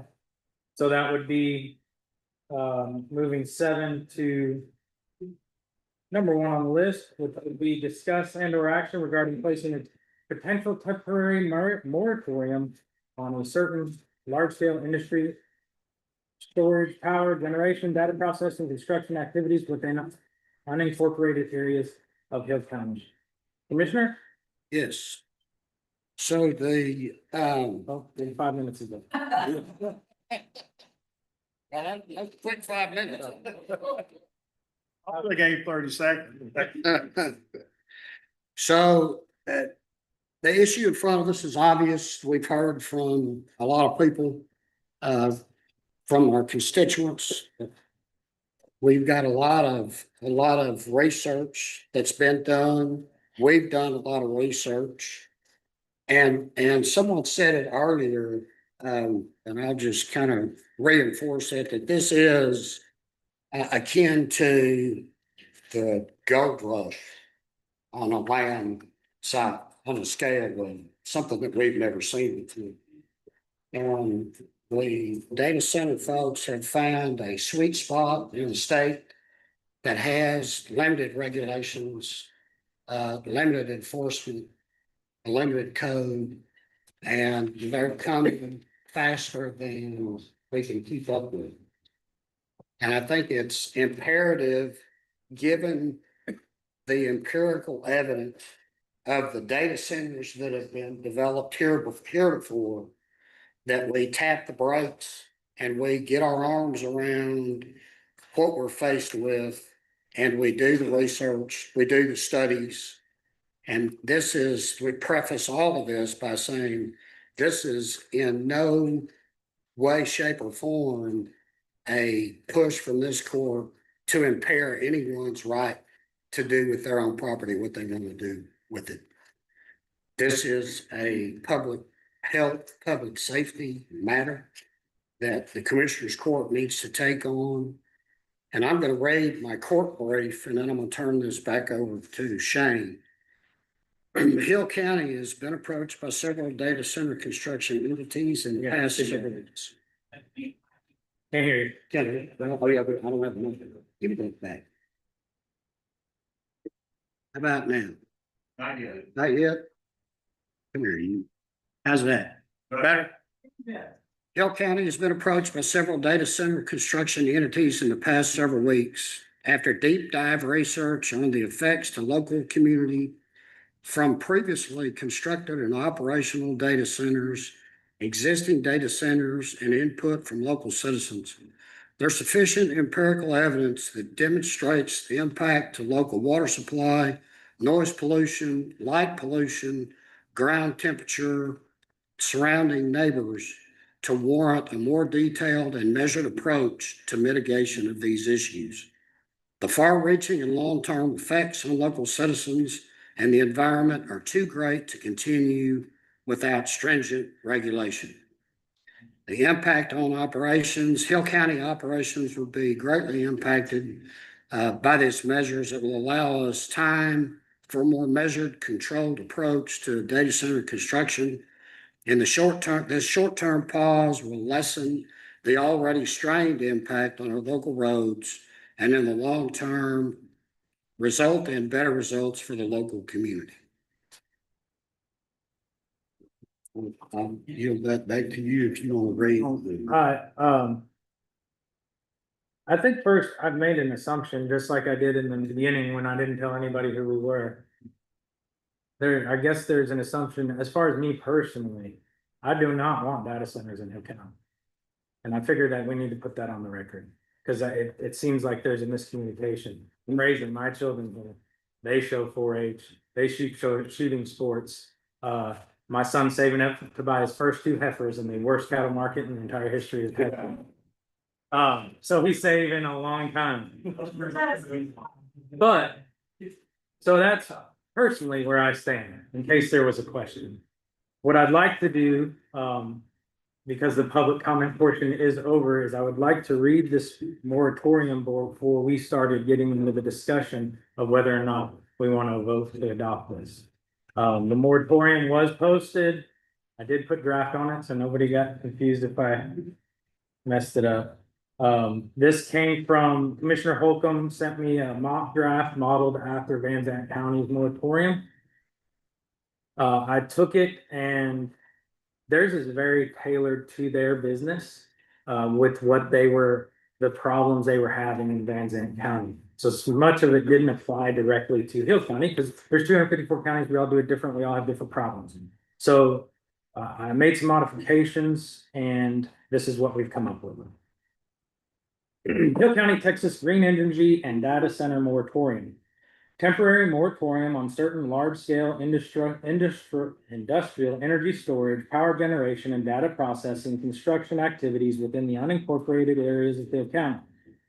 An order of the Commissioners Court of Hill County, Texas, declaring a temporary moratorium on the commencement of certain large-scale industrial construction activities related to battery energy storage systems, data processing facilities, large-scale power generation facilities, and related support infrastructure within the unincorporated areas of Hill County.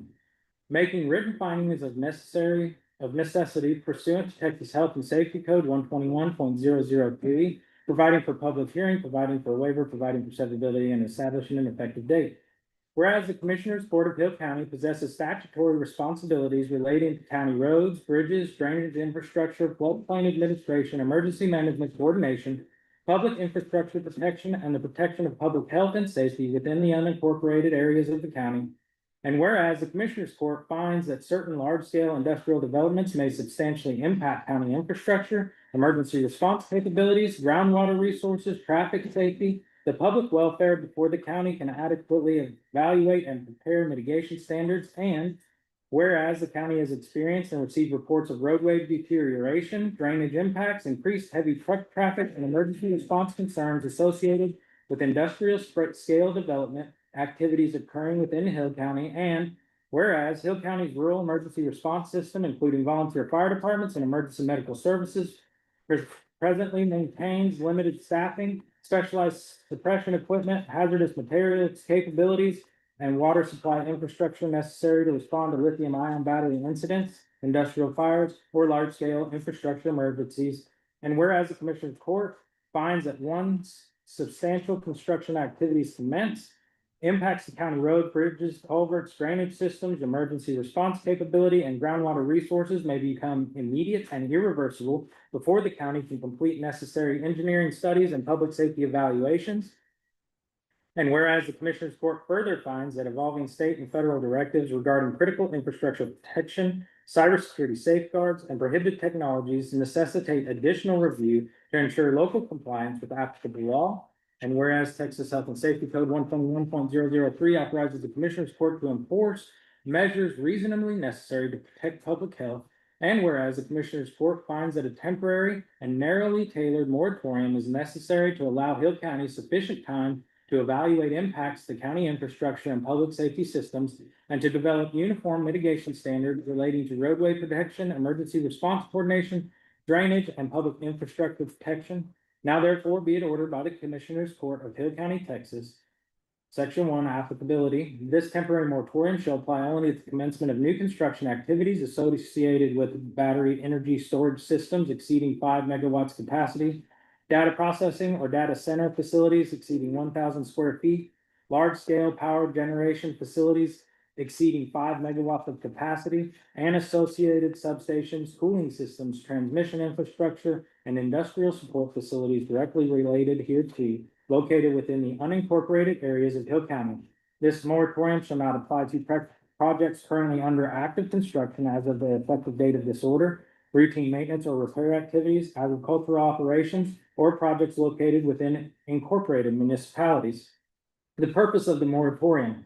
During the moratorium period, Hill County shall conduct roadway engineering and traffic impact evaluations relating to heavy industrial construction traffic. Evaluate emergency response capabilities, including fire suppression, hazardous materials response, and water availability.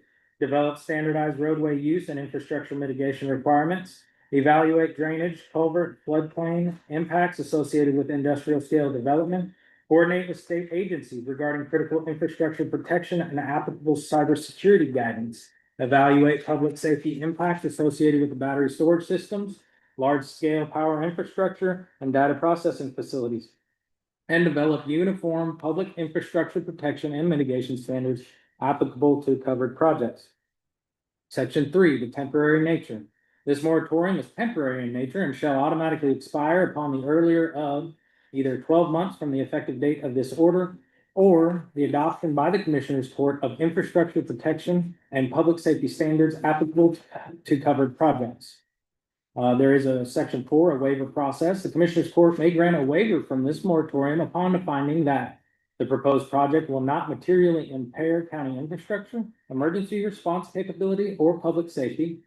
Adequate roadway use protections and mitigation measures are in place. The applicant demonstrates compliance with applicable state and federal requirements, and the public health, safety, and welfare will not be adversely affected. Severability clause, if any provision of this order is held invalid or unconstitutional, such holding shall not affect the remaining provisions, which shall remain in full force and effect. So that is what is before us, gentlemen.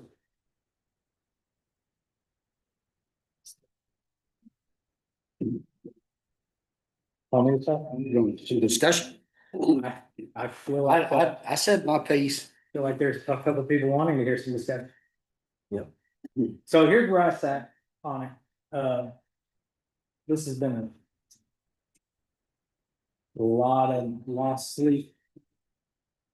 The nature of doing business with these centers is been very murky to me.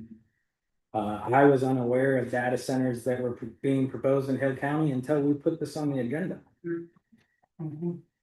And now many of them are reaching out saying, hey, this is a problem. And then I remember what my mom always told me, that your emergency is not my problem.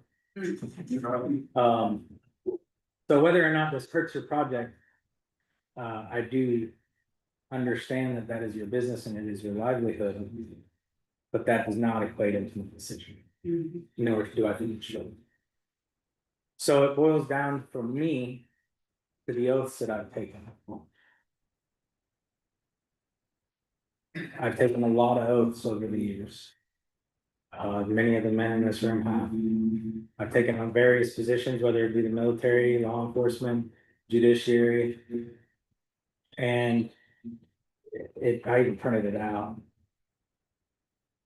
The most important part that matters is that I'm supposed to uphold the Constitution of the United States and this state, so help me God. Which our Constitution does include private property rights. And I told people that. But the lady that came in with the health issues, Miss Russell, she pointed out another section of the Constitution gave me quite a bit of policy. You could have asked my wife or probably my kids because they were in the house and they overheard the conversations, obviously.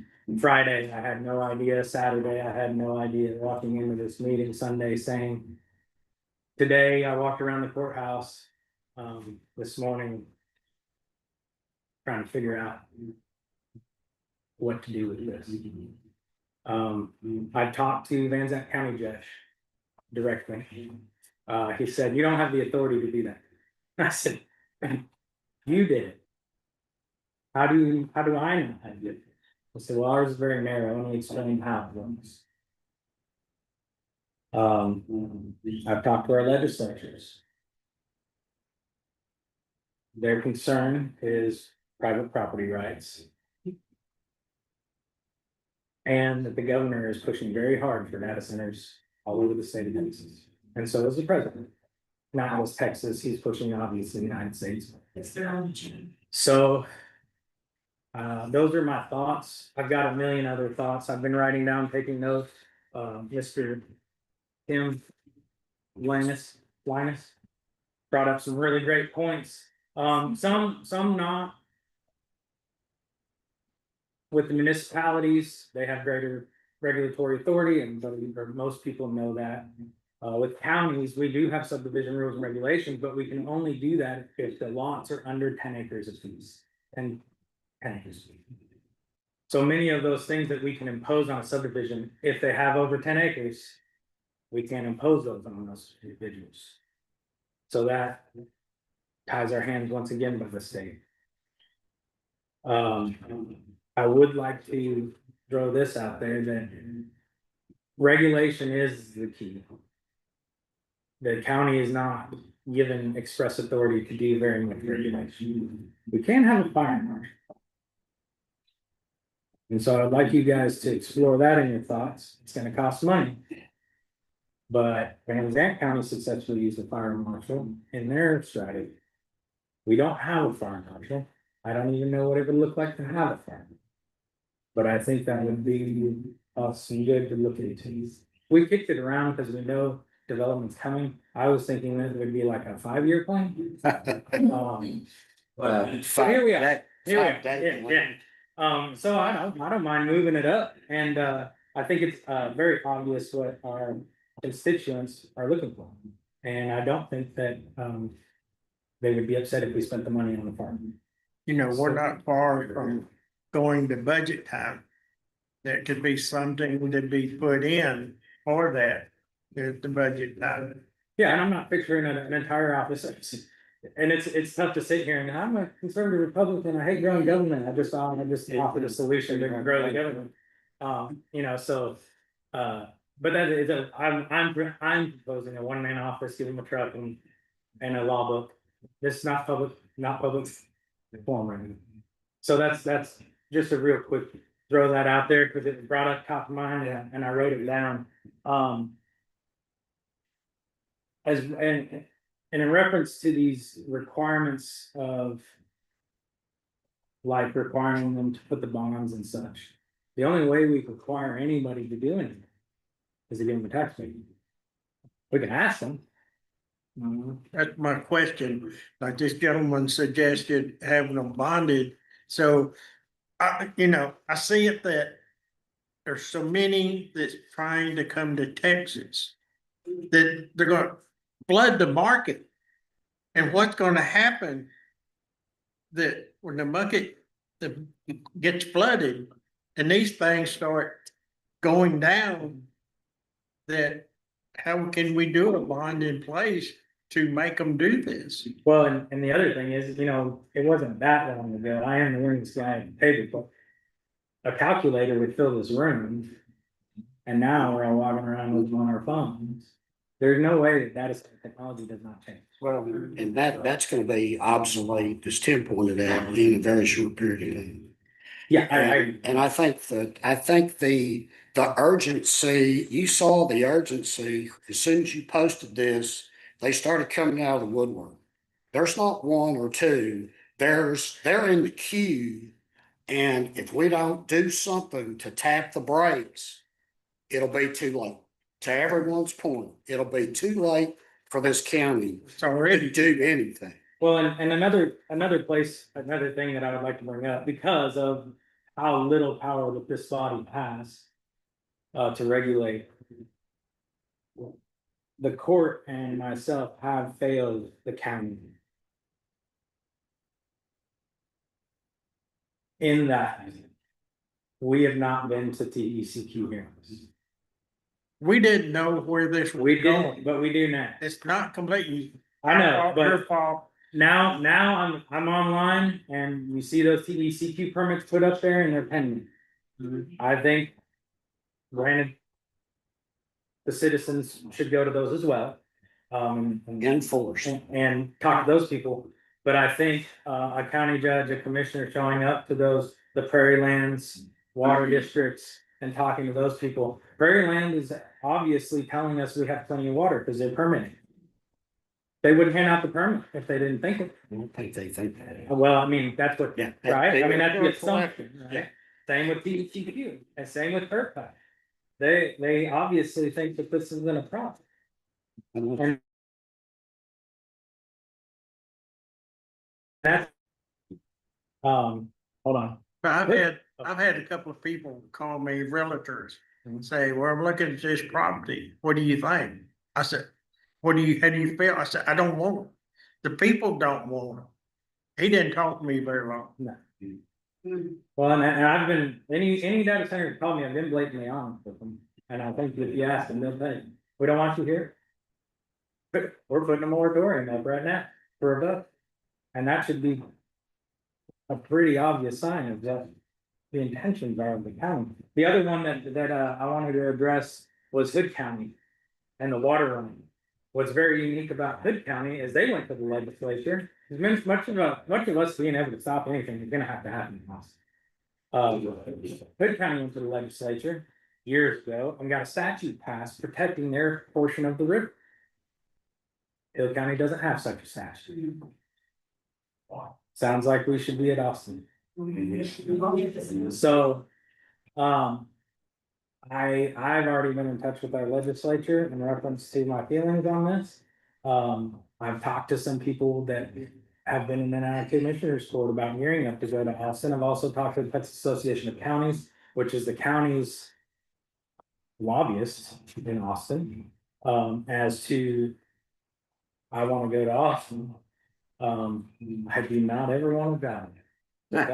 I know how that's gonna look in the headlines right now, and Brassel wants to go to Austin. No, if we're going to Austin, I want to go to fight for Hill County. And that one bill could be super handy. Outrun off into the river or the lake. Or Quillow's drinking water for Cleveland. Their water runs right through my front yard.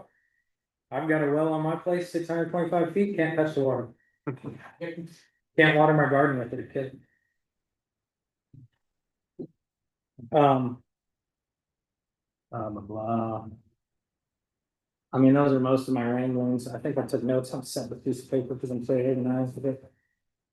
So the moratorium, well, you have it drafted there. Is it legal? No, you don't have the legal authority. So if we revise it. Let me give you a little commentary on Okay. situation. You're damned if you do, you're damned if you don't. It's a double-edged sword, like one gentleman said. I agree. I told Judge Brazel when the idea of the moratorium first came up, that I didn't think the county had the legal authority to enact it. That's been bolstered by the AG opinion, AC 003, I believe it is. I think that was in 2023. That had to do with solar farms, but it's very on point, it's very analogous. And it says that county commissioners court does not have the authority to put a moratorium on a particular industry. Then Senator Bettencourt sent a letter to the AG's office recently, I think February of this year, when the Hood County issue was going on. And I believe somebody brought up House Bill 2559 earlier. And he made his feeling very clear that House Bill 2559 addresses municipal authority over moratoriums, which they do have limited ability to pass up to 2 3-month length moratoriums, but nothing past 6 months. You've proposed a 12-month moratorium, and it also makes clear that neither the state constitution nor any state statute authorizes the county commissioners to enact a moratorium. So, if you vote to enact this, I believe that we will quickly be in litigation, perhaps with the Attorney General's office, and certainly with a few of the developers. And so that's why I say the end of do. Even if we revise it to be more specific. You can revise it however you want. I don't believe you have the legal authority to enact one. Can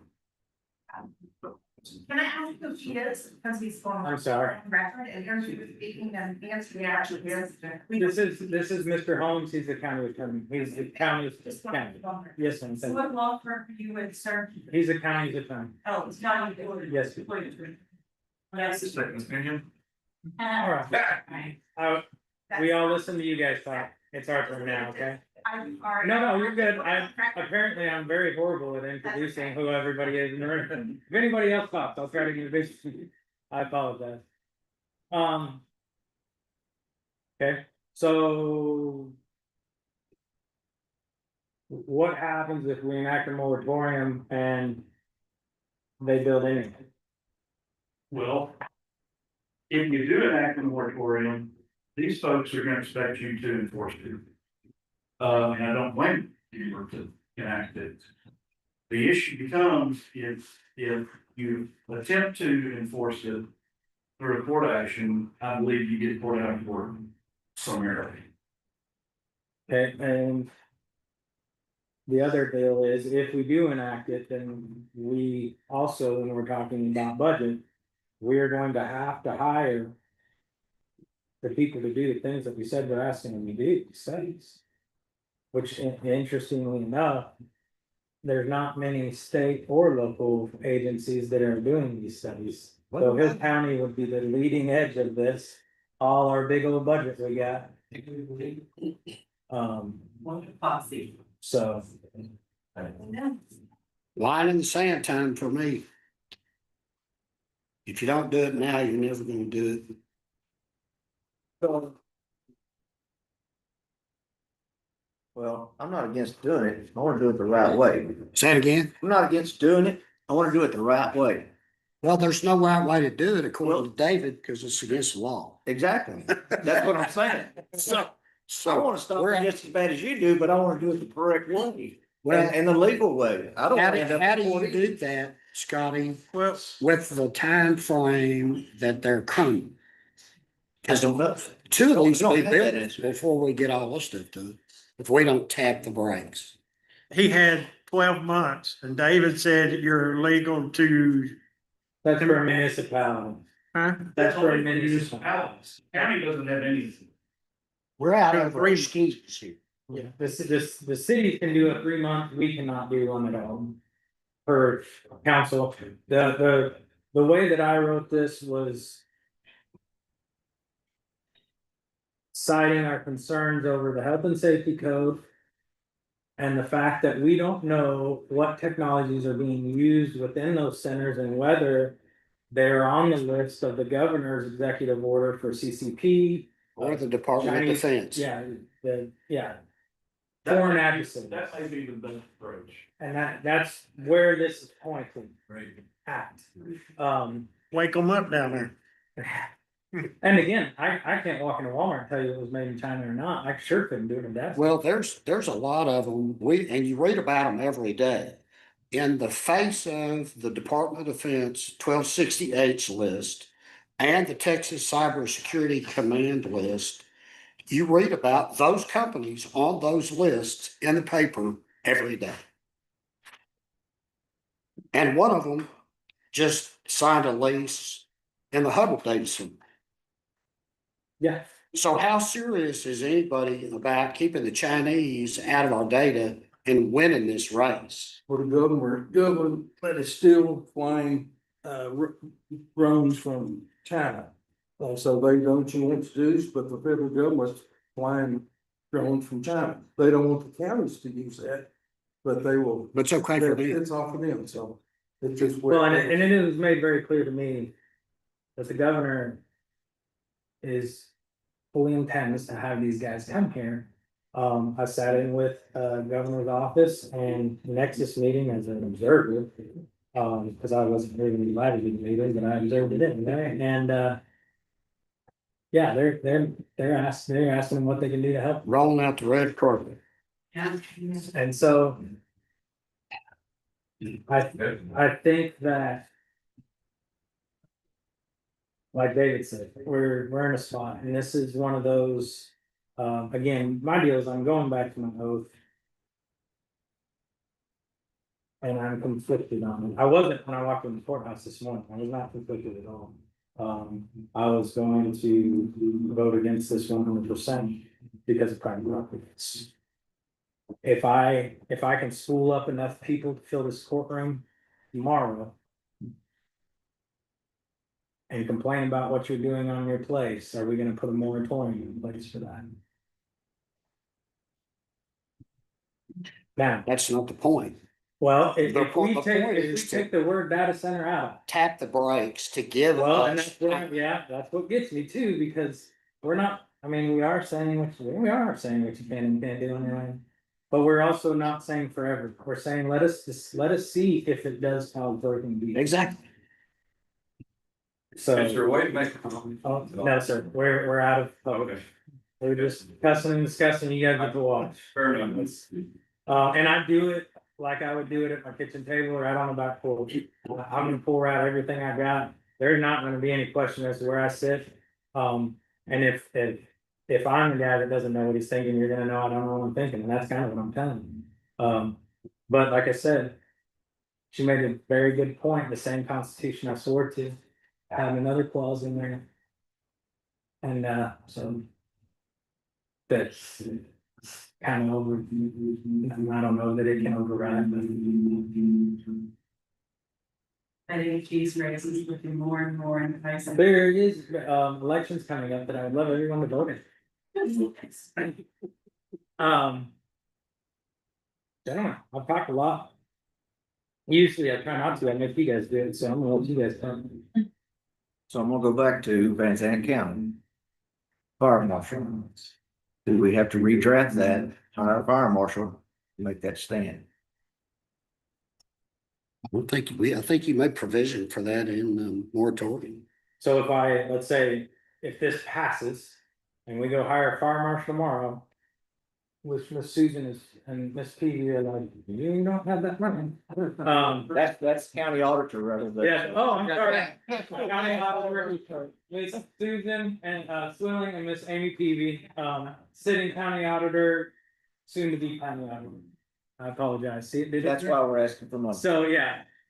If all of a sudden, so if we enact this and intentionally hire a fire marshal saying, we're intentionally studying these things. Does that make this hold up any better? I don't think it does. And Van Zandt hasn't gotten their deal back from the AG yet, their opinion. Not my knowledge, no. No, I don't either. And they won't until after the election, I feel sure. And probably many months ahead. Yep. And what I know what you were proposing when we did this was to push this until legislature met in January when they would address this and maybe give. Well, partially, but to really sincerely give us time to put some sideboards on this, if we can. Well, but so there's my question. If you have the fire marshal, the fire safety standards, national fire safety standards, that's a step in the right direction. Which I believe we can, if we have a fire marshal hold. We can pick up the phone, call FEMA on any construction out there. It doesn't have to be under the subdivision rules. But can the county hold, if we have a fire marshal, I believe we can hold individuals to the fire code and act the fire. If we have some. If we have a fire marshal that got to coordinate with all the volunteer fire departments. And our development services director. And our. Everyone, you guys, I mean, it would be another development services department where we just keep dumping jobs on them and not getting any staff. I mean, if you recall, the first time you and I met with the folks at the Nexus, one of the first questions I asked was, what are you doing about fire suppression at these things? How are you gonna put out a fire? And they didn't have an answer. I asked them if they were gonna have on-site, fire people. Like their own fire department, So, they said no. yeah, that's. We gotta wrap our head around that. We gotta find the money. But to the property rights issue, that stops at the property line. And this spills out into the community in a way that could change the ambient temperature, ground temperature, 16 degrees up to 6 miles away from the facility. 6 miles. And that's not just some internet idiot putting stuff out there. That's engineers and scientists that have done the work. There's enough empirical evidence out there. There's 4,500 of these things nationwide, 440-ish in Texas. And if there's not enough data out there to tell us that there are some problems that we need to address, we'll get run over in the street by these guys. If we don't do something. I say we find the money, pass the moratorium, hire a fire marshal, start the studies and let the chips fall where they fall. Yes. Put out applications. I'll go back to what I said a while ago. I want to do something too, but I don't want to do something just for the fact of doing something. I want to do it right. I want to make it stick the first time, and that way we're done with it. Well, That's it. And I don't know there's a right way to do it. well, If it's illegal. and I That's what I'm getting at. when I first, to be honest, when you first brought it to me, I'm not gonna lie to you. 100% thought it was just political pandemic. Trying to make people happy. Not at all. Because the easy vote is just do what they said, right? And that certainly wasn't it, as you can see. But as we've all dived into it and all of us have lost sleep over this, I'm sure. That's not what it is. It is to me, like you said, this is a line in the sand moment. I promise you, there are probably people from Austin watching this. And this will be a shot across the bow in reference to the counties saying either you regulate them, which I would rather not, because Austin is Austin. Or give the counties some ability to regulate, because there's 254. There may be a very poor county that's got a ton of land and 3 people, and they want automatic. Let them bring them. And let Hill County do what it wants. Let Travis do it. So.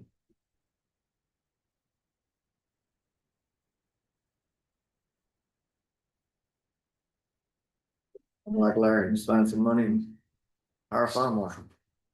We're gonna need one anyway, so. So you say that your budgets are good? He probably does. We can find. I'm going in the red this year. It don't matter. Yeah, I wonder how that happened.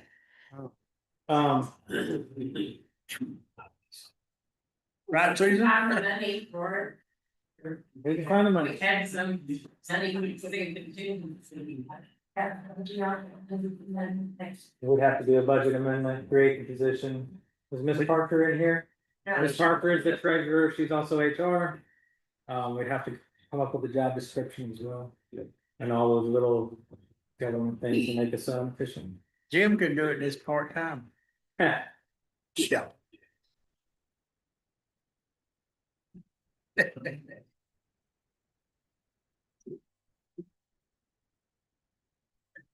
I'm gonna make a motion that we place a 1-year moratorium on construction, data center construction in Hill County in order for us to address the issues at hand and assess the far-reaching impact to the local community from these facilities. Do I have a second? Second. I have a motion and a second.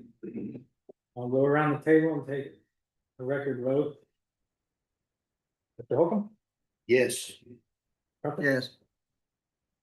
I'm gonna vote no on it at this time. No. Two boy. You do all the talking, you get this.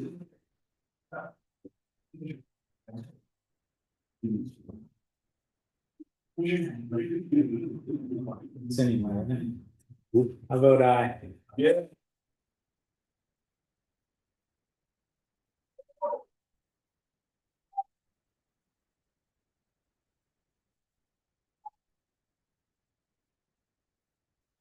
You wanna go ahead and pass a hat around for? Yeah, for fire marshal. When we get sued. All right, you want to? We sign this, we vote no. Yes. Unless you want to. Well, like I said, I'm not against it, I just wanna do it the right way. Yeah. And again, I don't think we're doing it the right way until we get a fire marshal in place. Well. It's all about legally, what we need to do it. All right, gentlemen, we made a vote. We have a lot of agenda to get. We're the law for politics anyway, right? No, we don't sign it. What I'd like to do is take a break. The reason I moved that one up is because most people aren't here to watch us pay bills. So I'd like to take at least a 45-minute recess. Is that acceptable, council? They good? It's my show, okay. We're gonna take a 45-minute recess real quick. Everybody online, hold on one second, guys. Everybody online, when we come back in 45 minutes, you have to log back into that link, or else it won't show you that we're back if you're interested in us paying bills and stuff. So, we'll be in recess at 1:07, back in 45 minutes. All right, so I'm gonna leave, thank you so much for your time, suggestion. Use all that money you're getting from the solar farms.